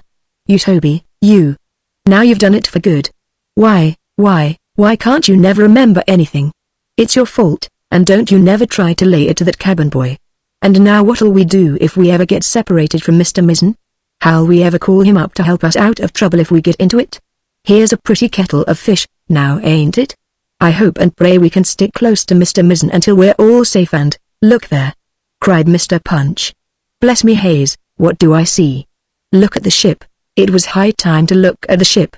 No sooner had the Chinaman's head disappeared into the depths of the ocean, than a change began to come over the ship. It grew paler and thinner in the moonlight. The green shutters along the side faded away one by one. The dark hull became lighter, the sails grew so thin that at last the watchers could see the stars shining through them. The whole ship seemed to waver and dissolve into a pale mist. It did not sink, no. The bow was still high out of the water, and all the masts and sails were visible. It simply faded away where it stood. As it was becoming more and more vague, the voice of Marmaduke the parrot came across the water out of the rigging, a faraway voice, which grew fainter and fainter as the ship grew dimmer, until it died away as if in the distance. TH3CH cheers. It said. TH3CH cheers for LLL liver and onions. TH3CH cheers LLL liver and, as Marmaduke's voice died away, the ship dissolved like a pale ghost and vanished. The sieve was gone. The party of adventurers sat on their mattress raft in the midst of the wide ocean, with never a ship to be seen. The long sea swell rolled placidly over the place where their ship had been. They sat huddled together in silence around the church warden, too horrified to speak a word. The moon glistened on the sly old codger's high silk hat. Chapter 14 The Cruise of the Mattresses. I wish, said Aunt Amanda, that I had brought some sewing with me. I don't suppose I could sew very well by moonlight on a mattress in the middle of the ocean, but I don't believe this would have happened if I'd had my sewing with me. I can't see how that would have began Mr. Punch. Now look here, said Toby. We've got to sit in the middle of this here raft, or else she'll tilt over. Why don't you sit in the middle, Warden? I am sitting in the middle, said the church warden. I wonder what the vestry would say if they could. I wish it distinctly understood, said the sly old fox, that I am here under protest. If I had for one moment imagined. Now listen to me, said Aunt Amanda. There's got to be a captain of this expedition, and as there's nobody here but a lot of helpless men creatures, I suppose I've got to be the captain myself. All those in favor say aye? I'm elected. That's done. Warden, sit a little bit over to the right. Sir, ma'am, certainly, said the warden. Now everybody sit up close to the warden, said Aunt Amanda. There. Is the raft balanced now? Sir, said the church warden. I mean, ma'am. Then my orders as captain is, to sit still and see what's going to happen. Nothing happened. Freddy grew sleepy, and leaned his head against Aunt Amanda's shoulder. As he was falling off to sleep, a slim dark object rose from the sea nearby and whirled across the ocean and plopped into the water. Bless me Hayes, said Mr. Punch, it's a flying fish, as ever was. Is it, really? Said Freddy. Did he really fly? How wonderful is nature, said the sly old codger. Such an opportunity to improve the mind.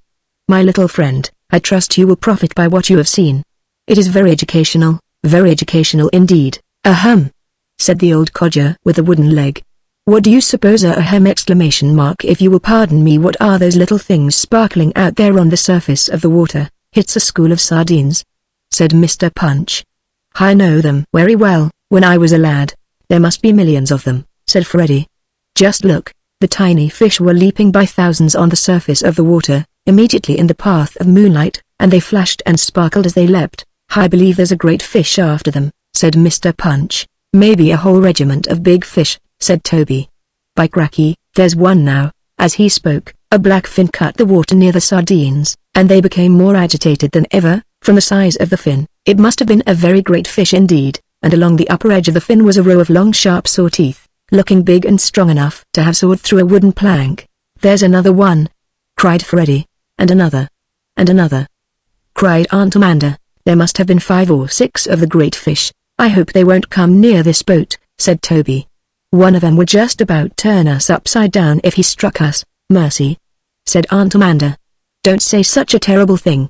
At that moment a great round black back appeared above the surface of the water, some 100 yards or so away, and in another moment a great black blunt head joined itself to the back, and a spout of white vapor rose from the head.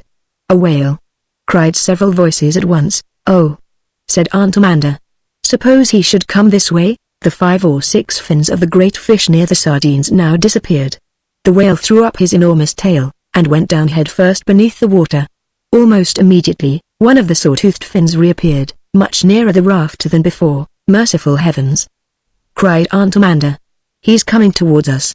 Oh dear, the great fish was in fact evidently making straight towards the raft. Freddy clutched Aunt Amanda's arm. The fin cut the water at a high speed. It disappeared at times, but on each reappearance it was still pointed towards the raft. He's nearly on us, cried Aunt Amanda. Hold on tight, Freddy. The great fish came on with a rush, and as he reached the raft struck it with his back and slid under it.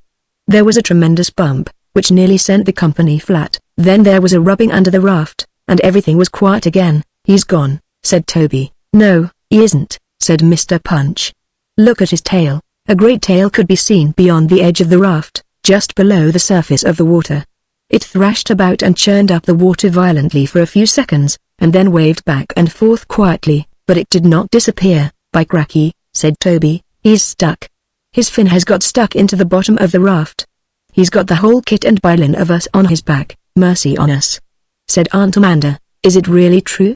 said Freddy. "On due consideration," said the churchwarden, "I think Toby's right." "I believe he is," said Mr. Punch. "Blimey if I ever rode on the back of a fish before.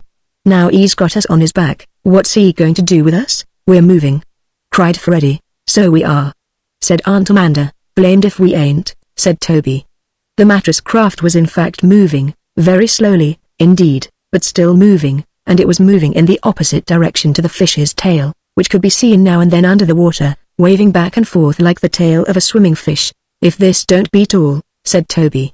"That fish down there has certainly got his fin hooked into our mattress, and he's swimming along with us on top of him.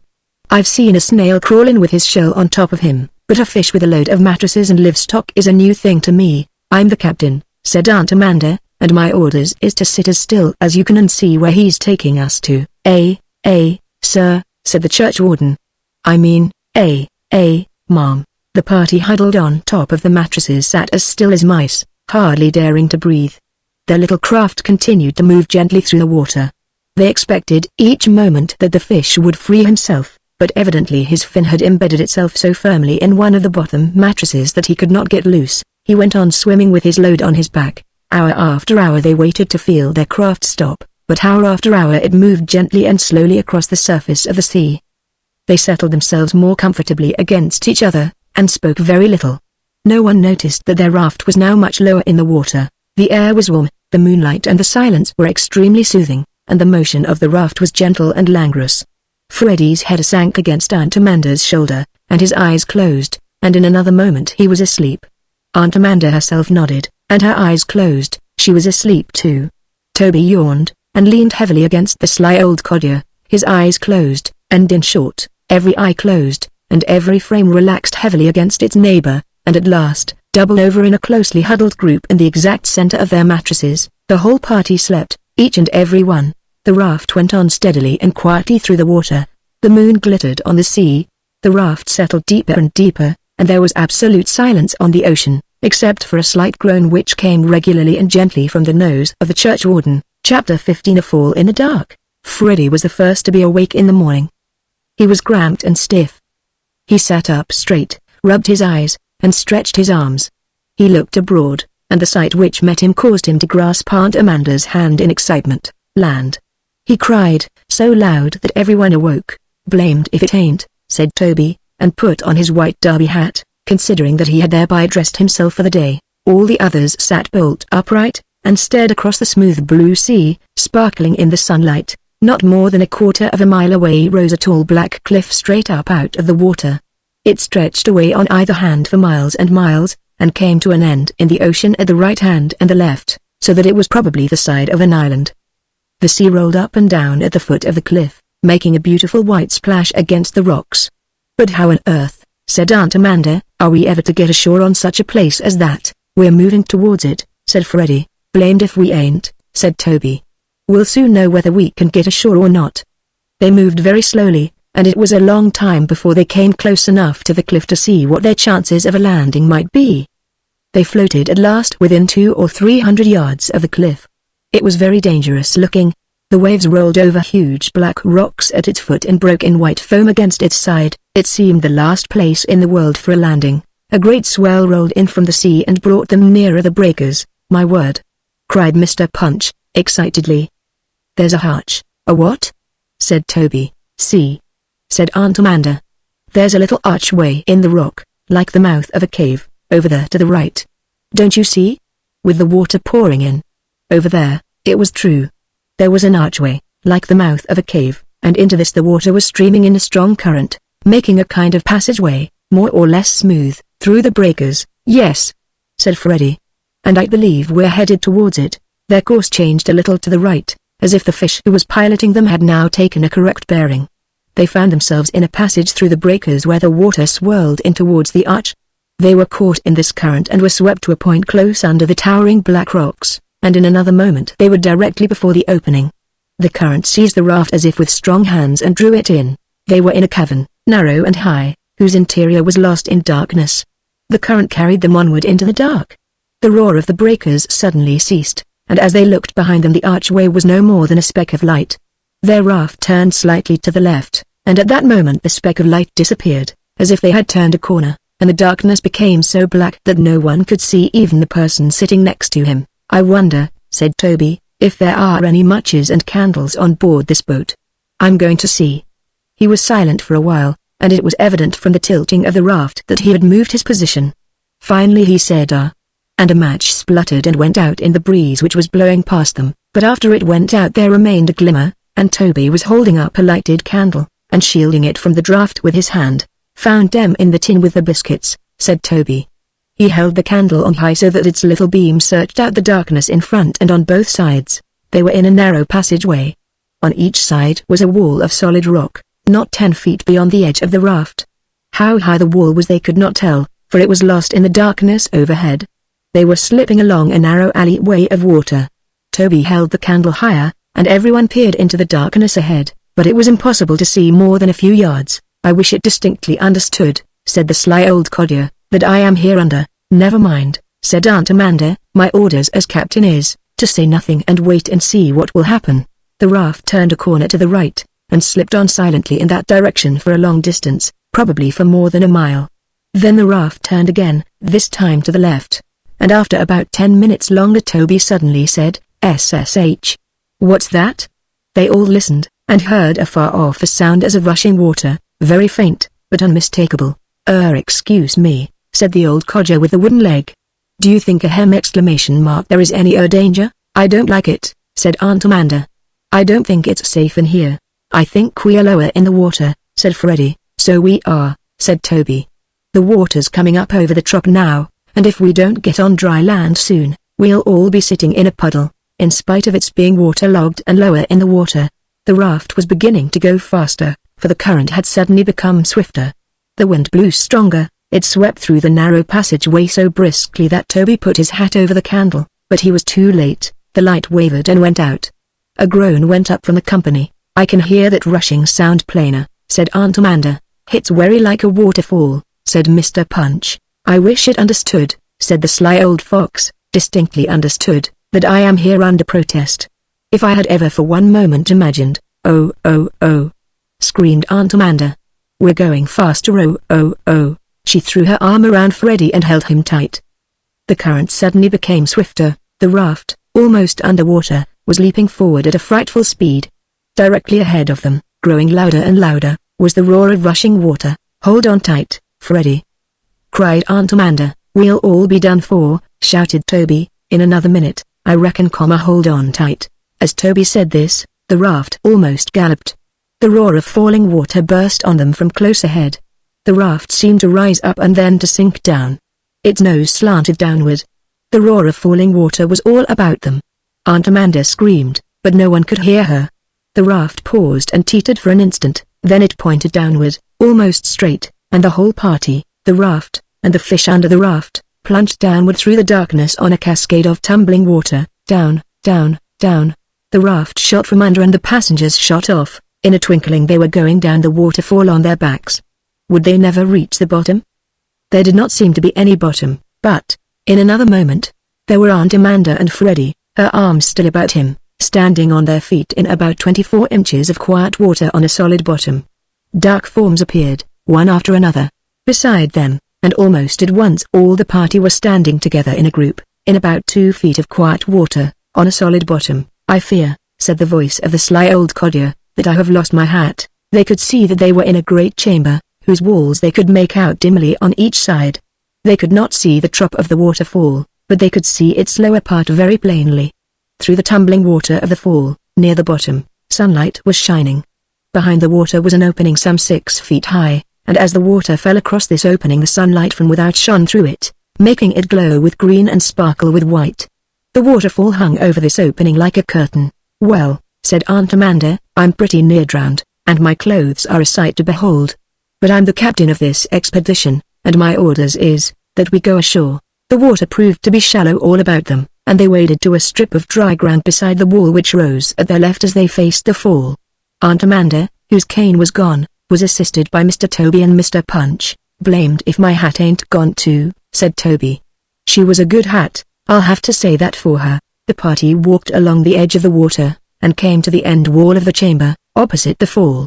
There lay the wreck of the raft, with the tail of the great fish sticking out from beneath. "I fear," said the sly old codger, "that the faithful creature has departed this life." "He's dead as a doornail," said Toby. "Poor thing," said Aunt Amanda.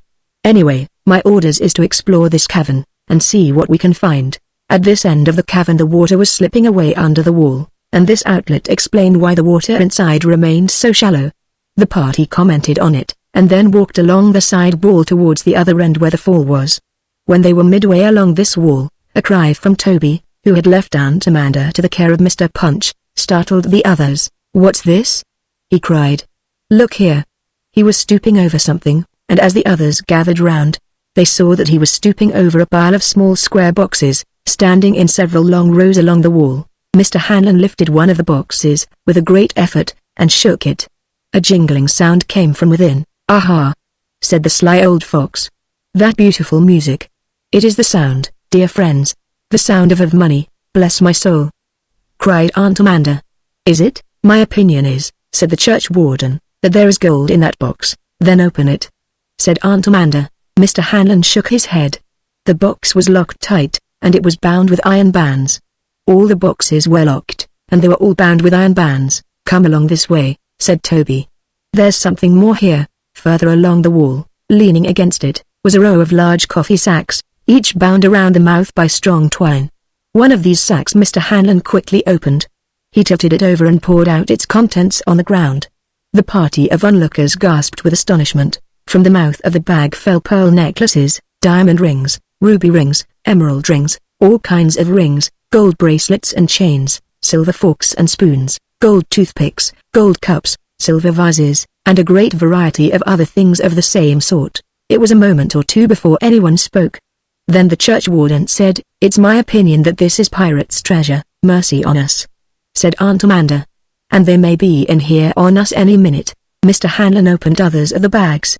Each was filled with rare and costly articles of gold, silver, and precious stones. "Do you think it's really pirates?" said Freddie, in an awed whisper. "Not a doubt of it," said Toby, in a voice much lower than before. "Look at this." He pointed to a placard on the wall above the sacks. The light was almost too dim for reading, but the writing on the placard was very large, and Toby, by standing on one of the bags, was able to make it out. He read it aloud. "Beware. Hands off. Whoever shall touch it he shall die by the hand of Lingo, with a knife in the throat. Long live King James and the Jolly Roger." "There are skull and crossbones under it," said Toby. "Pirates, as sure as you're born." "We'd better be getting away from here," said Aunt Amanda. "Better not speak so loud," said Toby. "How are we to SSH?" said the old codger with a wooden leg, in a frightened whisper. "Excuse me, look, I saw something under the waterfall." "What's that?" "Stand close back against the wall," whispered Toby, "and don't speak a word." They crowded back against the wall, alongside of the treasure, and looked towards the waterfall. A dark object was rising from the shallow water at the foot of the fall. As they watched, another dark object appeared to come through from under the fall and apparently from behind it, and this object rose also from the shallow water near the foot of the fall, and took its place beside the other. One after another, 5 more of these dark objects came from under the fall and apparently from behind it, and stood upright in the shallow water. There were now 7 in all. They moved in a group towards the shore. Each of them had 2 legs, and each was muffled from top to toe in a single loose garment with baggy legs. They walked somewhat like a company of bears. They stood on the dry ground, and one of them proceeded to take off the loose garment with which he was muffled, while the others assisted him with evident deference. First came off a close hood which covered his head, cheeks, and neck. As the watchers by the wall saw his head, they held their breath in terror, and Aunt Amanda clutched Freddie's arm. Around the head was a tight-fitting kerchief, knotted behind. In his ears were great round earrings, and gripped between his teeth was a long pointed knife. Aunt Amanda gave a sign as if she was about to scream, but Toby quickly put his hand over her mouth. As the man with the earrings got himself out of the legs of his loose garment, the party by the wall saw that he was a short and burly man, of a ferocious aspect. In a sash which he wore was stuck on one side a cutlass, and on the other a long pistol. He wore no coat, and his shirt was open at the throat. His arms showed from the elbows down, and they were thick with muscles. His trousers were knee breeches, buckled just below the knee, and he was very bow-legged. His calves were big and knotted. When his outer covering had been removed, it was plain that he was perfectly dry from head to foot, except for water on his face and hands, and while the others were taking off their coverings, he withdrew with one hand the knife from between his teeth, and with the other hand wiped the water from his eyes and face. He then stuck the knife in his sash, waved his hands somewhat daintily in the air as if to dry them, took from his breeches pocket a large white handkerchief, completed with this handkerchief the drying of his face and hands, examined his fingernails carefully, blew on them, and proceeded to polish them delicately with his pocket handkerchief, at the same time swearing 2 dreadful oaths, in a low tone of voice, at the 6 men who were struggling with their coverings. When these had been removed, the 6 appeared in much the same style of dress as the first, and each bore a cutlass and a pistol, but their clothing was much ruder than his, and they had no earrings. Instead of sashes they wore leather belts. "Curfew!" rang out a sneeze as sharp as a pistol shot, from the party by the wall. "Dear me," said the sly old codger, out loud, "I do believe I'm catching cold." At the sudden discharge of the sneeze, the 7 men jumped as if they had in fact been shot. Each one snatched out his cutlass with his right hand and his pistol with his left, and faced in the direction of the sneeze. "Confound your cold," whispered Toby fiercely to the sly old codger, "now we're done for." The 7 men with their cutlasses and pistols, with the ear-ringed man in the lead, tiptoed stealthily in the direction of the sneeze. As they came closer to the party who were crouched against the wall, Aunt Amanda slipped down quietly to the ground at Toby's feet. The captain of the expedition had fainted. Chapter 16 Captain Linko and a fine piece of head work. The man with the earrings muttered something in a fierce undertone to his 6 followers. They spread out behind him in a wide line. With a stealthy step they came forward noiselessly. The party by the wall held their breath in terror. Nearer and nearer came the 7 men, still in perfect silence. They reached the cowering company by the wall, leveled their pistols at their breasts, held up their cutlasses ready to strike, and looked at their leader for the command to kill. At this moment the man with the earrings observed the form of Aunt Amanda on the ground. He stooped down and examined her, and stood up again. Then he eyed the company of travelers with a hard cold eye, and spoke deliberately and in a low voice. His manner of speech was somewhat stilted and precise, and scarcely what might have been expected of a pirate. "The ceremony," said he, "will be deferred for the moment. I commend you meanwhile to perfect quietness. One movement, and the consequences may be fatal. A hint is sufficient. I perceive here a lady in distress. 'Tis a monstrous pity, indeed. I regret that we were unaware of the presence of a lady. Had we known, we should certainly have taken our measures more fittingly. I crave your pardon. No one has yet accused Captain Linko of rudeness to a lady. Ketch, put up thy cutlass and go straightway to the pool and wet this pocket handkerchief. Be brisk, thou muddle-pated son of a sea cook. Haste." The man called Ketch jumped as though he had been stung, and took from Captain Linko's hand a fine white cambric handkerchief which the captain had produced from his breeches pocket, and running to the water moistened it and returned in great haste. While this was going on, the poor captives were able to examine their chief captor more carefully. They remarked with surprise the fine quality of the handkerchief which he had handed to his man, and they were even more surprised to note the whiteness and fineness of the linen of his shirt. His breeches were of blue velvet, and his sash and the kerchief which bound his head were of crimson silk. On the fingers of each hand he wore 3 or 4 diamond rings, which sparkled brilliantly in the half-darkness.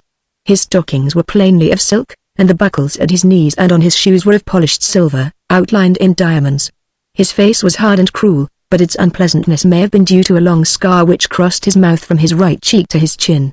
When he smiled, as he did in referring to the lady in distress, the scar gave to his face a singularly evil expression. Taking the wet handkerchief from Ketch's hand, he knelt beside Aunt Amanda and bathed her face and wrists, slapping her cheeks and temples smartly now and then with the handkerchief, and changing her position so that her head lay lower than her body.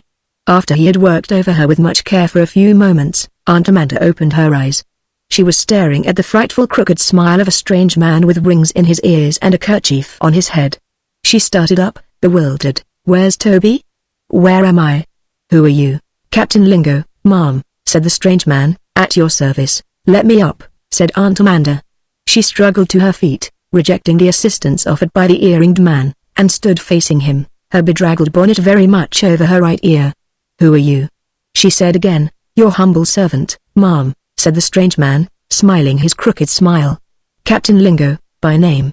A gentleman adventurer of the high seas. Owner of the treasure which you have discovered here in our little retreat. Known here on the Spanish Main as the Scourge of Ships, and loyal servant of His Blessed Majesty King James, whom the saints defend. Your obedient humble servant to command. He made the lady a very courtly bow. Toby whispered into Freddy's ear. He can't be so terrible bad, not with all that polite way of talking. Don't be afraid. We'll be all right with this pirate. Who on earth is King James? Aunt Amanda was also much relieved by the pirate's polite address. As long as you are my obedient servant, said she, I'll thank you to help us to get out of here as soon as possible. We didn't want to come in the first place, and we are in a hurry to get out. Captain Lingo laughed heartily. They are in a hurry to get out, lads, he said to his companions, and at this they all laughed uproariously. I don't see anything to laugh at, said Aunt Amanda. If we don't get out of here soon, we'll catch our death of cold. This made Captain Lingo laugh more heartily than before. Ha! Ha! Ha! Their death of cold. That would be a rare fine thing, but a bit too slow, lads, eh? And the other six laughed again, so that the walls of the chamber echoed with their mirth. What do you mean by too slow? Said Aunt Amanda. Madame, said Captain Lingo, we are a little pressed for time. We really could not wait for you to die of colds. What? Said Aunt Amanda faintly, her feeling of confidence beginning to ooze away. Do you mean to say? Madame, said the pirate, seriously, I will put it to you plainly. Our treasure, which you have discovered, has taken a great deal of hard work to accumulate. We really couldn't bear to lose it.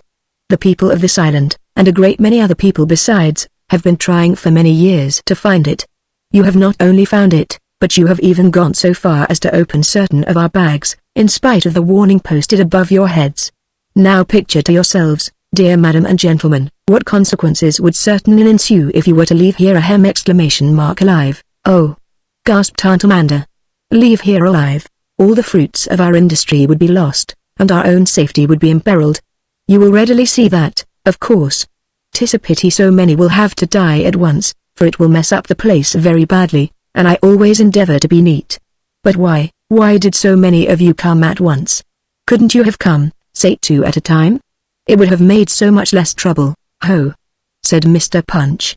If we had only stopped at home, all of us. However, I do not wish you to feel too keenly the trouble you are putting us to. My brave lads will cheerfully put up with the inconvenience, though I must confess the amount of blood will be quite unusual, and so many bodies will be troublesome to bury. I wish it were possible to have you walk the plank.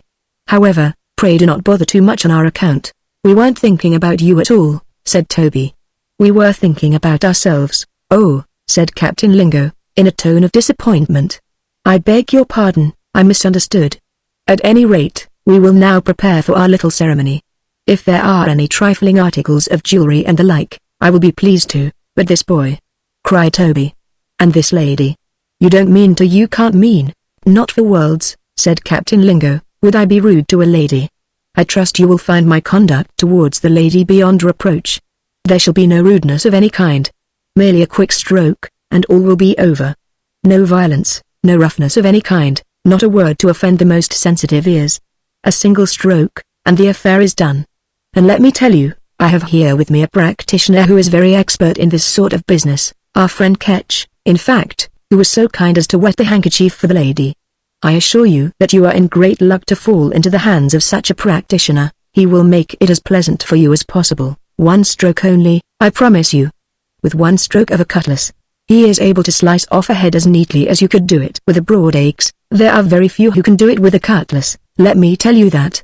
Many men have become famous by being operated on by Ketch. I remember a case however, he said, looking about him as if considering something, and speaking rather to himself than to the others. It would be difficult to bury the bodies here, and the light is not very good. I think it had better be done outside. You are already wet, and I trust that another immersion will not inconvenience you too much. Lads, he said to his 6 men, put on the rubber suits. and help our friends under the fall. Look alive, now." The 6 men immediately ran to their rubber suits and began to put them on. While they were doing this, Toby put one arm about Freddy and the other about Aunt Amanda. She lowered her head to his shoulder for a moment, but she soon raised it, and standing very erect she said, "Very well, if it must be, it must. It's easy to see that this bloodthirsty villain means every word he says, but I ain't going to whimper. I'm the captain, and I order that everybody keep up his courage, and wait and see what will happen." Ma'am," said the churchwarden. "Do you know," whispered the old codger with the wooden leg, "I believe that we are in a good deal of a danger." Freddy put his hand in Toby's, and held it tight. "You keep close to me if you can," said Toby, squeezing his hand. "We may be rescued at the last minute, you never can tell.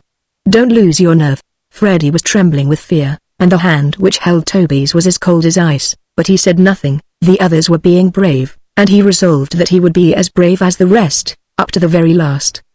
He began to think of his mother and his father, and to wonder what would become of them if he should be, but he forced himself not to think of that. He pressed his lips tight together, and commanded himself to be brave. The 6 pirates returned, clad in their baggy rubber suits, and looking very much like bears walking on their hind legs. They brought with them Captain Lingo's suit, and helped him to get into it. When he was encased like the others, with only his hands and face showing, he said, "Now, Madame, I will assist you to the fall." "We'll attend to that," put in Toby, quickly. "Come on, Mr. Punch." Aunt Amanda's cane having been lost, she found more difficulty in walking than formerly, but Toby and Mr. Punch supported her to such good effect that she kept up with the others very well on their march into the water towards the fall. All, except the pirates, shivered as the cold water came again around their knees, and they looked with fear upon the tumbling cataract which they were required to go under. There was no help for it, however. The 7 pirates surrounded them and persuaded them to go on. They stood in a forlorn group in the quiet water near the foot of the fall. "Now, Madame," said Captain Lingo, "I will help you under." Toby and Mr. Punch, feeling that the pirate knew the way better than they did, resigned Aunt Amanda to his care, not without some fear that the villain might deliberately drown her on the way through. He made her kneel in the water, and then lie flat, and with a strong arm he pulled her under the waterfall and out of sight. "You're next," said a deep voice to Freddy, and Catch the practitioner seized him and plunged with him under the water, and in an instant they had disappeared beyond the fall. One after another the miserable, shivering victims were assisted by the pirates under the water, and one by one disappeared. The old codger with a wooden leg was the last, and one of the pirates returned for him. When he had followed the others, the great half-dark chamber remained as it had been before, in its empty solitude and gloom, without an ear to hear the steady rush of water pouring incessantly down its fall. On the outer side of that rushing fall was a scene very different indeed. The pirates and their captives stood under a blazing sun, looking across a wide and beautiful landscape. Behind them, in the side of a high hill overgrown with bushes, was the hole by which they had come forth, and across the inside of this hole was the curtain of falling water. Freddy wondered how anyone had ever had the courage to plunge for the first time through that curtain into the unknown dark. The heat of the sun was very grateful, and the clothing of the soaked travelers began to dry perceptibly at once. The pirates took off their rubber suits. Beneath the observers the ground sloped down into a broad valley, checkered with grass meadows and dotted with trees. To their left, as they gazed out across the landscape, the ground rose from the valley by easy stages to a great height, no doubt forming the landward side of the black cliff which bordered the ocean. To the right, the country rolled gently away from the valley in a vast unbroken forest, a shimmering green ocean of treetops as far as the eye could see. Far, far off where the forest rose in a kind of mound, Freddy thought he could see what looked like the top of a round tower, just emerging above the haze of trees. The pirates and their captives were standing on a little grassy plateau, on which were great boulders here and there, and a few wide leafy trees. 2 or 3 fallen logs were lying near the edge of the plateau, where it began to slope downward. Captain Lingo stepped out of his rubber suit, spread out his fine white handkerchief on a boulder to dry, and twiddled his moist fingers daintily in the air, after which he blew on his fingernails and polished them on his shirt sleeves. "We are now ready," said he, "for the ceremony. Catch, thy cutlass." Ketch drew his cutlass from his belt and handed it to the captain. It glittered wickedly in the sunlight. The captain ran his thumb along its edge, and nodded his head with satisfaction. "It will do," said he. "One stroke for each will be quite sufficient. We will now proceed with the ceremony." He restored the cutlass to the practitioner, who raised it high and gave a swinging slash downward with it. as if to test his iron arm. The practitioner then rolled his right shirt sleeve up to his shoulder. He was the largest man in the party, and his arm was the arm of a blacksmith. "Stop!" cried Mr. Punch. "One moment. Captain Lingo. You are a Englishman, aren't you?" "I am an Englishman," said the captain, swelling out his chest. "Long live King James." "I am a Englishman also," said Mr. Punch, swelling out his chest. "You can't murder a fellow countryman in cold blood, now can you?" "I say, you couldn't do that, you know. We're both subjects of Her Gracious Majesty, we are." "Long live Queen Victoria." "Who?" said Captain Lingo. "Queen Victoria," cried Mr. Punch. "She'd never forgive you if." "Never heard of her," said Captain Lingo calmly. "I'm a loyal subject of His Catholic Majesty King James II. May all the saints defend him." "King James II?" cried Mr. Punch. "Why, he's been dead these 200 years, nearly. He's as dead as Christopher Columbus." Captain Lingo started violently, and his face became dark with anger. "Dead? King James dead? Do you mark that, lads? He calls His Blessed Majesty dead. Aha! Thou renegade Englishman, thou hast imagined the death of the king. A felony, by St. George. And the punishment is death. What, thou reprobate, dost thou not know 'tis a felony, punishable by death, to imagine the death of the king, but he is dead. One can't live 200 years, you know, you hear," said Captain Lingo, his voice quivering with rage. "He imagines the death of the king. Any judge in the kingdom would sentence him to die for that. 'Tis the law. But enough talk. Captain Lingo is not the man to stand by and see the law defied. For that, my pretty Englishman, thou shalt die the death twice over. There shall be violence in thy case. Thou shalt wish thou hadst never been born. Thou shalt be kept for the last. There shall be fine sport at his taking off, lads? Enough. Proceed with the ceremony. To imagine the death of the king. Ketch, art thou ready?" Captain," said the practitioner. The captain cast his angry eye over the terrified group shivering in their damp garments. "One of you must be first." "Who shall be first?" "Let me see." Each person quailed as the pirate's eye rested on him. "One moment. We will decide it by chance." He plucked 7 sprigs of grass, and broke them into varying lengths. He then held them in his hands so that only the even ends showed. "Now choose," said he. "The longest blade shall be first." Each drew a blade of grass, except Mr. Punch, who had already been reserved for the last. "Thou shalt be quartered alive," said the captain to him.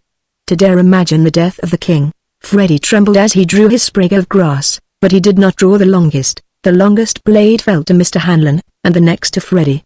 Mr. Toby was third, the churchwarden fourth, the sly old codger fifth, Aunt Amanda sixth, and the old codger with the wooden leg seventh. "We will use that fallen log," said the captain, and led the way towards it. He was now very stern, all his politeness had been dissipated by the offense of Mr. Punch. "Toby," said Aunt Amanda, as they were moving towards the place of the ceremony, "I hope you will excuse me for all the cross words I have ever spoken to you." "Oh, nonsense, Aunt Amanda," said Toby, sniffling a little. "I've been a trial enough, I know it." "What will become of the shop, poor Freddy?" said Aunt Amanda. "It just breaks my heart to see him so brave. He's so young to have to twind his poor mother." Oh dear. "Now then," said Captain Lingo, "you may sit down on the grass until your turns come." Toby helped Aunt Amanda to sit down. Freddy sat beside her and pressed his white face against her shoulder. The others grouped themselves on the grass about them, all except Mr. Hanlon, who, knowing that his time had come, stepped forward and stood before Ketch the practitioner, who was feeling the edge of his cutlass. One of the pirates produced from his pocket some strong twine, and bound Mr. Hanlon's arms behind him. On a sign from Captain Lingo, this man led Mr. Hanlon to the fallen log, and made him kneel beside it and rest his head face down upon it, so that there was a good view from above of the back of his neck. The dreadful moment had arrived. Ketch the practitioner took his place by Mr. Hanlon's side, planted his feet firmly, wide apart, tucked in his right shirt sleeve at the shoulder, and raised his gleaming cutlass high above his head. A scream from Aunt Amanda made him hesitate for an instant, but only for an instant, as Aunt Amanda and Freddy closed their eyes and buried their faces in their hands. The cutlass flashed twice around the head of Ketch and came down with a swift and horrible slash straight upon the back of Mr. Hanlon's neck. A single stroke was enough. Mr. Hanlon's head rolled off upon the ground. "Well done, Ketch," said Captain Lingo, quietly. "I doubt if there's another hand on the Spanish Main could have done it." Ketch blushed with honest pride at these gracious words. He swung his bloody cutlass in embarrassment. All the pirates turned towards the pale group on the grass, and Captain Lingo said, "Next." Freddy stood up. His knees began to tremble under him, and his heart was beating so fast that he could hardly breathe. Aunt Amanda flung her arms about him as he stood beside her, and cried, "No, no, no." In a voice of anguish, all eyes were on the little boy, as he stood awaiting his dreadful fate, with Aunt Amanda's arms about him. His time had come. His friends were waiting to see if he would be brave, and though his face was white his courage did not fail him. He looked at them in farewell, and each one gave him a tearful gaze in return. He turned his eyes towards the warm and friendly landscape, for a last look at the world he was about to leave. It would be hard to go, and he would need all his strength to bear through. A loud cry from Freddy startled all the others. "Look!" he cried, and pointed a shaking finger. They looked, and what they saw was Mr. Hanlon. By the log on which his head had been cut off, Mr. Hanlon was standing, his hands behind his back, and his head in its proper place on his shoulders. He was smiling and bowing, and as the astonished spectators gazed at him with their mouths open, he sprang lightly into the air and clicked his heels together as he came down. "Ha! Ha! Ha!" laughed Toby in spite of himself. "Freddy, we've seen that little act before, haven't we?" Freddy nodded. He remembered very well the first time he had seen Mr. Hanlon's head cut off, at the Gaunt Street Theatre at home. He wondered that he had not thought of it before. Captain Lingo was plainly very angry. His face turned a purple hue, and the scar across his mouth showed very white. He fingered his knife dangerously, and at the same time glared at Ketch, who was scratching his head in bewilderment. The captain did not raise his voice, but he spoke with deadly earnestness. "A fine workman thou, friend Ketch," said he. "Truly a pretty hand with a cutlass, thou son of a sea cook. I've a mind to let a little of thy blood with this knife, thou scurvy knave. But I will give thee one more chance. If thou fail again, by St. George thou shalt die the death. Once more, now." And remember, it was Ketch's turn now to tremble. He knew very well that Captain Lingo would do as he had said, if he should fail a second time. His own life hung on a thread now. Captain," he said huskily, and led Mr. Hanlon back to the fallen log and made him kneel as before. As Mr. Hanlon's head lay across the log, he turned it round towards his friends, and gave them a long slow wink. Ketch's cutlass flashed as before. Round his head it swung twice, and down it came with a slashing stroke straight and true on the back of Mr. Hanlon's neck. Off rolled Mr. Hanlon's head upon the ground. Everyone watched breathlessly, and Ketch did not breathe at all. For a second Mr. Hanlon's body continued to kneel headless beside the log. Then the head on the ground popped like a flash to the neck it belonged to, and fastened itself accurately there in place. Ketch turned ghastly pale. Mr. Hanlon sprang up, opened his mouth wide in a soundless laugh, bowed to Captain Lingo, jumped lightly into the air, and clicked his heels together 3 times as he came down. Captain Lingo's face was a terrible sight to see. He gazed steadily at Ketch. The unfortunate practitioner was shaking like a leaf. Captain Lingo slowly drew his knife, and held it behind him in his right hand. With the other hand he pointed to the ground before him. "Hither, dog," he said, in a quiet, even voice. Ketch hesitated, gave a wild look about him, and advanced slowly towards his captain. When he reached him, he fell on his knees and held up his shaking hands. "No, no, no, Captain," he cried. "Don't do it. Oh, please don't do it. I done my duty always, and I ain't never failed before. Remember my poor old mother, Captain. Give me one chance, Captain, just one. Don't kill me. Captain. Captain." The expression on Lingo's face did not change, but the glitter in his eye became even more murderous than before. He said not a word, but with his left hand snatched off the kerchief which bound Ketch's head, and seized him by the hair, and with his other hand he brought the knife swiftly around in front and lowered it to plunge it into Ketch's heart. At that moment Aunt Amanda, forgetting her lameness, struggled to her feet, hobbled to the kneeling man, and throwing her body between him and the knife, shrieked at Captain Lingo, "Stop! Stop! You bloodthirsty villain! Ain't you got no shame? What are you going to murder him for? Ain't he done the best he could? You're a big bully, that's all you are. You ain't a man at all, you're a monster. Put up that knife, and take your hand out of his hair. Ain't you ashamed of yourself?" Captain Lingo was taken completely by surprise. His eyes opened wide and his jaw dropped. He was so astonished that he took his hand from Ketch's hair and put up his knife. "That's the idea," said Aunt Amanda. "You're more of a man than I thought. Mr. Ketch, you had better get up. Madame, said Captain Lingo, making her a bow. "'Tis a bold action and generous. I trust I am able to respond to it in kind. My duty to you, ma'am, your obedient humble servant. Ketch, thou white-livered dog, get up, and thank this lady for thy life." Ketch, still pale and trembling, stood up, and seizing one of Aunt Amanda's hands in both of his, made a low bow over it and kissed it fervently. By the look in his eyes it was plain to see that he was from that moment her devoted slave. "Madam and gentlemen," said Captain Lingo, "I am sorry to inform you that the ceremony is over, until I can obtain another practitioner to take the place of Ketch. I blush with shame when I think how I boasted of his skill. I hope you will not think I meant to deceive you. I assure you I am more disappointed than you can possibly be. I am provoked and disgusted and irritated. I am annoyed, I can't deny it. There is nothing to do but to retire to our home in High Dudgeon." "What's that?" said Aunt Amanda. "Is it a place, or is it just the way you feel?" "Ask me no more," said Captain Lingo, turning away. "I must confer with my lads about our next step." "Are you going to take us with you?" asked Aunt Amanda. "We shall certainly give ourselves that pleasure." "Madame," said the captain, rather stiffly. "Lads, come with me." On a sign from the captain, one of the pirates cut the twine which bound Mr. Hanlon's hands, and the restored one joined his friends on the grass.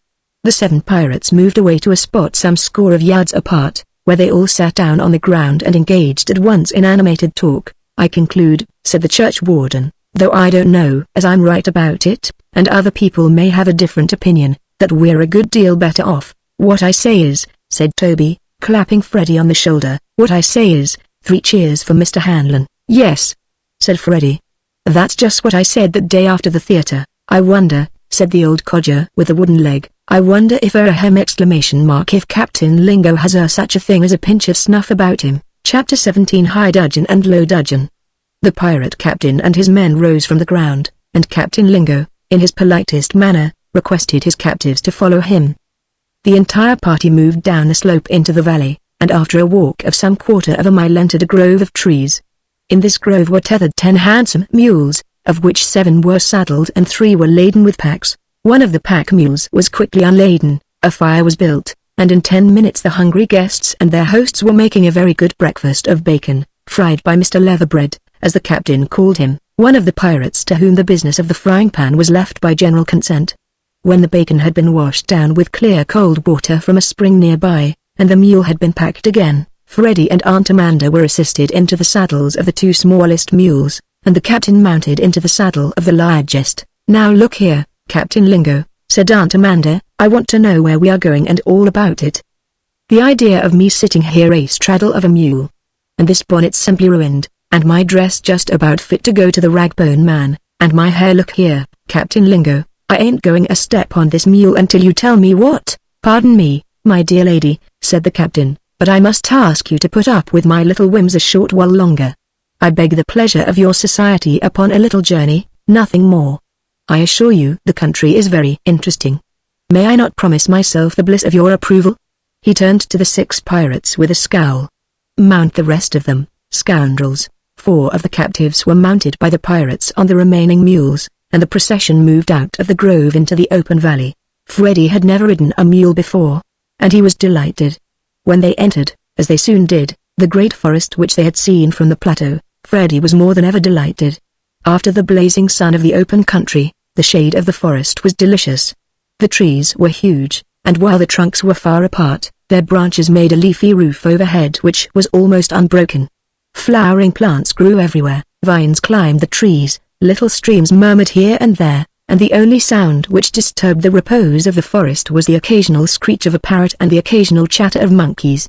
The first time Freddie heard the sudden scream of a parrot in the stillness he was thoroughly alarmed, but when he learned what it was, and saw the flash of the bird's plumage between the trees, he forgot all about his danger, and for the rest of the day he gave himself up to the pleasure of watching the parrots and monkeys among the branches. The sly old codger turned in his saddle and said to Toby, who was riding behind, with Mr. Punch walking between, "A work of nature, my dear friend, a real work of nature. So beautiful. Parrots and monkeys flitting about overhead, the primeval forest stretching its bosky arms above us in all directions, so bosky. What one might call a real work of nature, so very, very bosky." "Right you are," said Toby. It puts our Druid Hill Park in the shade, that's a fact, makes it take a back seat and play second fiddle, as sure as you're born. I beg your pardon, said Mr. Punch. How can a park sit down and play a fiddle? All day long they moved onward, single file, further and further into the depths of the forest. At noon they halted for a luncheon of fried bacon, prepared by Mr. Leatherbread.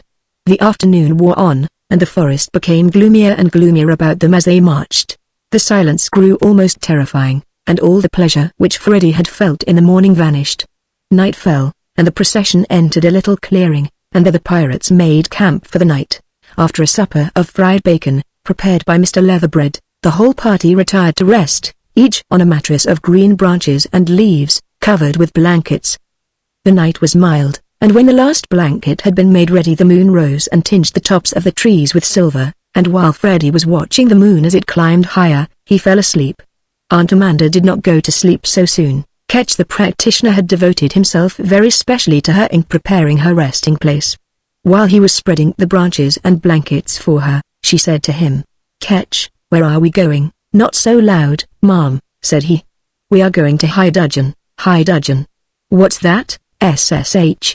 When we're disappointed, or disgusted, or vexed, we always go to our home in High Dudgeon." "Is that where you live?" "Part of the time, Mom. Mostly we are away at sea or on the island, but when anything goes wrong, and we're angry about it, we always go home and stay there, in High Dudgeon." "Yes, Mom. And what are they going to do with us when they get us there?" "SSH. You'll be in great danger there. If you can find any way to escape from there, I advise you SSH. Not another word. Captain Lingo is looking this way. I must go." Aunt Amanda did not sleep very well that night. In the morning, after a breakfast of fried bacon, prepared by Mr. Leatherbread, the company resumed its march. At noon, a halt was made beside a spring for rest and food, and here Mr. Leatherbread prepared a luncheon of fried bacon. In the evening, as the travelers were plodding onward, Ketch walked for a time at the head of Aunt Amanda's mule. Aunt Amanda leaned forward and said to him, "Ketch, are we going to have more bacon tonight?" "No, Mom," said he, in a low voice. "We'll have supper in High Dudgeon. My old mother's the cook there. You heard me mention her yesterday morning. I've an idea there'll be pigeon pies for supper. And mark what I'm saying to you, Mom." His voice sank to a whisper. "If you get a pigeon pie for supper, look careful to see what's inside of it before you eat it. Mercy on us," said Aunt Amanda. "Are they going to poison us?" But Ketch slipped away in the gathering darkness, and said no more. They had gone but a few hundred yards further, when, at the moment when the darkness of night was making ready to blot out everything, they suddenly emerged into the round grassy clearing enclosed by the forest, where the light was better, and over which a straw too could be seen glimmering in a pale blue sky. In the midst of this clearing rose a tower. It was a round tower, built of stone. Its top came scarcely to the top of the surrounding trees, and it was in fact not more than 2 stories high. It appeared, with its wide girth, low and squat. Its sides were pierced here and there with deep and narrow slits, for windows, and on one side was a heavy oaken door, with great iron hinges and an iron lock. Through 2 or 3 of the upper slits in the wall glimmered a light from within. It was otherwise dark and forbidding. Aunt Amanda found Ketch at her mule's head again. She leaned forward and said to him, "Is that High Dudgeon?" "No, Mom. That's Low Dudgeon." "Low Dudgeon? What do you mean by Low Dudgeon?" Ketch looked at the tower and shuddered. "I don't like to talk about it, Mom. I don't like the place. It's the place where we used to live long ago, before we built High Dudgeon. There's none of us wants to live there now. We haven't lived there since." Ketch paused, and shuddered again, and evidently decided not to go on. "There's a light up there," said Aunt Amanda. "Does anybody live there?" "No, Mom," said Ketch. "Nobody lives there, but there's a light," said Aunt Amanda. "Surely there must be somebody there." "There is, Mom, there is, 13 of 'em." "13 what?" But Ketch only shuddered again, and would say no more. Aunt Amanda noticed that instead of going straight onward past the door of Low Dudgeon, the pirates led the file in a wide course away from it, along the edge of the clearing, as if to avoid coming near to it, and when the procession had thus skirted the clearing and entered the forest again on the other side, leaving the low tower behind, a sigh, as if of relief, went up from Ketch and all the other pirates, except, however, from Captain Lingo himself, who appeared to be wholly indifferent. "How much further?" said Aunt Amanda to Ketch. "About a mile, Mom," said he. The last mile of their journey was a long mile, and it was traversed in perfect darkness. The moon had not yet risen. Not a word was spoken, and there was no sound except the pad of the mule's feet and the breaking of twigs and branches as the travelers pushed their way through. The prisoners were in a state of greater nervousness and anxiety than before, and as they neared the place where their lives were to be disposed of in one way or another, their sense of uncertainty became almost unbearable. When it seemed that they must be close to the fateful place, the procession suddenly halted, and at the same instant the screech of a parrot startled the silence and made each of the prisoners jump. "It's only the captain," said Ketch. "It's a signal." Immediately, as if in response, there came from a distance in advance the note of a cuckoo, 3 times repeated. The procession moved forward. A moment or two later, the whole company came forth from the forest under the stars, and stood on the edge of a wide round clearing, grown high with grass and weeds. In the midst of this clearing rose a tower. "High dudgeon," said Ketch over his shoulder. This also was a round tower, built of stone, but it was very tall, much taller than the highest trees, and from the top there must have been a view of all the surrounding country, even as far as the hill within which was the treasure cave. From the number of deep and narrow slits which served as windows it must have been 6 or 7 stories high. The top of the tower was flat, with battlements around the rim. As a fortress, it seemed to be impregnable. As a dwelling house, it was very dismal indeed. It was totally dark. The captives trembled at the thought of being imprisoned in such a place. The wayfarers proceeded in their single file directly to the great iron-bound oaken door of the tower, and those who were mounted got down. Ketch assisted Aunt Amanda and Freddie to alight, and having done so he took charge of the mules and led them away. Captain Lingo took from his breeches pocket a small key and unlocked the door. "Be so kind as to enter," he said, and made way for the captives and his men. When all were within, including Ketch, who had now returned, the captain locked the door on the inside and restored the key to his pocket. Chapter 18 The Society for Piratical Research. They were in a dark and narrow passageway. As they stood huddled together, a candle glimmered at the end of the passage, held in a tremulous hand, and lighting up the face of a very old woman. She advanced towards the party by the door, and holding her candle high above her head inspected the strangers with little blinking watery eyes. She was short and bent. She hobbled as she came forward. Her face was seamed with deep wrinkles, and the hand which held the candle was knotted and gnarled. Wisps of dirty grey hair hung over her eyes. "Aha! Mother Ketch," said Captain Lingo. "I wager thou didst not expect us so soon. What's in the larder?" "We are famished." Old Mother Ketch looked at her son, the practitioner, and nodded her head at him once or twice, blinking her eyes. Then she fixed her eyes on Aunt Amanda, and seemed to forget everybody else. "Well? Well?" said Captain Lingo, impatiently. "Aren't going to keep us here all night? Come, woman. Speak up directly. What's for supper, eh?" Mother Ketch slowly removed her eyes from Aunt Amanda, and looked at the captain steadily. "There's naught but pigeons and mushrooms," and said she. "Good," said the captain. "Then we will have pigeon pies, 1 for each, and well filled, mind you. Now haste. Be off." Mother Ketch turned and hobbled slowly down the passage, and the glimmer of her candle disappeared. "Follow me," said Captain Lingo. The 6 pirates vanished somewhere in the darkness, and the others followed Captain Lingo up a winding stair. At the top was a heavy door, which he unlocked with his key, and locked again on the inside after his guests had passed through. He then led them down a dark passage-way, and turning to the right unlocked a door with his key and threw it open. They were in a large dining room, on the table of which were numerous candles, which the captain lighted. In one wall was an opening for a dumb waiter for sending up food from the kitchen below.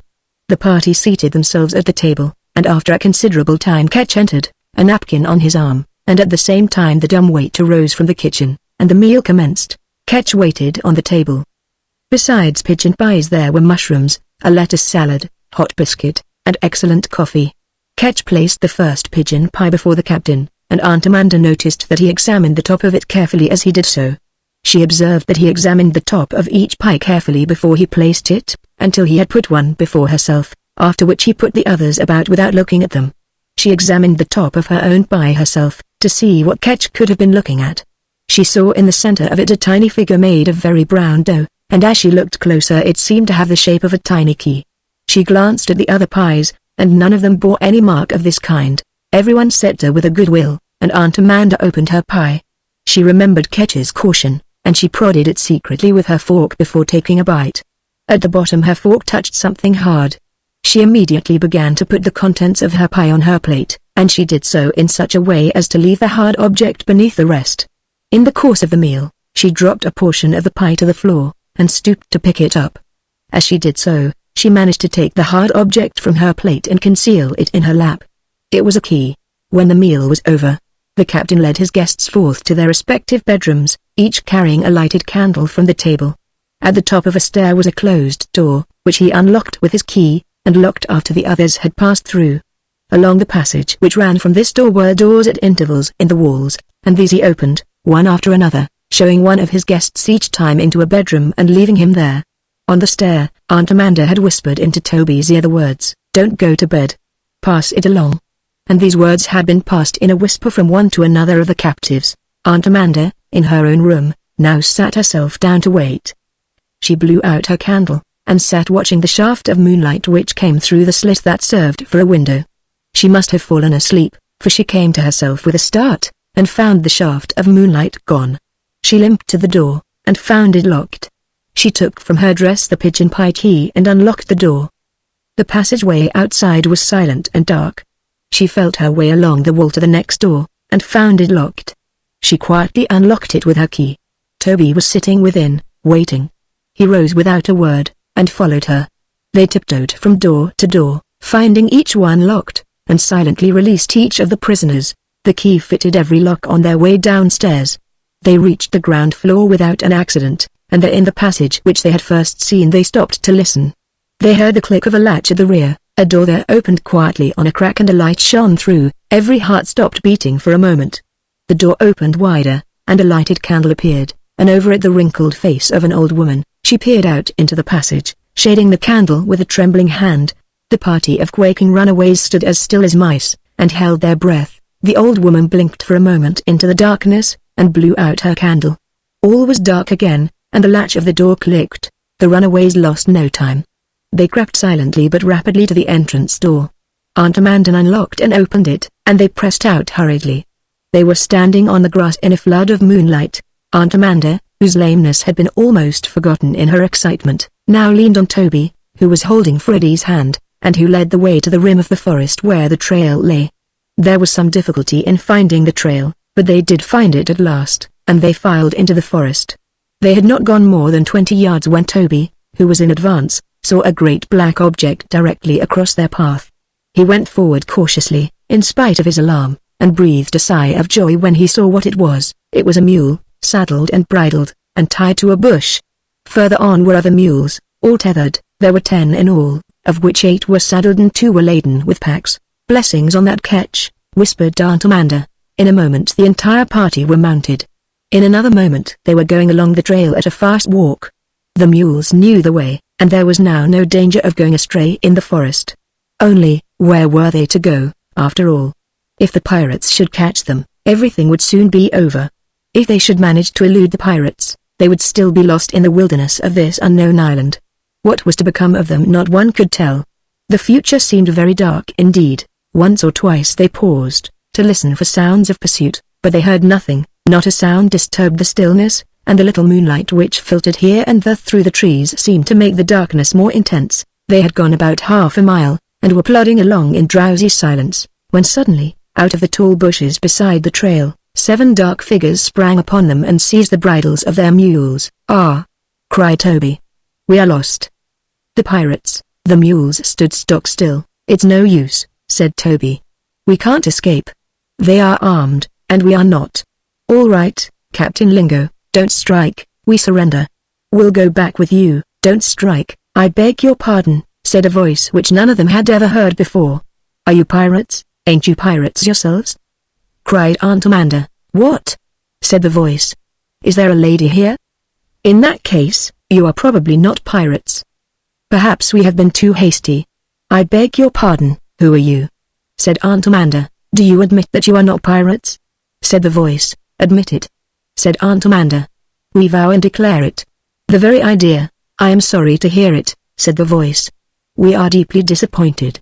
We of course cannot doubt the word of a lady, but we were almost sure we had found them. We have been searching for pirates for a long time, and we were advised that they lived somewhere near here. We must have missed our way. Could you perhaps direct us?" "It is a place called High Dudgeon." "You bet we could," said Toby, "but we won't. We are running away from there, and you had better run too." Then perhaps you happen to know the whereabouts of a place called Low Dudgeon, where the pirates formerly lived. We do, said Toby. You are about halfway now between High Dudgeon and Low Dudgeon, and you had better get out of this neighborhood as fast as you can. This is very interesting, said the voice. I feel that you will be able to give us some valuable information. If you have no objection, we will walk behind you until we come to a place where there is more light, when we will have a few minutes' conversation on this interesting subject. The 7 dark figures stood aside, and the mules moved onward. The 7 figures walked behind. In 5 minutes they reached a patch of ground where the moon shone brightly through the trees, and the riders drew in their animals, and turned to look at the figures who now marched sedately up beside them.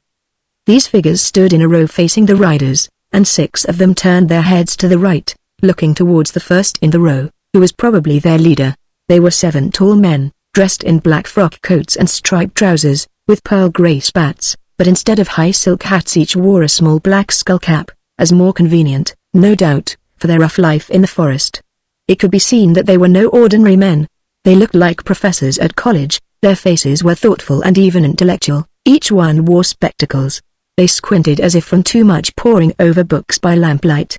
The one at the head of the row was fat, with mutton chop whiskers, and his frock coat was buttoned tight over a round stomach. He spoke in the same voice which they had heard in the dark. "I beg your pardon," said he. "If you will be so kind as to direct us either to High Dudgeon or to Low Dudgeon, we will not fail to gratefully acknowledge." "Aha!" said one of the others, in a playful tone. "A split infinitive, Professor. I beg your pardon." "A slight inadvertence." "To acknowledge gratefully your kind." "There's no time to talk now," said Toby. "We are running away from these bloodthirsty cutthroats, and if they catch us we are dead, as sure as you're born. I'll tell you what we will do. We'll all keep on to Low Dudgeon, and we'll go in there, if we can get in, and decide there what we had better do. It looked like a strong tower, and we would certainly be as safe inside there as out of doors, if the pirates should come along." The professor looked down the line of his companions. "What is the sense of the committee on this proposal?" said he. "Ah, very good. We are agreed. Proceed, my dear sir." "1 minute," said Aunt Amanda. "Excuse my asking, but I should like to know who you are, anyway." The professor waved a fat hand towards his companions, and looking at Aunt Amanda, said, "We belong, Madame, to the Society for Piratical Research, under the patronage of His Gracious Majesty, the King of this island. You behold before you a committee of that society, the Committee on Doubtful and Fabulous Tales, sometimes called for the sake of brevity, from the initials of its title, the Daft Committee. As third vice president of the Society for Piratical Research, I have the honor to be chairman of the Daft Committee. The seat of our society is far from here, in the principal city of this kingdom, the famous city of Towers, blessed as the residence of His Gracious Majesty, the most learned and liberal of princes. Our camp, which we made only late this evening, lies at no great distance from this spot. We did not wish to delay our researches until morning, and so, as third vice president of the Society for Piratical Research, and chairman of the Daft Committee, Much obliged," said Toby. "We've no time to listen to any more. We must get on." The Daft Committee, led by the third vice president, fell in behind the mules, and the whole party moved forward, as rapidly as the mules and the committee could walk. Aunt Amanda felt far from easy at the prospect of entering Low Dudgeon, but she had told Toby something of Ketch's strange words and manner regarding that place, and she was glad to leave the responsibility to him. Their dark and silent progress through the forest continued, and when they had gone what they thought must have been about half a mile, they knew they must be near their destination. Every eye was watchful and every ear was alert. A grunt from Toby in advance notified the others that they had arrived, and they filed out of the forest into the clearing, and saw before them the squat tower of Low Dudgeon in the moonlight. The same light as before appeared from within, through the upper slits in the side of the tower. As they drew in their mules at the edge of the clearing, the Daft Committee came up, and the third vice president spoke in a low voice. "I presume," he said, "that this is Low Dudgeon. I have heard of it, but I have never seen it. It was formerly, some 100 years ago, the headquarters of the pirates. But something occurred here, I do not know what, which impelled the pirates to move. They accordingly built themselves a much better residence, known as High Dudgeon, where I understand they now live. I do not believe that Low Dudgeon has been occupied since. Gentlemen," he said, turning to his companions, "we are fortunate in having found this interesting place at last, after so much trouble. It is the very spot in which to begin our researches, A murmur of approval arose from the other members of the committee. "I don't know whether it's occupied or not," said Aunt Amanda. "Ketch told me that no one lives there, and that there's 13 of them, and he seemed to be afraid of the place. And there's a light up there." "I don't understand it, gentlemen," said the third vice president. "Is it the sense of the committee that we begin our researches in low dudgeon?" Every member of the draft committee murmured his assent. "If we go into the forest," said Toby, "we may be caught. If we go in here, we are safe for a while, anyway, and we can decide there what we had better do. Maybe these gentlemen can send for help. Anyway, let's get in if we can." The riders dismounted from their mules and tied them to trees. In another moment the whole party was standing before the door of the tower. "Better knock," said Toby. They knocked, and knocked again. There was no answer. "Aunt Amanda," said Toby, "try your key." Aunt Amanda tried the key, and it fitted. She turned it, and the lock snapped back. Toby thrust open the door. The company entered, and Toby took the key and locked the door behind them. They were in a dark passage, near the foot of a winding stair. "We had better go up where the light is," said Toby, in a whisper. They went cautiously and noiselessly up the stair to the landing. There they found themselves in a hall, and at a little distance down the hall they saw a dim light shining under a closed door. "There it is," said Toby. "Come on." With the same breathless caution they tiptoed to the door. It had no lock, and Toby turned the knob and slowly pushed it open. "Ah!" said Toby, in a frightened gasp, and started back. The others crowded at his back and pushed him forward. The third vice president of the Society for Piratical Research brushed past him into the room, and the other 6 members followed him. The party of fugitives moved slowly in after them. In the middle of the room was a large round table.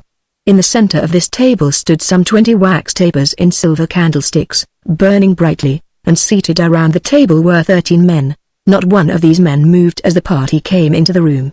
Not a limb nor muscle stirred. The third vice president coughed aloud. Still none of the men moved so much as a finger.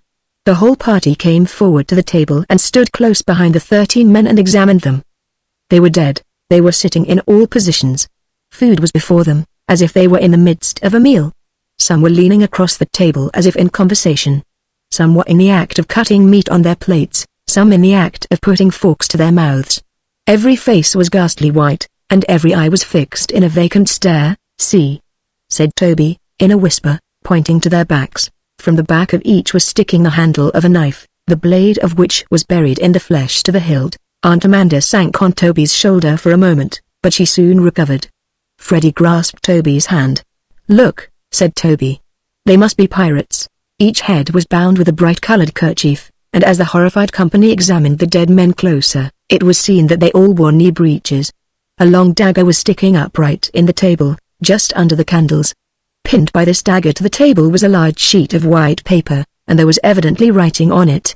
The third vice president had apparently little fear of 13 dead men. He went directly to the table, and reaching across between 2 of the stiff figures drew the dagger from the table and took from the dagger's point the sheet of paper. He adjusted his spectacles, turned his back to the candles so as to obtain a good light on the paper, and read from it aloud. "Thus does Captain Lingo serve all traitors." For a moment there was silence. Then Aunt Amanda spoke sharply. "The wicked villain," said she. 13 of his men dead at once, by his own hand. No wonder the 6 that are left are afraid of him. No wonder they don't like this place. Oh, the wicked scoundrel. If I had him here, I declare I would. She paused suddenly and listened. There was a stealthy creaking on the stairs. It grew more distinct, then it stopped, and there was silence. The 13 in their chairs made no motion whatever, but the living turned with one accord towards the open doorway of the room. They waited with bated breath. In another moment Captain Lingo himself was standing in the doorway, a pistol in his right hand and a knife in his left.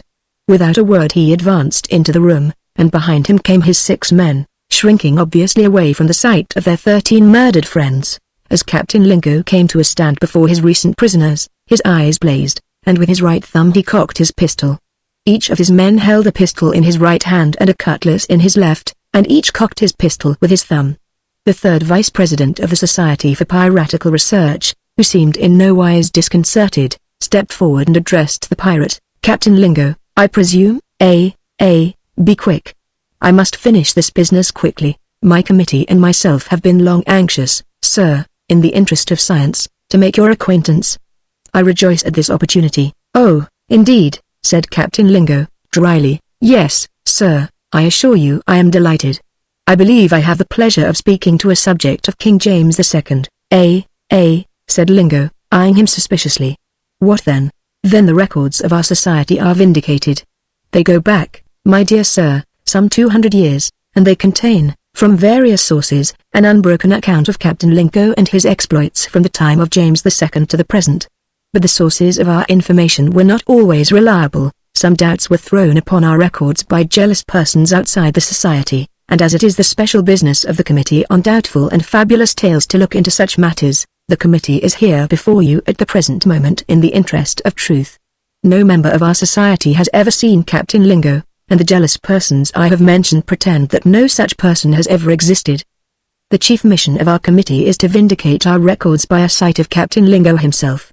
Thanks to you, sir, that has now been done. Our next mission is to determine for our society this most important question: are you alive or dead? At this, the captain's brows came together in a terrible frown, the scar across his cheek and chin turned very white, and he glared under his eyebrows dangerously at the complacent third vice president. His lips parted, showing his white teeth clenched tight together. He started to speak through his clenched teeth, and leveled his pistol straight at the third vice president's breast, but at that moment a cry from the church warden startled everybody. Bless my soul. Why didn't I never once think of this before? These men ain't real persons at all. How could they be, after 200 years? They're no better than wicked spirits. That's what they are, wicked spirits. Why didn't we think of that before? Aha! My fine friends, I've got a little medicine here for you. Ha! Ha! He drew forth from his back pocket a little perfume bottle, and waved it over his head. Hurrah! He cried. Hurrah for the odor of sanctity! And with these words the church warden uncorked the bottle and sprinkled a few drops of his perfume on the floor, directly at the feet of Captain Lingo. A sharp odor instantly filled the air, so sharp that it brought tears to the eyes of everyone. Captain Lingo and his men stepped quickly backward, but it was too late. A look of pained surprise crept over their faces, and remained fixed there. Their feet stood rooted to the floor, and the hands which held the cutlasses and pistols stiffened and became rigid. Not one of them could move an eyelash. Their outlines began to waver, their faces began to be dim and vague, as if covered with close white veils. From their outsides inward they slowly faded, melted, dissolved. Nothing remained of any of them but a wraith, a vapor, a puff of smoke, remotely in the shape of a human being, and then that also vanished. Nothing remained. The place where they had been was empty. All eyes turned to the table where the 13 murdered pirates had been sitting. They were gone. Their chairs were vacant. The church warden calmly put the stopper in his bottle and restored it to his pocket. Humphrey, said he. Nothing like odor of sanctity. Never knew it to fail. No harm to human persons, but no wicked spirit as ever lived can stand against it, and a blessed good thing the bottle didn't break as we came down the waterfall. No perfumery in this world like odor of sanctity. Chapter 19. A knock at the door. The third vice president and his fellow members of the draft committee seated themselves in the chairs just vacated by the 13 murdered pirates. Nothing could have persuaded any of the others to sit in those dreadful seats, but no feeling of this sort appeared to disturb the committee, and they evidently saw no reason why they should not be comfortable. The third vice president drummed on the table with his fingers, and frowned to himself in silence. One of the committee, taking his skull cap from his head and smoothing it thoughtfully with his hand, glanced up at the chairman and said, I fear, Professor, that our hopes are dashed. It is nothing less than disastrous. You are right, my dear sir, said the chairman. It is a terrible misfortune, terrible indeed. And just when we were on the point of, what? Exclaimed Toby in astonishment. Do you mean to say you are sorry those rascally pirates are gone? My dear sir, said the chairman, very patiently, I am finding no fault. I do not wish to blame anyone. The loss of these pirates to science is one that can never be compensated. The Society for Piratical Research is now at an end. There are no other pirates on this island, and you must see for yourselves that without pirates our society must perish. It is a waffle. Well, I never, said Aunt Amanda.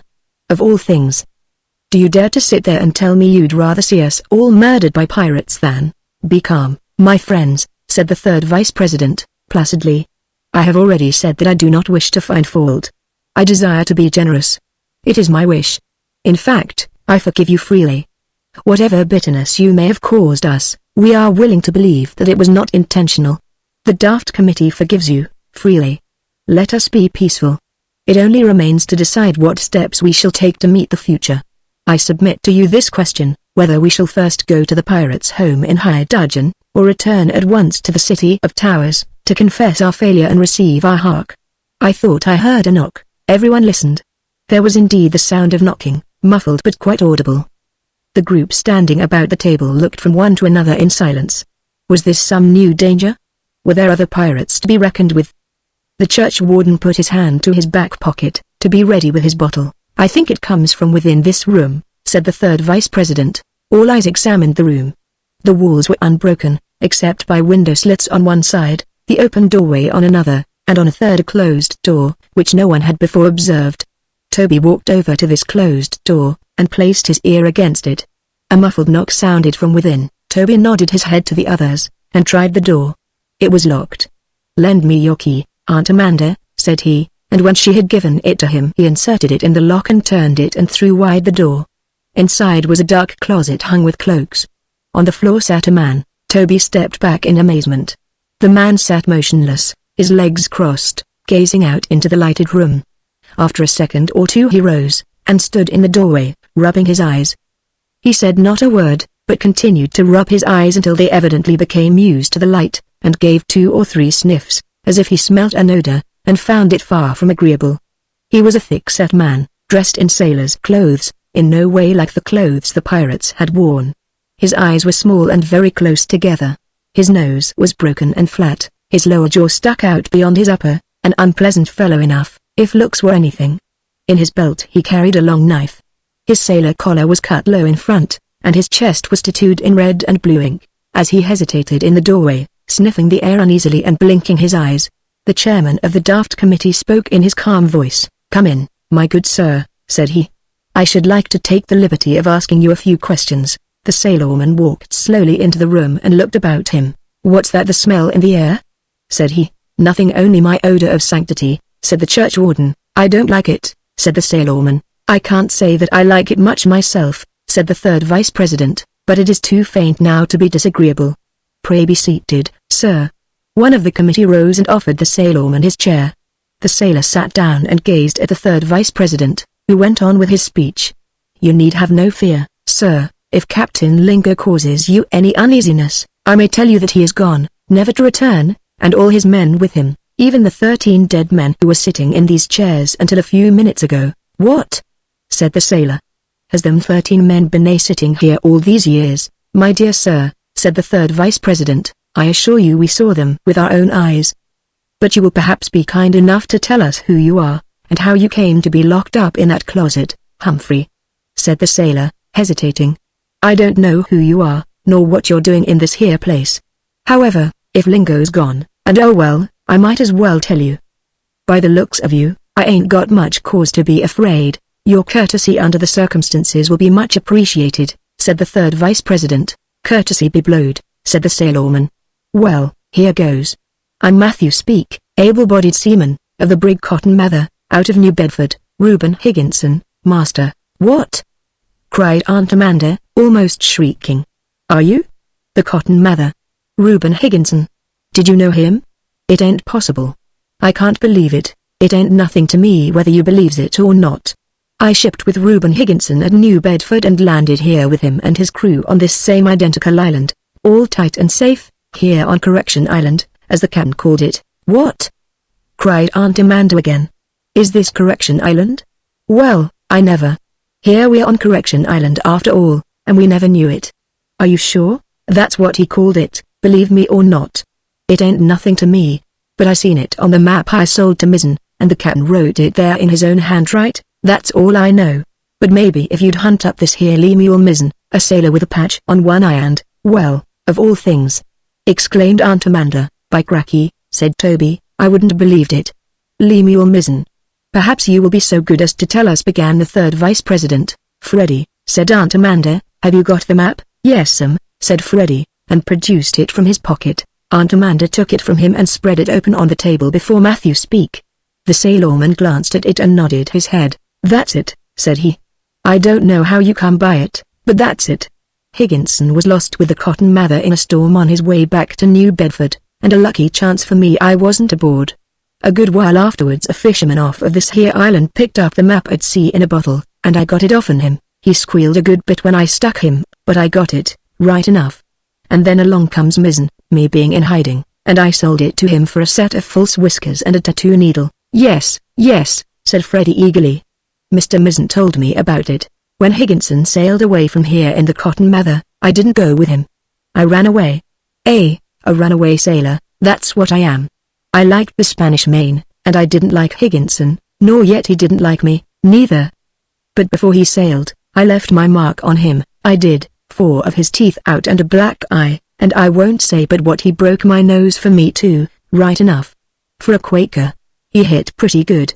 And I stole this bit of writing from him, probably it ain't no account, but Higginson he seemed to set great store by it, so I stole it, and here it is.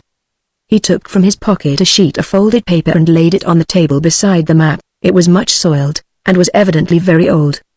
He sniffed the air once or twice, and frowned. I don't like this here smell. It's no good. I say I don't like it. It makes me feel queer. Well, I guess the old man thought this here bit of writing was safe in his locker right up to the last. I expect he never missed it until he went to put it into the bottle with the map and throw it overboard. He shook the paper in his hand and dropped it again on the table. And then, he went on, I fell in with Lingo, and joined his crew. Look here, said Toby, how long ago was all this? How do I know? Said Speak. I've been shut up in that there cupboard so long I ain't got no account of time. But I remember just before we sailed from New Bedford there was a lot of crazy people talking about getting up a fight with England and breaking loose from her, and being free and independent and what not, a great pack of foolish nonsense and something or other about some kind of a tea party in Boston. I dunno. I ain't never heard what come of it. Most likely nothing at all. I guess it must have been a good while ago. I dunno. The church warden started, and put his hand to his back pocket. Are you as old as that?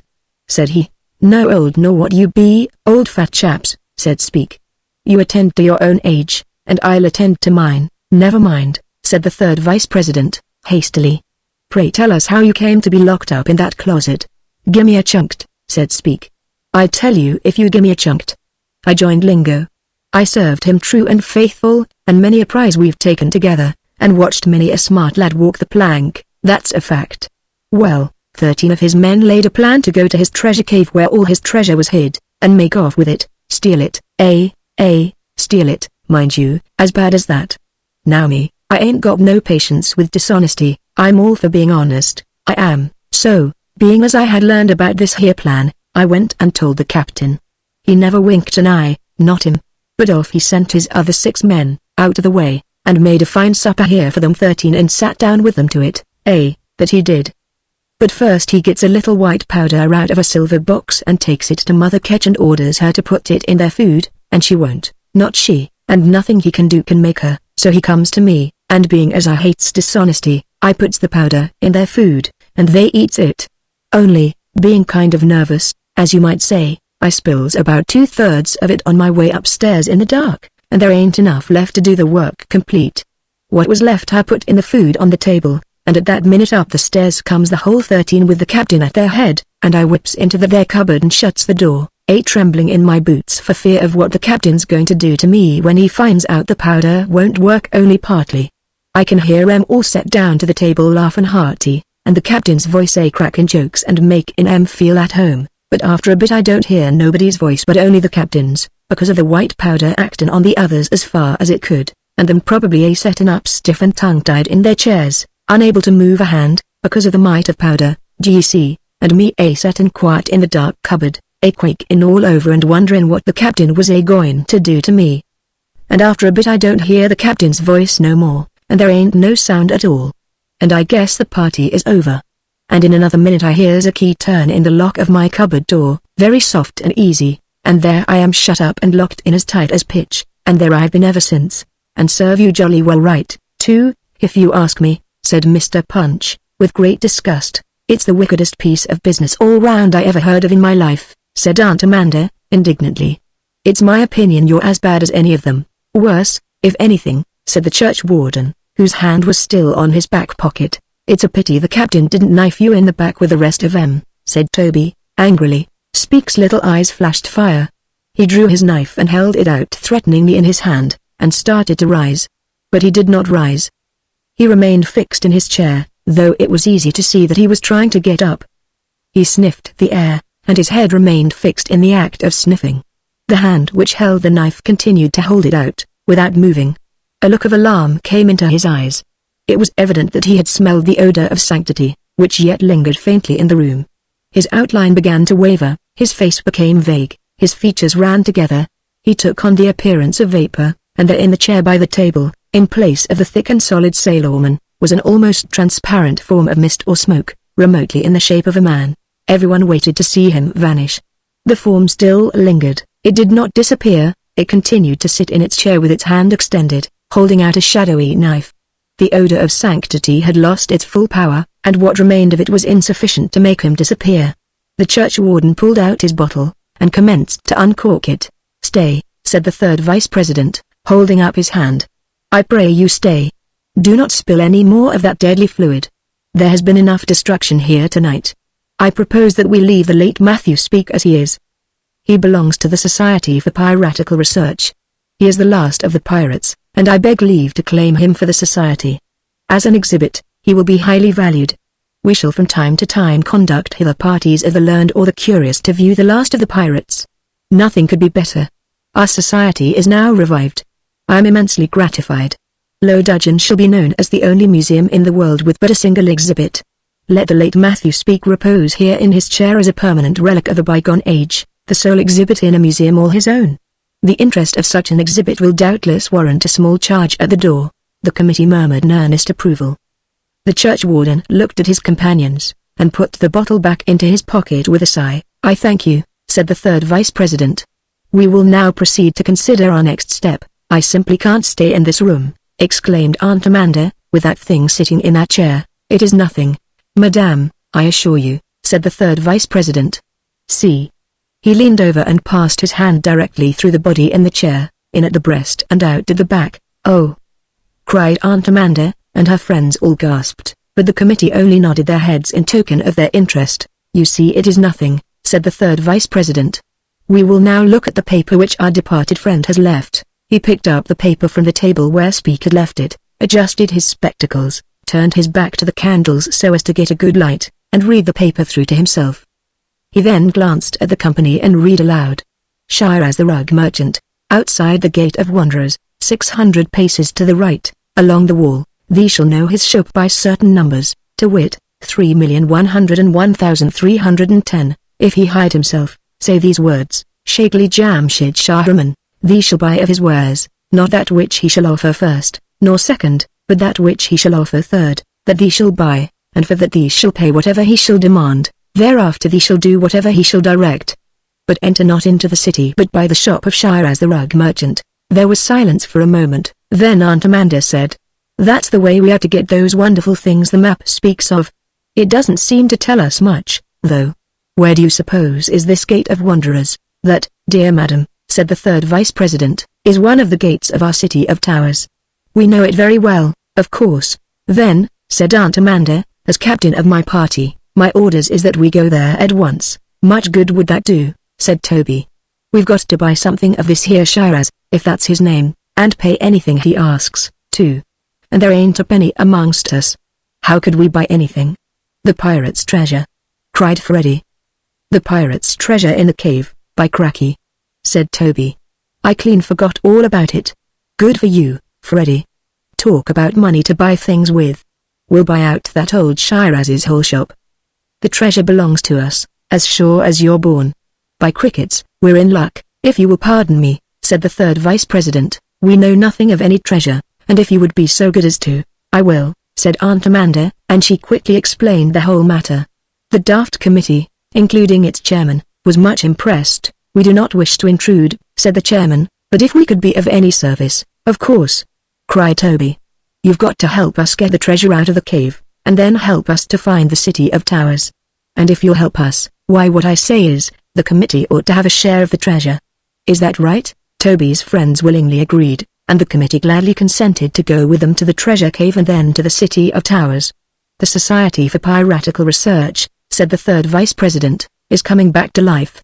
We now have a museum with one exhibit, and we are about to acquire a fund of money. Come, my friends, it is time to depart. If you will go out first, I will remain and blow out the candles. We must remember to close the door behind us, for a draught of air would probably blow the late Mr. Matthew Speak out of the window." In a few moments the whole party was standing in the moonlight on the grass before the deserted Tower of Low Dudgeon. Not quite deserted, however. In every mind was a picture of a misty and vapory form, remotely in the shape of a man, sitting motionless in a chair beside a table in a dark and silent room. "All right," said Toby, "now for the treasure cave and the City of Towers." Chapter 20 The City of Towers. At the Pirates' Cave, the task of getting out the treasure proved very difficult, but it was done at last. The committee's camp in the forest had supplied abundance of provisions, and a great number of animals. The committee traveled in luxury, on the level ground where Mr. Hanlan had given his exhibition of headwork. The toilers were now resting in the hot sun, and drying their garments, thoroughly soaked by their trips in and out of the cave, under the waterfall. They looked with intense delight on the boxes and bags which lay before them. "What I say is," said Toby, "let's divide the treasure now, so we won't have to bother about it when we get to the City of Towers." "How beautiful is nature," said the sly old codger. "Behold that wide expanse of field and forest resting so expansively beneath the orb of day. A true work of nature. At such a moment as this, dear friends, a warm feeling invades my heart, a feeling of if did I hear a suggestion to divide the treasure?" The division was carefully made, and when it was done, and each person had declared himself well satisfied, each share was packed separately, and the treasure loaded on the backs of the extra mules. It was a princely fortune. "Do you suppose," said the old codger with a wooden leg, "that I shall be able to obtain, in the City of Towers, such a thing as a pipeful ahem!" A pipeful of tobacco? "Never fear," said the third vice president. "I fancy you will be able to buy there all the tobacco you can use." "Very sorry I am to hear it," said Mr. Punch. "I regard the tobacco habit as a very reprehensible habit." "Very, oh, you do?" said Toby, glaring at him. "Very reprehensible indeed," went on Mr. Punch, calmly. "My conscience has troubled me for a long time by reason of my position in the tobacco trade. Being posted, as one may say, in a very advantageous position for observation, I have seen too much, entirely too much, of the sad effects of the obnoxious weed. Many a time have I wept to myself, when the observer may have thought it was only rain on me cheek, to see young and old, going in and out of Toby Littleback's shop, knowing what would come of it sooner or later, and me standing the encouraging of in, as one may say, with me packet of cigars in me and often enough have I wished to give it up and embark in a occupation less reprehensible. Many a time have I said to myself, if I could only be innocent once, just once. And now I shall put bind me all the of me sinful past, and with my share of the treasure I shall open a shop for the purveying of tripe. There's a deal more harm been done by tripe than ever there was by tobacco," said Toby. "There is a total absence of nicotine in tripe," said Mr. Punch, loftily. "At least, such is my information. And I can't help hoping that my friend Littleback will reform himself, now that he can afford it, and engage in some pursuit less harmful to the young. If I was asked, I would suggest pinking and pleating." "You ain't been asked," said Toby. "I can see myself pinking and pleating.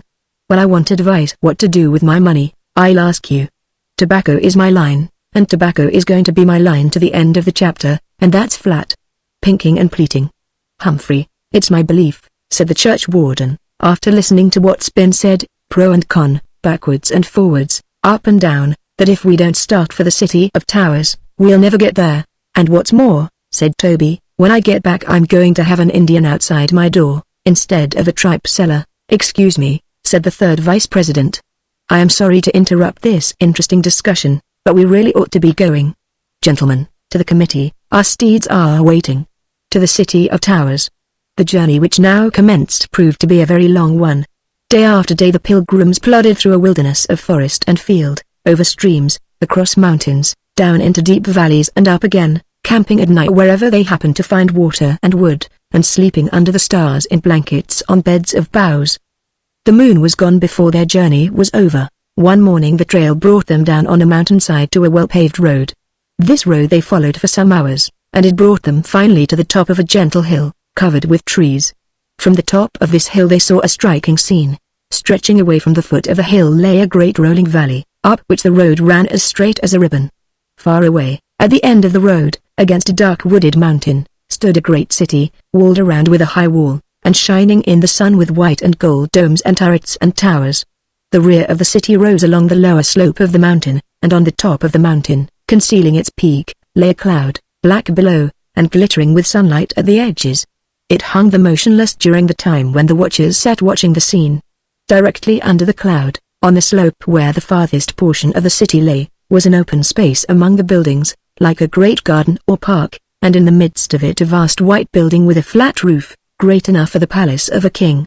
That which struck the strangers most, at their first look, was the great number of towers which rose at all points in the city. Surely so many towers had never been gotten together in one place before, and the most remarkable one of them was the tower which rose from just behind the great white building in the park.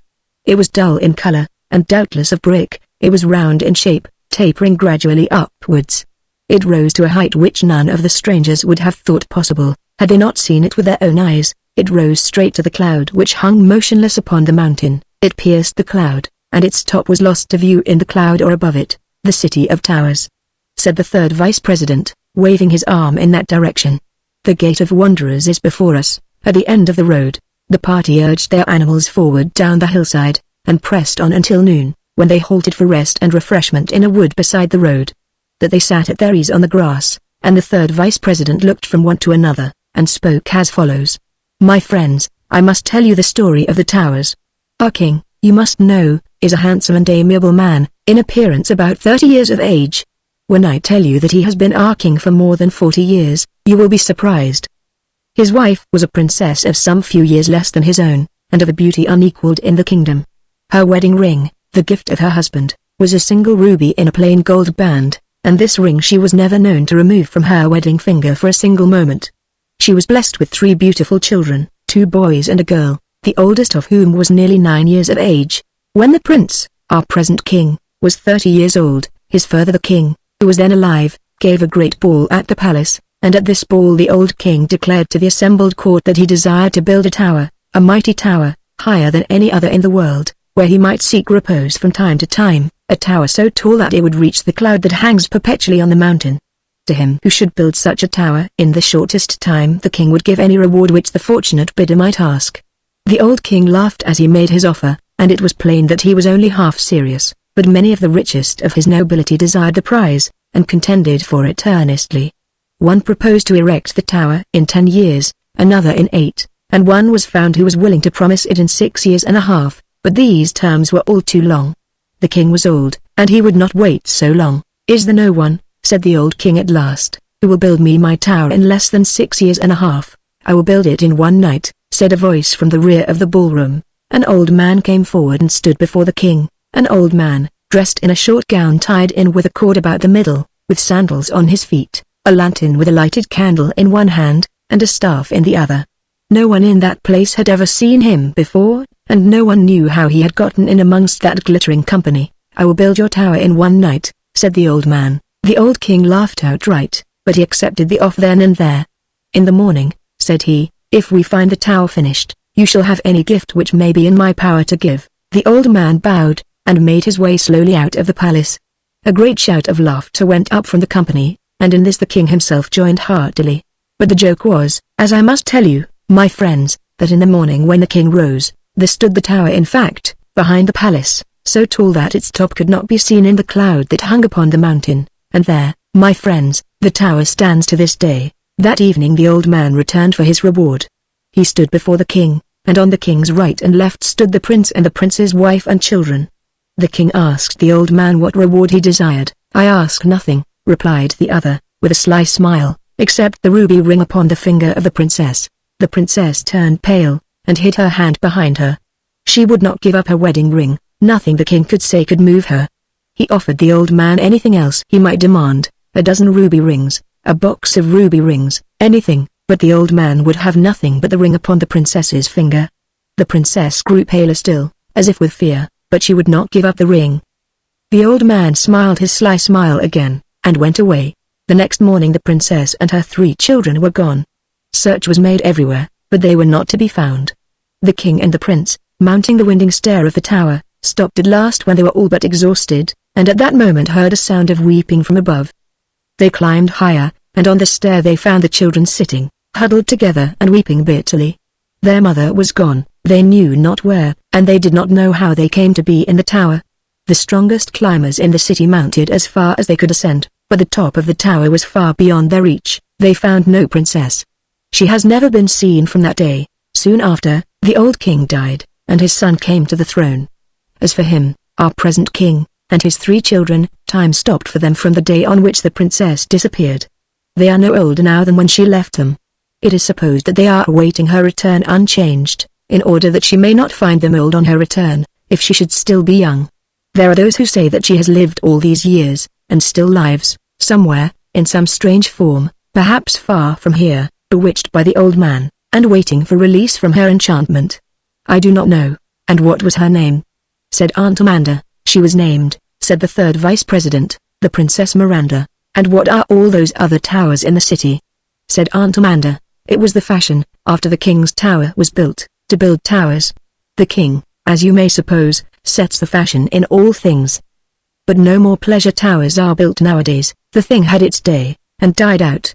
There is a fashion now in pleasure domes. They are modeled after the pleasure dome built by Kubla Khan in Xanadu. Well, said Toby, I don't see what we've got to do with all this. The party I want to see is Shiraz the Rug Merchant. Chapter 21. Shiraz the Rug Merchant. The wayfarers came to a halt before the Wanderer's Gate. The wall of the city stood before them, and stretched away to a great distance on either hand. People were going in and out at the gate, some on foot, driving donkeys before them, some on horseback, some in wagons, and all brisk and talkative. The 3rd vice president received a respectful greeting from several of those on horseback. He turned to his companions with a wave of the hand, and said, "The Wanderer's Bazaar." On each side of the open gate, at the foot of the high thick wall, was what appeared to be a fair. As far as the eye could see, the base of the wall was lined with booths, each with an awning over it from the wall behind, gaily striped in orange and blue and yellow and brown. In these booths was spread out in disorderly profusion a mass of merchandise of all kinds, gold and silver ornaments, brass and copper vessels, rugs and carpets, spectacles and clocks, toys and games, herbs and ointments, fishnets and sailors' instruments, canes and crutches, ribbons and laces, perfumery, precious stones, things innumerable, even parrots and monkeys, in cages. In one booth was a potter, twirling his potter's wheel, in another a fortune-teller, laying little sticks down in curious patterns on his table, in another a man pasting on cards bits of colored feathers, in the form of tiny birds and fowls, most lifelike, in another a glass blower, delicately twining a thread of spun glass for the rigging of a ship, in another a man sitting on a rug with a snake before him, whose flat head stood stiffly up from his coil, and waved a little to the motion of his master's finger. In another, a man was bending over a flower pot with a wand in his hand, and as he moved the wand a stalk grew from the pot and at its end a bud appeared and unfolded into a flower before the very eyes of his audience. In another a great tape was marking down figures with chalk as his master called them. In another a shuttle was weaving back and forth in a loom. There seemed to be no end to the curious and diverting things to be seen in those booths. The people in them were apparently of all the nations of the earth. There were brown men and yellow men and black men, as well as white men with slant A's, with round eyes, with flat noses, with beak noses, with woolly hair, with straight hair. There were turbans, and fezzes, and hoods, and white gowns, and colored robes, and velvet jackets, and cotton blouses, and from all the vendors rose such a hubbub as Freddie had never in his life heard before, except once in the Gaunt Street Theatre at home. A lively crowd chaffered with the vendors and walked in the paved street before their booths. It was a scene full of life and color, and Freddie was transported with delight. "Oh," he said, "can't we get down here and see all those sights? I should like to spend the whole day here." "We've got other fish to fry just now, Freddie," said Toby. "We'll have to see this some other time." "It is a precious thought," said the sly old fox, "that we have here with us on our mules enough treasure to buy this whole bazaar, if we wish to do it." "It is a beautiful thought, 600 paces to the right," said Mr. Punch. "Shiraz the Rug Merchant," said Toby.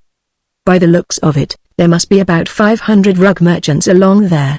"What was the number we were to find him by?" said Aunt Amanda. "It's 3,103,101, said Toby. "You are quite mistaken," said Mr. Punch. "It's 3,013,101, that's exactly what I said," said Toby. "Excuse me," said the old codger with the wooden leg, "it seems to me that it is 3,101,301, my recollection is," said the church warden, "that it is 3,031,010. I am sorry to differ, said the sly old codger, but I am perfectly sure it is 3,013,010. Why don't you look at the paper? Said Aunt Amanda, in an exasperated tone. Everyone looked at everyone else to produce the paper, but no one produced it. I regret to confess it, said the third vice president, placidly, but I have a distinct recollection of having left it on the table at Low Dudgeon. Never mind, it is perfectly safe. Well, said Aunt Amanda. Isn't that a perfect shame? Whatever are we going to do? And where's the map? Freddie, have you got the map? Freddie looked in all his pockets. Nom, said he. It isn't here. I recall distinctly, said the third vice president, without any sign of worry, that the map was left on the table at Low Dudgeon with the other paper. Merciful fathers! Exclaimed Aunt Amanda. And you've left the map behind too. I never yet see a man that had a head on him worth a. Now listen to me, is there anyone that remembers the words the paper said we had to say to the Madame, said the third vice president. There I can be of assistance, I fancy. The words are derived from the Persian, and I am accordingly familiar with them. Shakily Jamshid Shahraman. Am I right, gentlemen? The Daft Committee nodded their heads in assent. Then I see no reason, said the third vice president, why we should not proceed. Come on then, said Toby. I'll get down and pace off the 600 steps, and see where we come to. The party moved slowly through the crowd, along the booths, while Toby walked beside them, carefully counting his steps. 580, said he. 590. 95. 600, and stopped. The procession stopped also, and all the riders got down from their mules. Many of the passers-by gazed curiously at them, and some paused for a moment before going on. But no one seemed to take more than a passing interest. One of the committee led the mules to the open side of the street, where they would be out of the way, and stood guard over them. The others joined Toby in front of the booth at which he was now standing. It was not the kind of booth they were seeking at all. There were no rugs nor carpets of any kind, only clocks and watches, a great number of them, and a few sundials and hourglasses.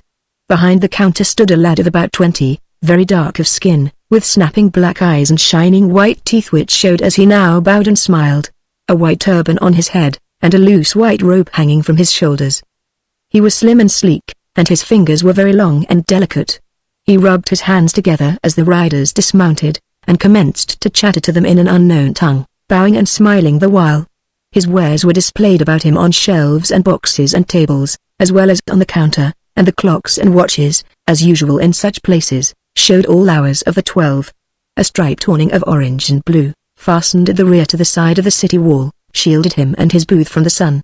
Behind him in the wall was a closed iron door. We're in the wrong shop, said Toby to his companions. Some mistake. Anyway, here goes. And addressing the young man behind the counter, he said, Good afternoon. We are looking for Mr. Shiraz the rug merchant. This don't look much like a rug shop, but maybe you can tell us. Shiraz, that's his name. No understand, said the young man, rubbing his hands and bowing pleasantly. Shiraz, said Toby. Think. Shiraz. Easy word, Shiraz. You understand? Clocks and watches, said the young man. Sundials. You buy? No, said Toby. We no buy. What Shiraz? Confound it, that's an easy word, ain't it? Shiraz. Can't you understand that? No sell Shiraz, said the young man. Clocks and watches. Look here, said Toby, what's the number of this place? No number, said the young man, looking puzzled and shaking his head. Clocks and watches, by cracky, said Toby, we're in the wrong place sure enough. Now while this talk was going on, Freddie had made a discovery. He had noticed, on a box at the rear, against the wall, a row of 7 old clocks. They were battered and broken, and were evidently long since out of repair. 2 of them had no hands. Like most of the clocks in the place, they were stopped, and had probably, from the looks of them, ceased many years before to keep time. He noted idly the time shown by each of these clocks, and started in surprise. The hour shown by the first clock at the left was 3 o'clock.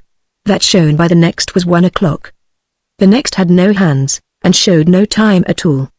The next showed 1 o'clock, the next 3 o'clock, the next 1 o'clock, and the 7th had no hands. He ran his eye over them again, and the numbers which resulted were 3,101,310. Come along, said Toby. We might as well ask at some of these other shops.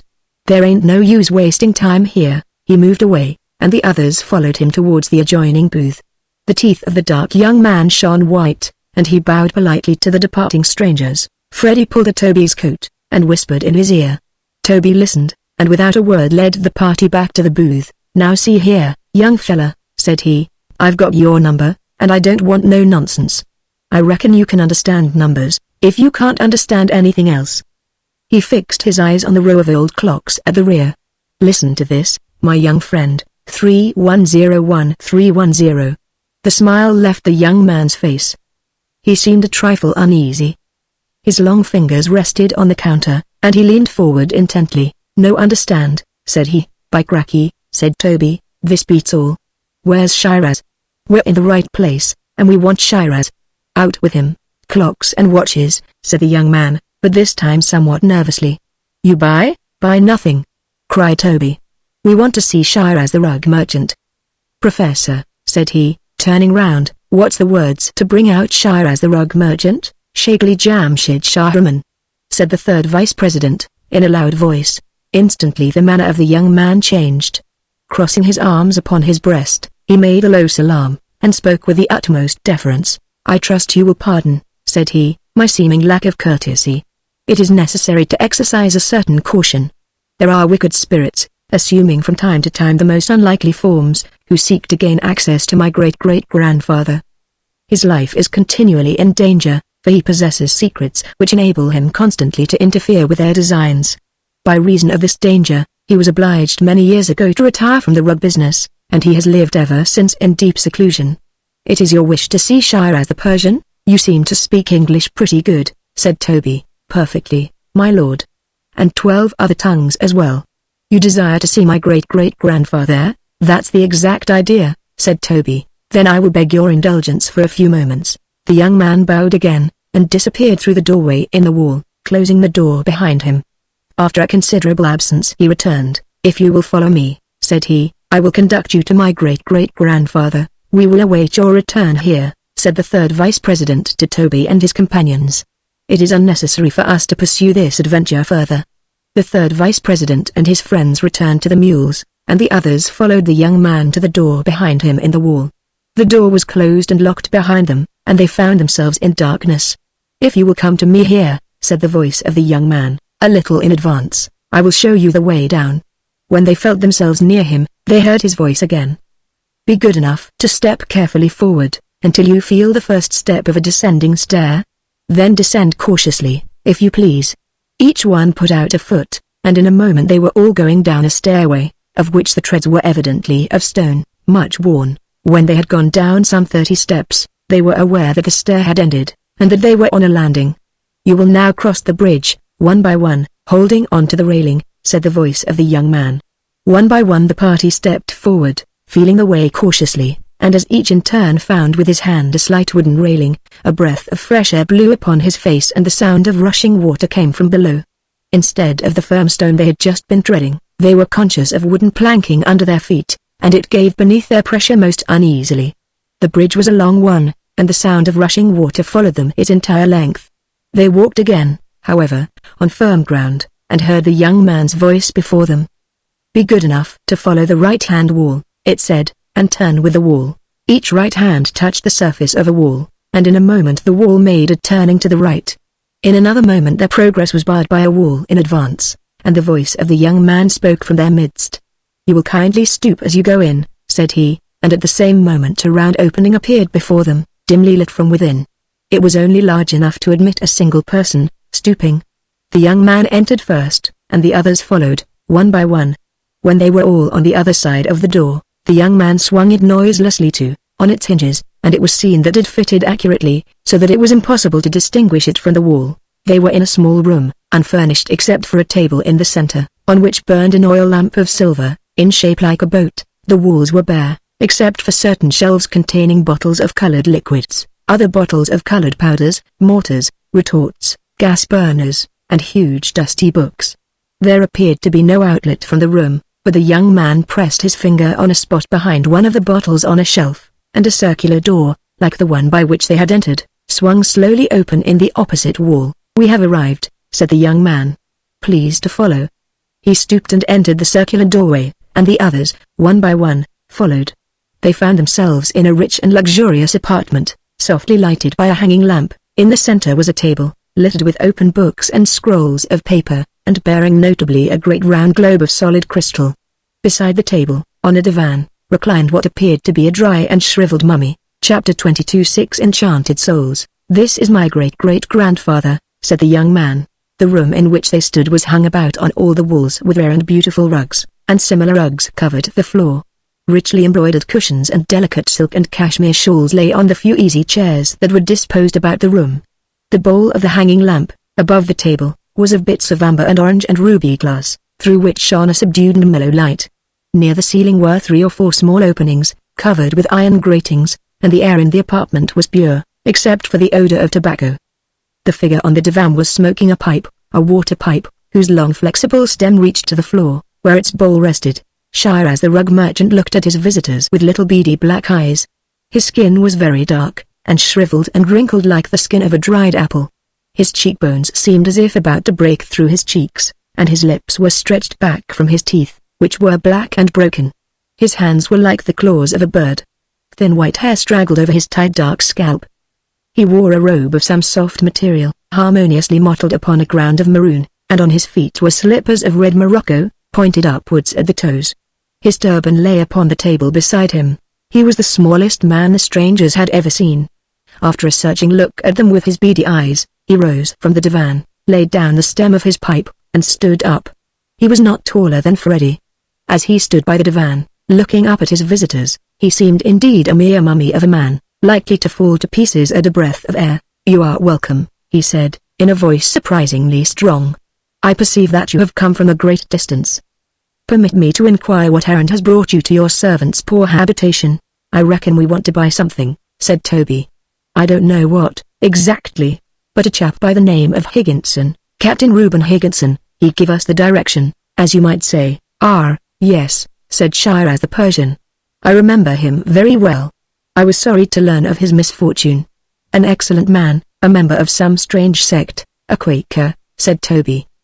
"The paper he left said we might buy something here, and here we are, ready to buy." "I have long since retired from the rug business," said Shiraz, "but I have brought with me here, as you may see, some of my choicest treasures, as a slight solace in my seclusion." He glanced towards the rugs on the walls. "I am reluctant to part with any of them, but I am willing to make an exception, in view of your having made so long a journey to see me.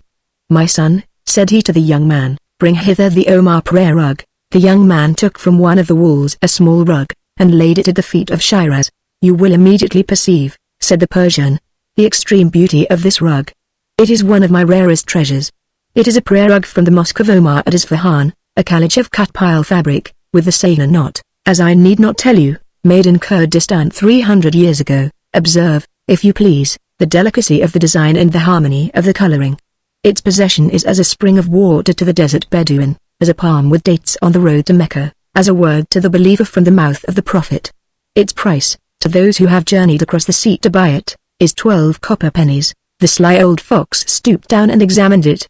His eyes lit up with pleasure. "Beautiful," said he. "I have never seen a rug more beautiful. It is a real work of art. I will take it. At 12 pennies. It is mine." "No, no," said Aunt Amanda. "You'll do nothing of the kind. It is certainly the finest piece of carpet I have ever seen, and the price is low enough, in all conscience. But we are not going to buy it. I am sorry, sir, but we can't buy your rug. Show us something else." Shiraz displayed his teeth more plainly than ever in a sly smile. "Your servant is desolated," he replied. "I crave your pardon for showing a trifle so far beneath your notice. My son, take it away. If your excellencies will deign to overlook my error, I will produce an article more worthy of your attention. This time I promise myself the ecstasy of your approval." "Pretty good line of talk," whispered Toby in Mr. Punch's ear. "My son," continued Shiraz, "bring hither the wishing rug." The young man took away the prayer rug, and brought another from the wall, a much larger one, large enough, indeed, for 20 people to stand on. It was dingy and frayed, and in no way beautiful like the other. "A rug of the tomb of Rustam," said Shiraz, "gained by the hero in battle from the genie Agnavid. It is the last of the wishing rugs. Its property is, that it will transport to the farthest regions of the earth, in the twinkling of an eye, those who sit upon it and but name aloud the place of their desire. Excellencies," he said, addressing his visitors very earnestly, "if it is your wish to return home, the moment has arrived. You have only to sit upon this rug and wish yourselves at home, and you will find yourselves there, safe and sound, before the words shall have well left your lips. And the price is only 20 pennies. Every one of the party hesitated. A vision of the old tobacco shop entered each mind. It had never seemed so cozy, so quiet, so secure as at that moment. How or when they would ever get there, in the natural course of events, no one knew. If they did not seize this opportunity, they might be lost forever. It was a chance such as they could scarcely have hoped for. "Could we take our belongings with us?" said the sly old fox. "All that can be piled on the rug," said Shiraz. "Then I will buy it," said the sly old codger. "I do not consider 20 pennies too much for such a rug." "The rug is mine." "It's nothing of the sort," said Aunt Amanda, waking from deep thought. "Nobody's going to buy the rug. I'm captain of this expedition, and my orders is, to wait and see what's going to happen next. I'm sorry, sir, but the rug ain't exactly what we want. You must show us something else." The rug merchant appeared greatly mortified. "I do not know how I could have made such a mistake," he said. "I should have known that these little trifles could not interest you. I trust you will believe that I meant no offense. I fear there is nothing in my poor collection which merits your notice. Permit me to wish you a safe journey." "Do you intend to remain long in the City of Towers?" "That won't do," said Toby. "You must show us something else." The rug merchant looked intently at Aunt Amanda. "You command it?" said he. "I do," said she. "To hear is to obey," said Shiraz. "I tremble to think how contemptible are the baubles I shall now offer you, but I trust you will not be angry with your servant." He turned to the young man, and spoke to him in an unknown tongue. "Be not offended, Excellencies," he went on, "by your poor servant's ignorance in the art of pleasing." The young man disappeared behind one of the hanging rugs, and in a moment returned with certain small objects, which he stood upon the table in a row. They were 8 hourglasses, of a very ordinary kind, much like those already seen in the booth outside. The sand in each one was wholly in the upper glass, and was just beginning to trickle down into the lower. The strangers were obviously disappointed. "I fear your displeasure," said Shiraz, "but apart from my trifling rugs, these are all I have to offer." "And what," said the sly old fox, "what may be the price of these interesting objects?" "The price," said Shiraz, fixing his beady eyes on Aunt Amanda. "The price is this and nothing less: your treasure on the mules outside, your share of the treasure on the mules." Everyone gasped. The treasure which they had gone through so many perils to secure, for these indifferent trinkets. A life of ease and plenty for an hourglass. "Ahem," said the old codger with a wooden leg. "Excuse me for saying it, but the price appears to be a little bit high." "It is too high for me," said the sly old fox, positively. "I regret to say it, but I am compelled to withdraw. I cannot go on at such a figure. Please consider me out of it." "And me too," said the old codger with the wooden leg. "Well," said Toby, doubtfully, "it's a blamed hard thing to give up all that treasure for one of these here little toys. I don't see my way clear to doing it." "What do you say, Aunt Amanda?" "I'll do it," said Aunt Amanda, looking at Shiraz, whose eyes were still on her. "I've come all this way to do it, and I'll do it. I ain't going to back out now at the last minute. My mind's made up." "Mr. Shiraz, I'll buy an hourglass." "By cracky," said Toby, "then I will too." "What about you, Freddy?" "Oh, yes, indeed," said Freddy. "I'll have one myself," said Mr. Punch. "After due consideration," said the church warden, "I think I will buy one also." Mr. Hanlon nodded a vigorous assent. The 2 old codgers, however, were firm in their refusal. They could not be persuaded. They retired from the enterprise then and there, under the conduct of the young man.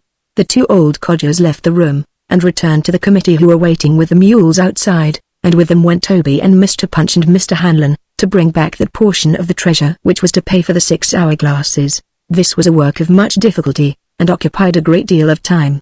While it was going on, the rug merchant, having first asked permission, reclined again on the divan and resumed his pipe, while Aunt Amanda, Freddy, and the church warden seated themselves, at his invitation, and watched him in silence. The treasure was at length piled, complete, in a corner of the room. Toby, Mr. Punch, and Mr. Hanlon returned for the last time, and without the great-great-grandson of the rug merchant. "The others will wait outside for an hour," said Toby. "If we don't come back by that time, they'll go on into the city without us." Shiraz the rug merchant laid down the stem of his pipe, and rising bowed to Aunt Amanda with great deference. "Permit me, most gracious lady," said he, to see the fingers of your left hand." He took in his own right hand the third finger of Aunt Amanda's left, and bent his eyes close over it. He straightened himself up with a long breath, and crossing his arms upon his breast, made a low salaam. "It is as I thought," said he. "The mark is here, on the third finger of the left hand." "Highness," said he, bowing lower, "I pray you accept your servant's salutation on your return." And raising her hand to his lips, he kissed it in a very courtly manner. "Goodness alive," said Aunt Amanda, turning as red as a rose, "you make me feel too foolish for anything." "You have been away a long time," said Shiraz, "but you have returned. Happy am I to be the first to greet you on your return. You and the others have all been enchanted. You are 6 enchanted souls, and in your present shapes not one of you is himself. I suppose you do not know that you are enchanted. You think that you are yourselves, is it not so? I assure you it is a mistake, but I can put you in the way of correcting your errors, and restoring yourselves to your true shapes, if you desire it." "Madame," said he, bowing again to Aunt Amanda, "I await your commands." "I reckon we all want to be corrected," said Aunt Amanda. "It's what we've come here for. We've come a long way to this island, and for nothing on earth but to be corrected, if there's any way to do it." "If you can do it, go ahead, hearing is obedience," said Shiraz. Pleased to take the hourglasses, each one took up an hourglass from the table and held it in his hand. "It is necessary," said Shiraz, "to destroy the sands in the glasses. If they can be destroyed, the enchantment will be over. There is no power on earth which can destroy the sands but one, and that is the white fire of the preserver. Will you risk the fire?" "I will," said Aunt Amanda, now somewhat pale, and the others nodded assent. "Then I will give you the white robes," said Shiraz.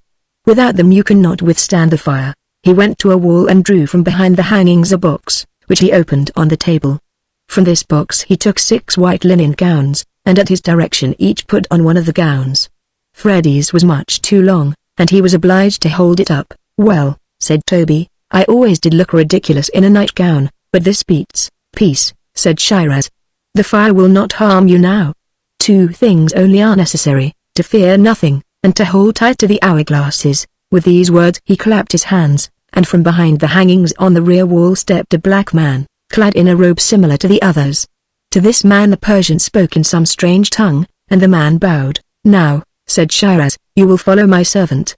Farewell, and peace be with you." Chapter 23. From the fire back to the frying pan. The white-robed figures, having left the room by a small circular door behind the hangings, followed the black servant along a pitch-dark passage, and in a few moments came to a bridge, similar to the one they had crossed before. As they felt their way over it cautiously one by one, the sound of rushing water came to them from below, and a cold breeze fanned their cheeks. A little further on they touched the first step of a stair, and began to ascend its worn stone treads. They mounted some 30 steps, and touching the wall with their hands, moved onward along a passage. This passage made an abrupt turn to the left, and when they had cleared the corner they saw in its sides before them a gleam of light here and there. "The master's workrooms," said the black servant. "Please to follow." They passed now and then beneath a lighted window, too high to be seen through, and at the end of the passage the servant paused before a closed iron door. He opened this door with a key, and led them forth. Before them was a garden, the most beautiful that any of them had ever seen. High over it was a dome of pale green and amber glass, through which the sunlight streamed in mild and party-colored rays. The walls which supported the dome were so high that it was impossible to see beyond. In the center was a fountain, dropping in a sparkling shower into a marble basin. Around it spread a well-ordered carpet of flowers, of all the colors, as it seemed, of the rainbow. Along the walls were cocoa palms, banana trees, and the feathery bamboo. White cockatoos sailed across from palm to palm. The air was heavy with a warm odor of moist earth and blossoms. The whole party drew a deep breath of pleasure. The dark place from which they had come seemed to fade away like a dream before the soft beauty of the garden. The servant led them to the opposite side, and unlocked a door in the wall, making way for them to pass in before him. They entered, and heard the door locked behind them. The servant was no longer with them. They were alone in a small square room, of stone walls and an earthen floor. There was no opening, but in the opposite wall was a closed door. A pale light pervaded the place, from what source they could not discover. In the earthen floor from wall to wall grew a thicket of stiff stalks, higher than Freddy's head, and clustered closely around each stalk from bottom to top were flowers of a waxen whiteness. "It seems a real pity," said Aunt Amanda, "to break those pretty plants, but I reckon we've got to wade into them." I'm mighty curious to see what's on the other side of that door. Probably the fire the old man was talking about. Oh, dear, I don't like fire. But we've got to get to that door, so come along. The whole party moved in a body into the thicket of waxen stalks. As they stepped in, the stalks broke around them with sharp reports. They moved on again, and the reports, as the stalks broke, became louder and louder, and now each one felt the hourglass in his hand being tugged at, and found that wherever his hand touched a flower, the petals flattened themselves on the hand and the glass, and clung so tight that it took a hard jerk to get them loose. There was danger of losing the glasses, and with one accord they held the glasses high above their heads. The moment they did so, the conduct of the stalks became terrifying indeed. As if in anger, the broken stalks spouted forth, with a hiss and a rush, blinding jets of liquid white fire, which tore at the ceiling angrily and roared and crackled. From the broken stalks it spread to the others, and in a moment jets of liquid white fire were blazing and crackling upward from all the stalks in the room, and the terrified captives were in the very midst of it. It ran up their robes and showered on them from the ceiling. It became denser and angrier. It was all but unbearable, though they felt it in only a tiny fraction of its real strength. In another instant the frail white gowns must surely be consumed. But in some strange way the gowns shed off the liquid fire, and remained unscorched. For a moment the sufferers were stupefied. They were unable to move. Freddy tried to scream, but he could make no sound. He almost fainted away, but he felt, through it all, the sturdy arm of Mr. Toby tight about him. They pushed on in a close body and passed the center of the room.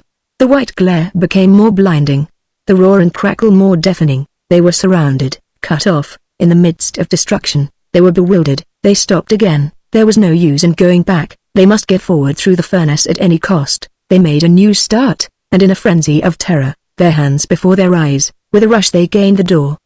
They crowded against it. They pushed and beat upon it. It gave way before them. They rushed through, and it closed behind them of its own accord. They were standing in broad daylight on the sidewalk of a city street, under a height blank wall, with shops on the opposite side, each with an hourglass, empty of sand, in his right hand, and each clad only in a long white nightgown. Chapter 24 Disenchantment complete. They looked behind them. A high stone wall rose at their backs, and in it was no sign of a door. They looked across the street. It was a narrow street, paved with cobblestones. On the opposite side, where a row of little low shops stretched away on either hand, a few people were going in and out at the doors, and a few others were walking at some distance, before the shop windows. An ox cart was coming slowly down the street. Freddy had sometimes dreamed of being out among people in broad daylight in his nightgown, and he now felt the same terror he had felt in those dreams. He looked anxiously at the shops for a place in which to hide. No one appeared to observe them yet, but they would soon be seen, and it would be dreadful, unless they could find shelter without a moment's delay. "We had better run into one of those shops," said he, breathlessly, "and ask them to hide us until we can get some clothes." "Ah, no," said a soft voice beside him, at his right. "It is not a shop that I must go to now. I must hurry home." Freddy looked around at his right for Aunt Amanda. There was no Aunt Amanda. In her place, holding an empty hourglass in her right hand, was a lady, the fairest whom Freddy had ever seen. She was young, her eyes were of the blue of summer skies, her hair was golden yellow, on her soft white cheek was a tinge of pink, two heavy braids of hair hung almost to her knees, her eyes were sparkling with happiness, and a tender and wistful smile curved her lips. As Freddy gazed at her, he thought that there could not be in the world another so radiantly beautiful. She looked about her as one who sees familiar things after a long absence. Freddy's eyes fell to the hand which was nearest him. Her left. On the third finger of her left hand was a ruby ring. "Are you," he faltered, "are you Aunt Amanda?" "I think," she said, smiling on him, "I think I was, once. I think I can remember that name." "And you are, let me see, what was your name?" Yes, your name was Freddy. But we must hurry, we must not keep them waiting." Freddy turned, and saw beside him four strange men, all gazing at the beautiful lady in amazement. In the right hand of each was an empty hourglass. Freddy looked down on the two men who stood nearest him. He looked down on them. He was suddenly aware that he was not looking up. They were short, for full-grown men, and of precisely the same height. Their faces were square, their cheekbones prominent, and their noses hooked. The head of one was bald, and the hair of the other's head lay flat down on his forehead where it curved back like a hairpin. Except for their heads, they were in all respects twins. There was no hump on the back of either of them. "Mr. Punch and Mr. Toby," said Freddy. "The very same," said the bald-headed one. "That's me," said the other. Behind Mr. Toby stood a lean man in spectacles. His nightgown hung upon him very loosely, and he was very spare indeed. His smooth-shaven cheeks were somewhat hollow, his eyes behind his glasses were deep and solemn, his frame was the frame of one who subdues the flesh by fasting. Snow-white hair, curling inward at the back of his neck, made a kind of aureole around his thin face. He looked for all the world as he stood barefoot in his long white gown, like one of those saints you see in painted glass windows in a church. "Is it," said Freddie, hesitating, "is it the church warden?" "I have reason to believe," said the saintly-looking man, "that I have been known by that name.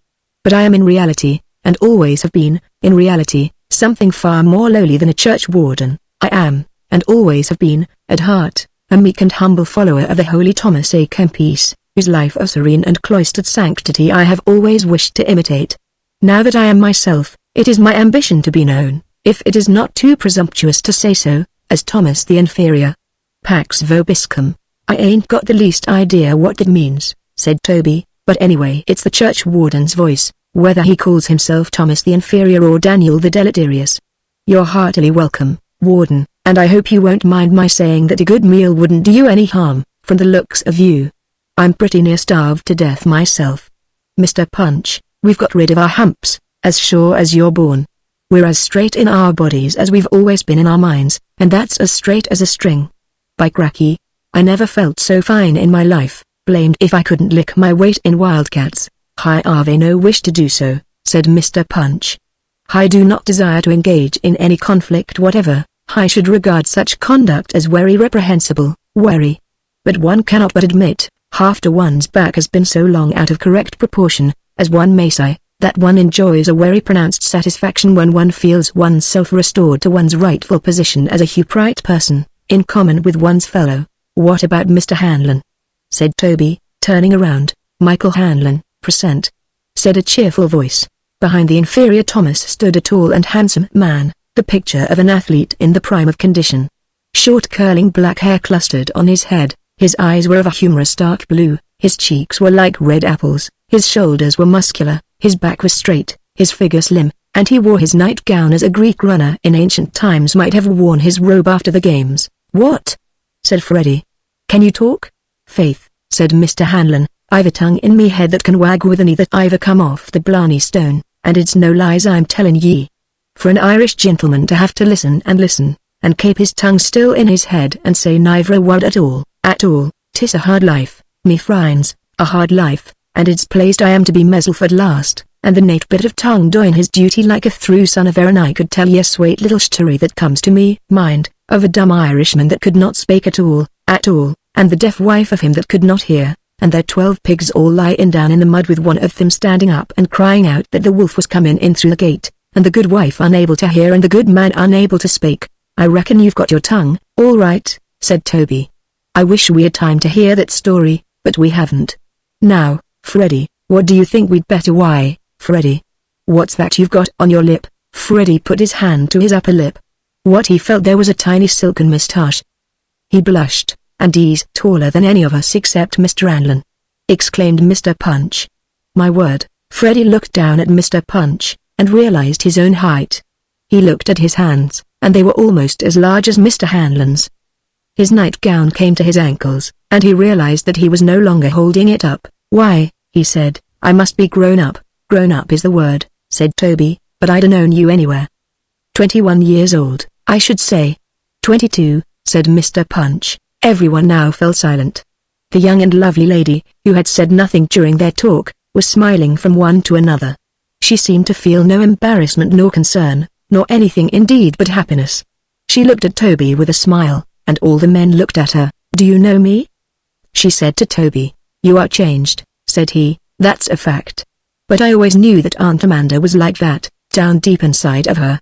If she could only have looked like what she was, that's the way she would have looked, and I always knew it. I'm glad you've come to look like yourself at last." "Ah," said the beautiful lady. "I am glad you don't feel that I am strange to you. I know you all now, better than I have ever known you. You have been with me a long while, under disguise. I don't seem to remember very well what your disguises were, for I seem to have known you always as you are, my loyal knight," turning to Freddie, "my bodyguard, turning to Mr. Toby and Mr. Punch, my confessor, turning to Thomas the inferior, and my courier, turning to Mr. Hanlon. In my exile you have been with me, and in my homecoming you shall be with me still. We hope to be with you always, said the tall young knight who used to be Freddy. But we are beginning to be noticed. I have seen 1 or 2 people stare from the shop windows. We had better hurry to one of those shops and seek refuge until we can find proper clothes. Ah, no, said the lady, with a radiant smile. I must hasten home. They have been waiting a long time, and I must not lose a moment. I know the way. This street is changed since I was here, but I know it. I know the way. Come with me. I am going home. She placed her empty hourglass in Freddy's hand, and led the way up the street. Her bare feet trod the pavement swiftly. She walked as if she had never known what it was to be lame. She went swimmingly, with a motion of infinite grace. The others looked about them, uneasily, as they followed, but she seemed to care nothing for the eyes of the people. The ox cart stopped as it came to them, and the driver who was walking beside it stopped also, and gazed at them with his mouth open. Faces appeared at shop windows as they went by, and figures appeared at shop doors. 2 or 3 foot passengers passed them, and after they had gone, went to the nearest shop door and stood there for a moment in talk with the shopkeeper. They then began to follow the strange white-clad group up the street. In a few moments others joined them. Freddy looked behind, and wished to run, but the lady who was leading paid no attention. A little further on she turned a corner, and the party found themselves in a much busier street. The sidewalks were alive with people. In a moment there was a great silence. When the 6 figures first appeared, some of the people began to laugh. Then they looked at the face of the lady who swept along in advance of her attendants, and they laughed no more. They began to whisper one to another. They fell apart, and made way for her and her attendants. They stopped, they forgot their own affairs, some ran into the shops and called out the persons who were within, they gaped, and whispered, and nodded, and held up their hands, and with one accord began to follow. Further on, heads appeared from the windows of pleasure towers and pleasure domes, doors opened, all who could walk joined themselves to the crowd which was following the wondrous lady and her 5 strange companions, deeper and deeper into the city, on past the region of shops into the region of gardens and mansions, up by a gradual ascent to the place of the largest and tallest towers and domes. On they went, the 6 white-gowned and barefooted figures before, and the crowd behind, and the further they went, the greater became the crowd, and still there was no sound from the people, except the sound of an awestruck whispering. The dark cloud on the mountaintop was now plainly in view before them between the towers and domes, and they could see the great mass of the king's tower where it rose to the cloud and lost itself within it. At the end of the street which they were now following a majestic gateway could be seen, and beyond it a park. Behind them the street was choked from wall to wall with a vast multitude. From every house, as the multitude passed, its people poured forth and joined the throng. Business was forgotten, shops and houses were deserted. It seemed as if the whole city was in the street, following the lady and her 5 attendants. She looked not behind her once.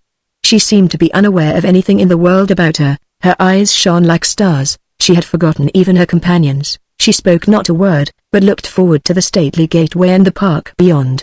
Still no sound came from the multitude, except a sound of whispering. They reached the gateway. On each side was a great stone pillar, supporting a gate of massive bronze. The gates were open. Without an instant's hesitation she led the way within, and as she did so placed her left hand on her heart. The throng seemed to waver a moment, and then as the 6 barefoot and white-gowned figures moved swiftly up the driveway into the park, it flowed in silently between the gates, and followed at a respectful distance. Before them, at a distance, on a knoll from which terraces of velvet grass descended, stood the palace of the king, white and broad and flat-roofed. Passing a grove of trees, the lady left the roadway and stepped into the smooth grass of a lawn, and sped across it directly towards the terraces before the palace of the king. She mounted the gentle slope, her 5 friends following her, and the vast throng, filling the park to the gates, came on behind. She reached the first terrace, her hand was still on her heart. A dog barked. Windows in the palace front began to go up, and faces to appear. From an archway sprang a pack of beautiful tall white curly-haired dogs, and rushed on the lady, barking. Freddy made as if to protect her, but she waved him back with a smile. The dogs sprang up as if to devour her, but they did no harm. They barked as if their throats would burst. They leapt and gambled about her. They thrust their noses into her hand. They almost spoke, and in the midst of it there appeared upon the wide steps before the palace door a noble-looking man, and beside him 3 children. At sight of this man and the children, The lady covered her eyes for an instant with her hands, and gave a sob, but she quickly looked up, and sped on more swiftly than before, her hands hanging beside her, and a bright misty look in her eyes. The man upon the palace steps shaded his eyes with his hands, and gazed upon her, and the multitude spread out across the park behind her.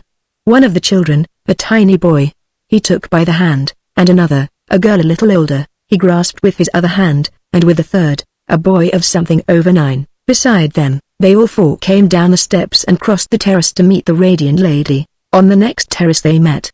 He dropped his children's hands, and stopped. He was a man of some 30 years, richly clad, and handsome beyond measure. As he stopped, the multitude found its voice. A mighty shout went up, "Long live the king! Long live the king!" He paid no attention. His eyes were on the fair lady before him.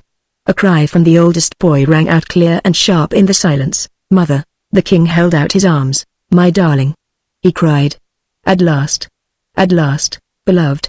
She cried, and rushed into his arms, and buried her face in his shoulder. The children clung to her, weeping, and with one arm she pressed them close against her side. The multitude found its voice again. "Long live Queen Miranda! Long live Queen Miranda!" Chapter 25. The Old Man of the Mountain. "There's an old man," said Robert to Freddy. "He lives on the mountain. I saw him once." They were sitting on the palace lawn, looking up at the mountain which rose behind the king's tower. The sun was directly overhead, and was accordingly hidden by the cloud. The lower slopes of the mountain were easy and gradual, but they grew steeper as they ascended, and at the point where the mountain entered the cloud it was a straight and smooth wall of granite, plainly impossible to climb. The king's eldest child fixed his big eyes on the tall young man beside him. "I like you," said he. "I wish you would take me up the mountain sometime for blackberries." "Will you?" "If the queen permits," said Freddy. "We will go tomorrow." A long time had passed since the queen's return, a happy time, during which the 5 who had come with the queen were made to feel as if they had lived all their lives in a palace. The 2 old codgers were found by Toby, comfortably established in a double shop of their own, on one side of which the old codger with the wooden leg sold tobacco, and on the other side of which the sly old fox sold jewelry, each of them entirely contented with his fortune, and settled down for life. The 3rd vice president had paid his respects at the palace, and was unable to talk of anything but his museum, for which he was devising many plans, including a method whereby the late Mr. Matthew Speake might be assured against ever being blown out of the window. The saintly person who had once been the church warden was occupied nowadays, in a little room in the basement of the palace, in copying in beautiful letters an ancient book belonging to the king. Mr. Punch and Mr. Toby spent their time in exploring the city, arm in arm, very inquisitive, very talkative, and making friends with everybody. Mr. Hanlon's work in life was, it appeared, the climbing of the king's tower. Every day he disappeared within, and every day he declared that he would mount to the top before he finished, but he had not yet got to the top, and there did not seem much prospect of his ever doing so. As for Freddy, not that he was called Freddy now, the king had given him a high-sounding name, the Chevalier Frederick, and by that name he was spoken of by everybody, except that Toby sometimes forgot and called him the Chandelier.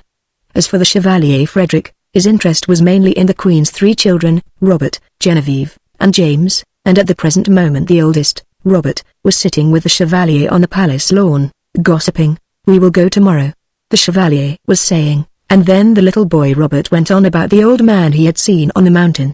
"I saw him once," said Robert. "Just before Mother went away. I ran away from home, I did, and I was gone all day. Mother was terribly worried. I ran away to the mountain, and I was muddy all over when I got back, and it was dark, too. Mother was terribly worried.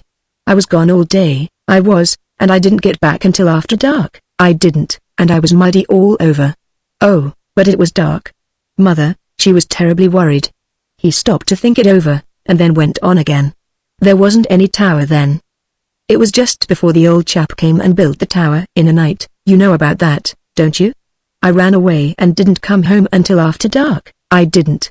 Mother was worried, and Jenny, I never call her Genevieve, because Jenny's shorter and Jenny wouldn't go because she was afraid, and James was too little, so I went all by myself, and it was getting pretty dark, and I was starting home down the mountain, because I knew Mother would be worried, and I saw the old man coming down the mountain, and he didn't see me, and he had a pack on his back and a long stick in his hand, and a gown belted in about the middle, and he was kind of fat and bald-headed, and he didn't see me but I saw him, and pretty soon he went down into a gully and I didn't see him anymore, and I came on home, because it was getting dark, and I knew Mother would be worried. Then perhaps we had better not go up there, said Freddy. Oh no, said Robert. It's a grand place to climb and gather berries and flowers. And I'd like to see the old man again. Will you take me there today? Tomorrow, said Freddy, if the Queen will permit.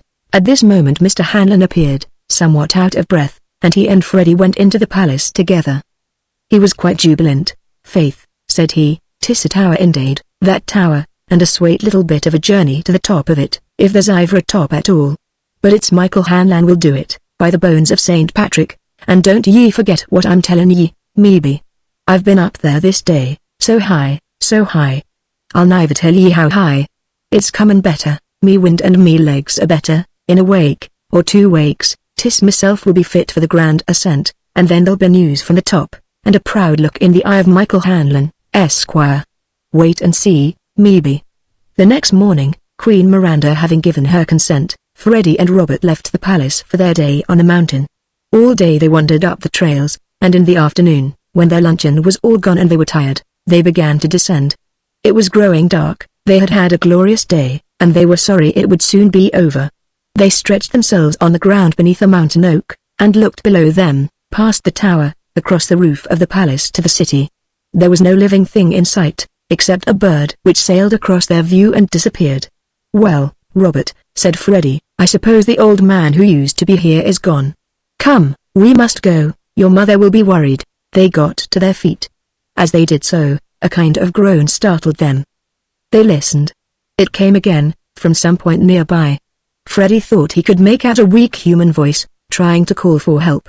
Drawing Robert after him, he climbed over a number of boulders and mounted to the top of a rise in the ground, and looked down into a deep gully, covered on its sides with rocks and bushes. What he saw there gave him a start of alarm. At the bottom was an old man, lying on his back, with one leg doubled under him, his face up to the sky. From his lips came a groan, followed by a faint cry for help. His head was bald, he was rather stout, he wore a long white beard, and he was clad in a short dark gown, belted about the middle. His legs were bare, and on the foot which was visible he wore a sandal. Robert looked over Freddy's shoulder, and whispered in his ear. That's him. He's fallen down and hurt himself. It was true. The old man had evidently fallen, and he was plainly suffering. Freddy clambered down to him, and knelt beside him. The old man looked into the young man's eyes, and said, in a feeble whisper, My leg. Broken. Help me home. Freddy assisted him into a sitting position, and then lifted him up and held him. I cannot walk, said the old man. Unless you can carry me, I must die here. Freddy was properly proud of his new strength, and he believed that he could carry the old man. Where do you live? Said he. Up the mountain. I will show you. I beg you to carry me home. I will do my best, said Freddy. He turned his back to the old man, and supporting him at the same time put the old man's arms about his neck, and by a great effort got the poor creature on his back. Carrying him thus, he began to go haltingly up the side of the gully. The little boy watched them wonderingly. It was a terrible journey. The old man directed Freddy from moment to moment, and the way led steadily up the mountain, by a course which Freddy had not seen that day. The burden on Freddy's back became heavier and heavier. He panted harder and harder under it. He stumbled from time to time, and every instant told himself that he could go no further. The old man seemed to think of nothing but of getting home. The little boy followed, staring with big eyes. Freddy had gone but a short way up the mountainside when he felt through all his back, where it touched the old man, a chill, his shoulders and throat, where the arms of the old man touched them, became cold. As he struggled on, the chill increased. He felt as if he were hugging to his back a burden of ice. Are we nearly there? He asked, trying to wipe a cold perspiration from his forehead. No, no, said the old man. Go on. A long way yet. You can't be tired so soon. The cold upon Freddy's back and shoulders and throat became a dead numbness. He was too cold to shiver. His arms too were now becoming numb, and he felt that he could hold his burden no longer. He stopped. I must put you down, he said. I must rest a moment. I don't know what makes me so cold. No, no, said the old man. Too soon. Too soon.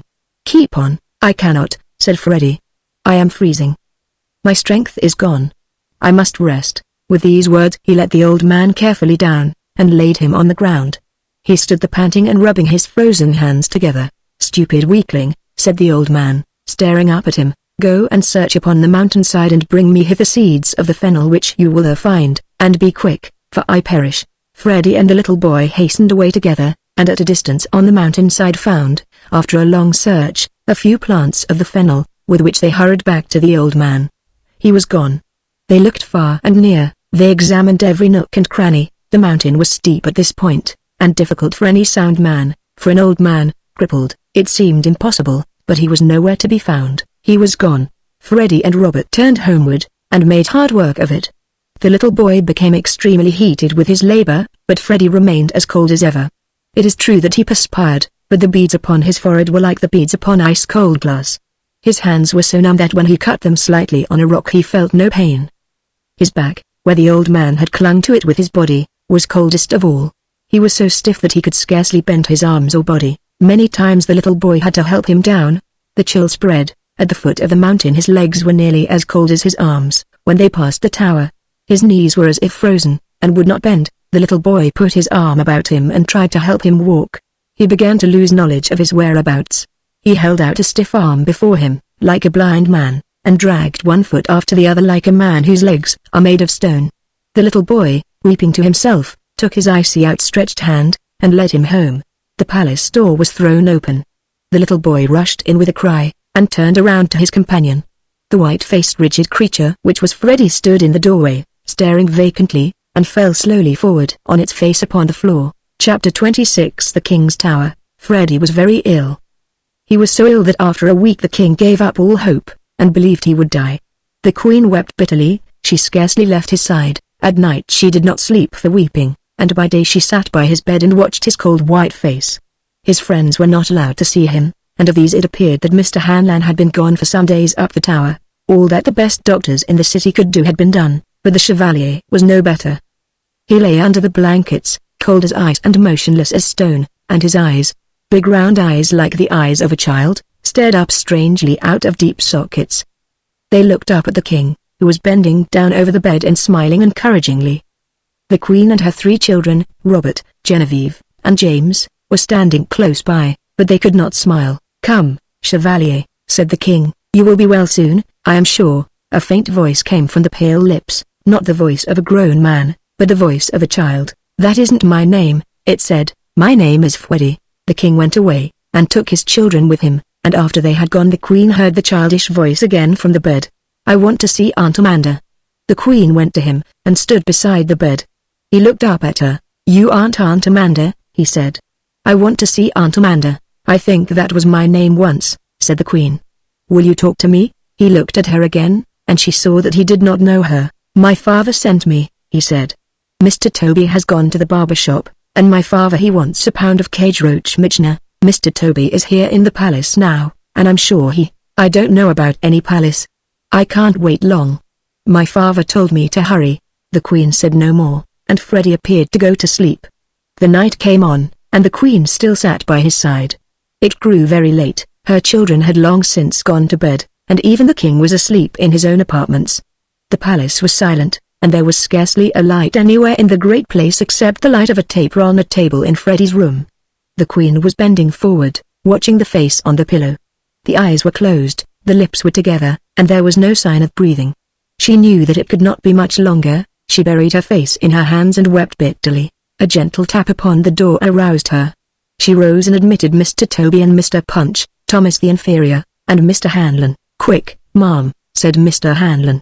"There's not a minute to be lost. If you please, I'll ask ye to put on your bonnet in a hurry, ma'am. We're off on a journey, and the poor sick young lad's coming along with us. If you'll just be in a hurry with the bonnet, ma'am." The queen, scarcely realizing what she was doing, left the room, and went first to the nursery, where she bent over her 3 sleeping children and kissed them each, and murmured a loving goodbye above them, as if she were going to leave them, and for a long, long time she gazed at each rosy face, as if to fix it in her memory forever. When she returned to the room, wearing a shawl over her head and shoulders, she was startled to see that the sick youth was sitting upright in a chair, thickly wrapped in blankets. His round childlike eyes were wide open, and to her surprise a faint smile seemed to hover about his lips. She looked at the others. Each held, in his hand, an empty hourglass. "Place to get your hourglass, ma'am," said Mr. Hanlan, "and Freddy's too." Freddy's hourglass was soon found in a drawer in the same room. The queen's she brought in a moment from another room. Mr. Hanlon picked up from the floor, where he had previously laid it, a small canvas bag, and placed it on the table under the candle. All of the empty hourglasses he placed upon the table, and unscrewed the part of each by which it was designed to receive its load of sand. He lifted his bag, and out of it poured into each glass a quantity of fine white sand. "A little more or less won't matter a mite," said he, when he had filled them all. "A fine time I've had getting the sand, 'tis sure, but it's the true article, straight from the hand of the old crater himself, and 'tis him we're going to this very minute, and the young lad with us. By the sand in the hourglasses we'll get back to the old crater in 1/10 the time it took me to find him without it, and by the same we'll get him to save for us the poor lad's life, or me name's not Michael." Each now took his hourglass in his hand. They were the same hourglasses they had bought of Shiraz the Persian, and the sand which was now in them was the same sort of fine white sand which had been in them before their ordeal in the fire. Mr. Punch and Mr. Toby lifted the sick youth from his chair, and carried him between them, in a sitting position, towards the door. Mr. Hanlon looked at him anxiously, and commanded haste. In a moment the whole party were in the hall, and in a few moments more they were crossing the lawn towards King's Tower. It was a clear night, and the sky was spangled with stars. Mr. Hanlon opened the door of the tower, and when they were all within closed it again. "Madam and gentlemen," said he, "we are going to the top of the tower. I have been there myself, and there's one at the top who can bring back our young friend to life, if he's a mind to do it." "Oh!" gasped the Queen in terror. "I must not go to the top of this tower." "Ah!" She stopped suddenly and went on in a determined voice. "I will, though. If it is to be, then it must be. Our young chevalier came here for me, and I will go with him. If my strength holds out, I will go even to the top of the tower, whatever evil may befall me there. 'Tis not strength that's needed."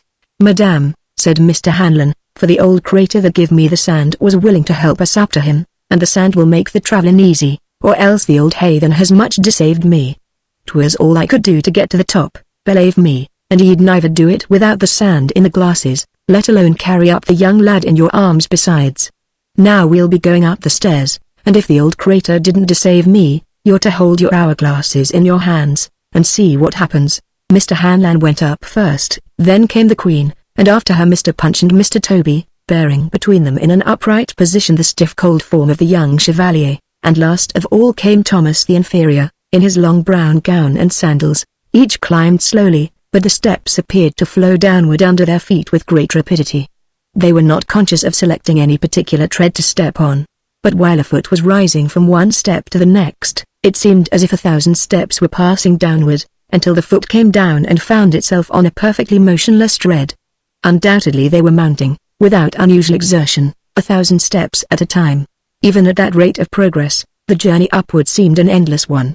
They paused some time to go into one of the rooms on a landing for a moment's rest, and at those times they looked out of a window. It was not long before they were so high that on looking out, the city's lights were no more than a glowing blur. At the last window on their upward progress they looked up at the cloud. It was immediately above their heads. After that there were no more windows. They went on upward in silence, aware in the darkness of the swift flow of steps downward under them as they raised their feet. Each observed that as he raised his foot the sand in his hourglass flowed downward 1,000 times more rapidly, as if time were suddenly running faster than it was used to running. The walls of the tower were by this time coming closer together, and the stair was even steeper than before. They were panting for breath, and Mr. Punch and Mr. Toby seemed to be all but exhausted. "We are almost at the top," said Mr. Hanlon. "Keep on. Don't give up." It was now, because there were no more rooms nor windows, completely dark. The face of the sick youth could not be seen, and no one knew whether he was still living. Even the sand in their hourglasses they were now unable to see. "We are almost there," said Mr. Hanlon. "Only another minute or two. 'Tis easy work to what I had in coming up alone." Mr. Punch gave a groan. "I can't go another step," said he. "Him completely." At this moment Mr. Hanlon stopped upon a landing. It had been a long while since there had been a landing, and they were all glad to rest upon it. They crowded about Mr. Hanlon in the dark. "The door is over there," said he. "Keep close to me." He walked a few feet forward across the level floor, and came to a stop again. "'Tis the top of the tower," said he. "I hope we're not too late to save the young lad's life. Stand close behind me." He moved forward again, and stopped. He was evidently feeling a wall with his hands. "Ah," said he. "'Tis the door itself. Now, then, we'll see." He knocked upon the door with his knuckles. There was no response. He knocked again. There was a sound upon the other side of the door, as of the rattling of a chain and the sliding of a bolt. A slit of light appeared up and down in the dark wall. It became wider. It was apparent that the door was opening, and in another moment the door was flung wide, and in the doorway stood an old man, holding up in his right hand a lantern in which glimmered the candle. Chapter 27 The Sorcerer's Den. He was an old man, rather stout, dressed in a short gown tied in with a cord about the middle, and wearing sandals on his feet. He stooped somewhat, a white beard hung to his waist, his head was bald, except for a forelock of white hair which drooped over his forehead towards his eyes. There was a humorous twinkle in his eye, and a smile overspread his broad round face. "'Tis the old Patty who will cure Chevalier," said Mr. Hanlon, behind his hand. "It's the old man of the mountain," whispered Toby. "It's the magician who built the tower," whispered Queen Miranda, in alarm. "It's me own father, as ever was," cried Mr. Punch, aloud. "Greetings, old dear. Airs a surprise, what? Oh, ever did you come here? Him no end glad to see you, and the last person I should have thought to see in this my word. What a lark. Come in, Punch," said the old gentleman, affably, "and your friends too. I'm very glad to see you, my boy. I've had some trouble in getting you here, but here you are at last, thanks to my good friend Hanlon, and you are now well out of the hands of Shiraz. Put the little boy down in that chair, and we'll see what we can do for him." To speak of a grown-up youth with a moustache as a little boy seemed hardly respectful, but Freddie did not seem to mind it. Indeed, his big round childlike eyes dwelt fondly on the old man, and there was something like a smile about his lips. He was seated gently in a chair within the room, and while Mr. Punch's father set down his lantern on a table, the others looked about them. They were in a small square room with a low ceiling.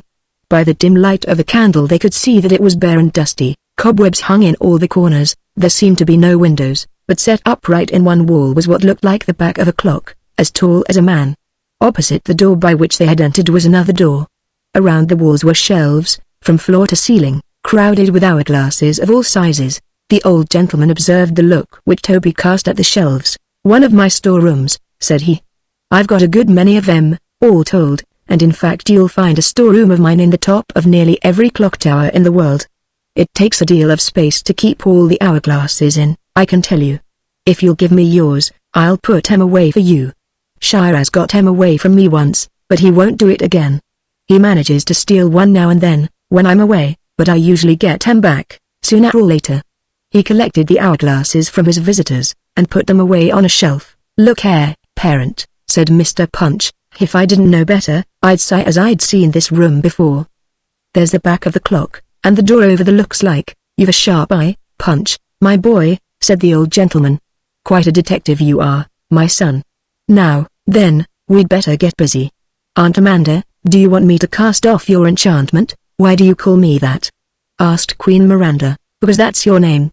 Don't you know who you are?" "I know I was enchanted once, under the name of Aunt Amanda." "No, no. You're enchanted now, under the name of Queen Miranda.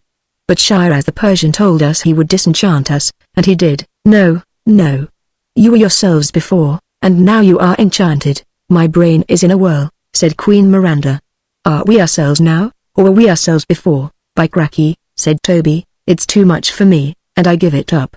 Anyway, what we want to know is, can you cure Chevalier?" "I can, and I will," said the old man. "There's nothing the matter with him, except that he isn't himself. As soon as he's himself again, he'll be well. He was given the chance once before, but he didn't know how to use it. He made a great mistake." "What mistake?" said Toby. "He made the mistake of carrying the old man of the mountain on his back. If he had only lifted him up in his arms before him, the old man would have been as light as a feather, and Freddie would have been himself again in a flash. But of course he didn't know. We've got to correct his mistake." "Well, by crickets," said Toby, "this is Correction Island, right enough. Blamed if I know which is the mistake and which is the correction. It looks to me as if it was a mistake to be corrected, and we've got to correct the correction back again." "Something like that," said the old man, smiling. "I'm going to undo the correction of each one of you, and then you'll all be yourselves once more, instead of these false things you now are." Queen Miranda looked at the ruby ring on her finger, and wept quietly to herself.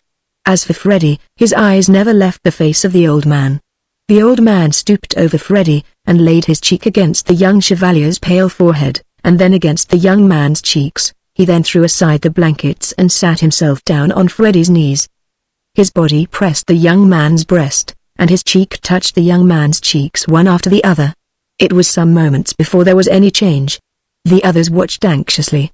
A red glow began to appear in Freddy's cheeks, and his eyes became brighter. He raised his hands, he moved his head, he looked about him, he smiled into the face of the old man. "You are better?" said the old man. "I'm very well," said Freddy, in a clear voice. "But I think I must have been sick."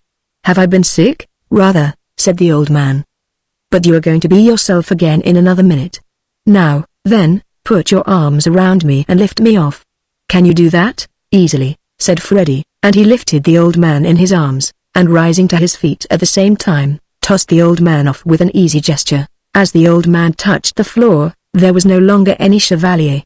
Freddy was standing before the chair in his own person, the little boy once more, with sparkling eyes and rosy cheeks.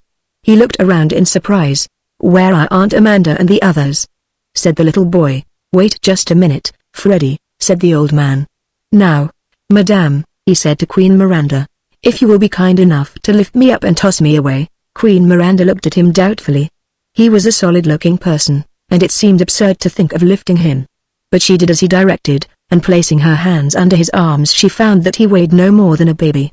She held him up off the floor. "Now cast me off," said he. She tossed him away with an easy gesture, and he alighted on his feet with a bound. "Aunt Amanda!" cried Freddy, and rushed into her arms. "Land sakes!" said she. "I thought you were never coming. Where are all the others? I'm glad there's nobody but this old man to see me in this bedraggled bonnet. Why don't that Toby Littleback come? Now ain't it like him to keep me waiting here all night? I never see such an exasperating." "Wait just one moment, Aunt Amanda," said the old man. "I'll have him here immediately." He stood before Toby, and directed him what to do. Toby seized him in his strong hands and lifted him up over his head like a feather pillow, and such a toss did Toby give him as sent him flying across the room almost to the wall. The old man came down on his feet with a bound. "You Toby Littleback," said Aunt Amanda. "Ain't it just like you to keep me and Freddy waiting here all night, while and where's Mr. Punch and all the rest of them?" Toby stood before her, with his hands in his pockets. His hump was on his back in its rightful place, and he looked exactly as he had looked the first time Freddy had seen him, standing in the doorway of the old tobacco shop. "I ain't been nowhere, Aunt Amanda," said Toby.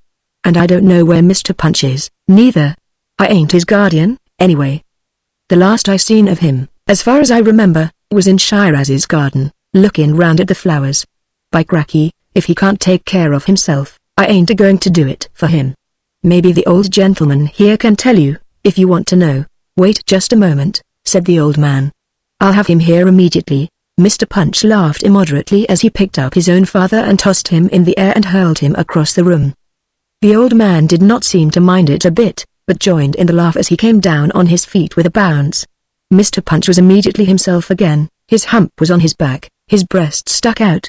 His long-tailed coat and knee breeches were as before, and he looked as if he might just have stepped down from his wooden box beside the tobacco shop's door. "Very glad," said he, "to make you acquainted with me old parent, and a very good parent too, if—" "That's enough, Punch," said his father. "Now we'll bring on the churchwarden."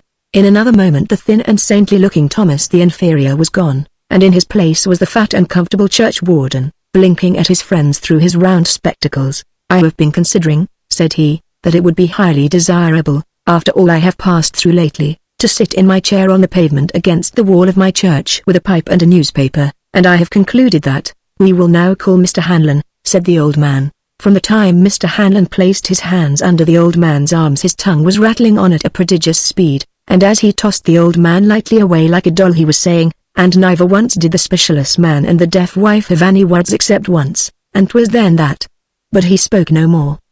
He was himself again. He was dumb. Toby greeted him warmly, but he only nodded his head vigorously, and smiled his old-time cheerful smile. "That's all," said the old man.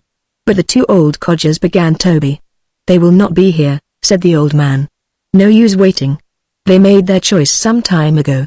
They are as much themselves now as they ever were, and they will remain where they are in perfect contentment. No need to bother about them. All that remains now is to bid you farewell, and wish you a pleasant journey." "Have we far to go?" said Toby. "You'll see," said the old gentleman, going to the door, that was opposite the one by which they had entered, and throwing it open. He stood aside as they passed, and smiled upon each with a kind and fatherly smile. He placed his hand on Freddy's head, and turned the little boy's face up so that he could look down into his eyes. "Remember," he said. "Never carry the old man of the mountain on your back. Carry him before you in your hands, and he will be as light as a feather. Now farewell." He gently pushed them out and closed the door behind them, and they went slowly down a dark stair. Toby held Freddy's hand, and Mr. Punch helped Aunt Amanda. They could see very little, and they knew very little where they were, until they found themselves after a time on a level floor, and feeling the wall with their hands came to a pair of swinging doors. Through these doors they passed, and Toby knocked his knee against something in the dark. "It's a long bench," said Toby. "And here's a sight of other long benches. Blamed if they don't seem like pews in a church." A dim light as of tall windows was visible at some distance on their left. The church warden pushed forward and walked swiftly here and there with the step of one who knows the way. In a moment he returned. "It's a church," he said, calmly. "It's my church. This way, madam and gentlemen." He led the way to the left. Under a great round window which could be dimly seen in the wall was a wide door, before which they all paused. "As captain of this party," said Aunt Amanda, "my orders is that we open the door and see what will happen next." Ma'am," said the church warden, and opened the door. In a moment they were standing under the stars on a brick pavement before a church, and on the pavement against the church wall was an empty chair. "Ah," said the church warden, and sat down in the chair. "Mercy on us," cried Aunt Amanda. "We're home, blamed if we ain't," said Toby. "It's our own street, and I can almost see the tobacco shop from here." "After a life of adventure," said Mr. Punch, "one will find it very pleasant to stand quietly on one's little perch and rest one's legs and see one's old friends go in and out at the old tobacco shop once more, watching for the hands of the clock to come together for a bit of relaxation with one's." "All right, young fella," cried Toby to Freddy. "Come with me, Mr. Punch, take Aunt Amanda home. I'll be with you as soon as I've got Freddy safe." Aunt Amanda and Mr. Punch went off together towards the old tobacco shop. Mr. Hanlon, after shaking hands all round, departed for the Gaunt Street Theatre, where he would be no longer troubled by the imps, who had long since been destroyed by the odor of sanctity. The church warden preferred to enjoy for a while the comfort of his old chair by the church wall, and Toby and Freddy left him there, his hands folded placidly across his stomach. Freddy and Toby crossed the streetcar track, hand in hand together. The horse had gone to bed for the night, and there was no danger. All the houses were dark. It was very late. No light was to be seen anywhere, except the gas lamp at the next corner. The streets were silent and deserted. Freddy yawned. Freddy's house was dark, like all the rest. A narrow brick passageway followed a fence to the rear, between this house and the next, and a gate opened from the sidewalk into this passage. Freddy and Toby went through this gate and crept quietly to the backyard of Freddy's house. The kitchen door was locked, but Toby found a window which was unfastened. He raised it noiselessly, and helped Freddy to climb in. With a whispered goodnight the little boy left his friend and tiptoed into the house and up the back stairs in the dark to his own room. His bed was there in its old place, and the covers were turned down. He did not stop to say his prayers. He yawned and stretched his arms. He wanted nothing now but to lie snug and safe under the cool sheets. He threw off his clothes and left them on the floor. He knew where his nightgown was. He crept into bed. He pulled the covers up to his ears. He nestled his head into the pillow, and breathed a deep sigh. Chapter 28 The Old Tobacco Shop. The next morning, when Freddy awoke, his mother and father were standing over his bed. "I think he had better not go there anymore," his father was saying. "Oh, I don't think it will do him any harm now," said his mother. "It all comes of his staying away so long," said his father. "I always told him to hurry back, and just see how long he stayed this time. If he can't come back in less than 6 months or 6 years or heaven knows how long, he'd better not go at all." "Oh," said his mother. "I'm sure he'll come back promptly after this." "I couldn't," said Freddy. "It took such a long time to get to the island, and there was all the trouble with the pirates, and it was a terrible long journey before we got to the palace, and of course we couldn't run away from the Queen after we'd gone all that long way with her, and the Queen's children didn't want me to go anyway, and there wasn't any way to get back, except for finding out how to get to the top of the tower, and maybe I wouldn't have got back at all if I hadn't met the old man of the mountain, and got sick and cured again by Mr. Punch's father, and I might have got drowned when the ship disappeared, or I might have had my head cut off by the pirates, and then you wouldn't have seen me anymore, and you'd have been sorry." His father looked at his mother, and nodded his head. "He'd better stay in bed today," said he. We won't talk to him about it until tomorrow. Yes, said his mother, that will be much better. Poor little Freddy. Freddy did not know why he should be called poor, but he was still tired from the adventurous life he had recently lived, and he was very glad to remain in bed all day. The next morning, after his father had said goodbye for the day, his mother allowed him to get up, and a little later to go out into the sunshine. He strolled down the street, enjoying the familiar sights after his long absence. He found his legs a little weak. He must have been very ill indeed at the king's palace, and he could not expect to get over it in one day. He crossed the streetcar track, and on the pavement before the church he saw a well-known figure. The church warden was sitting in his chair tilted back against the wall, smoking a long pipe and reading a newspaper. As Freddy approached he put down his paper and looked at him over his spectacles. "Good morning," said he. "I'm glad to see you back again. I hear you've been away." And he winked his eye at Freddy in a very knowing manner. "Yes, sir," said Freddy. "I guess I must have been pretty sick, no doubt about it, my son. But of course I knew all the time you'd pull through." Freddy did not believe it for a moment. Obviously the church warden was bragging. "The street looks pretty good," said Freddy, "after being away so long. Would you rather sit here on the pavement than do anything else?" "I believe you, son. I'd rather sit here on a sunny day with a pipe and a newspaper than have all the treasure of the Incas." Freddy was glad to hear that the church warden did not regret the loss of his share of the treasure, though whether Captain Linko belonged to the Incas he did not know. "I don't care anything about the treasure myself," said he. "I'm too glad to be well again and back in our own street. I'm glad I'm here myself, son. And if you happen to see Toby Little back this morning, tell him I'm alive and resting well, considering." "Yes, sir," said Freddy, and continued his stroll. The old tobacco shop, when he arrived, looked as it had looked on the fateful day when he had last seen it. He paused before the door, and gazed at Mr. Punch. He half expected the little man to step down and shake hands with him, but Mr. Punch did not move a muscle. He did not even look at Freddy. He held out in one hand a packet of black cigars, and his wooden face, if it expressed anything at all, showed the great calm which he must have felt when he got back to his little perch. Freddy looked up at the clock in the tower, with some thought that the hands might be together, but it was 10:15, and anyway Mr. Punch's father was probably by this time far away in some other of his storerooms about the world. Freddy entered the shop. Mr. Toby was behind the counter, opening a package of tobacco. "Aha! Young fella!" he cried. "Back again, sure enough. Blamed if it don't seem as if you'd been away from here for a year. And a mighty sick chap you were, that's a fact. I reckon we all thought you were going to die, maybe. By cracky, I never seen anyone so pale in my life. Are you all right now?" "Yes, sir," said Freddy. "And I'm glad to be back." "Are you glad to be here in the shop, the same as ever?" "Me? You bet I am. You couldn't buy me to leave this shop, not if you offered me all the money that Captain Kidd ever buried." "No, sir. And look here, young man, I reckon you ain't surprised to see that the Chinaman's head is gone, eh?" Freddy looked at the shelf behind Toby, and sure enough, the Chinaman's head was gone. He knew, of course, that it was lying at the bottom of the ocean. "I kind of lost it one day," said Toby, winking his eye. "Mislaid it, you know, or lost it, one or the other. I don't know which but, anyway, I reckon it won't never be found. It's gone. I hope you don't mind it now, do you?" "No, sir," said Freddy. He was glad to know that Mr. Toby was not still feeling disturbed because he had left it on board the sieve. "All right, then," said Toby. "You'd better go in and see Aunt Amanda." Freddy opened the door at the rear of the shop and went into the back room.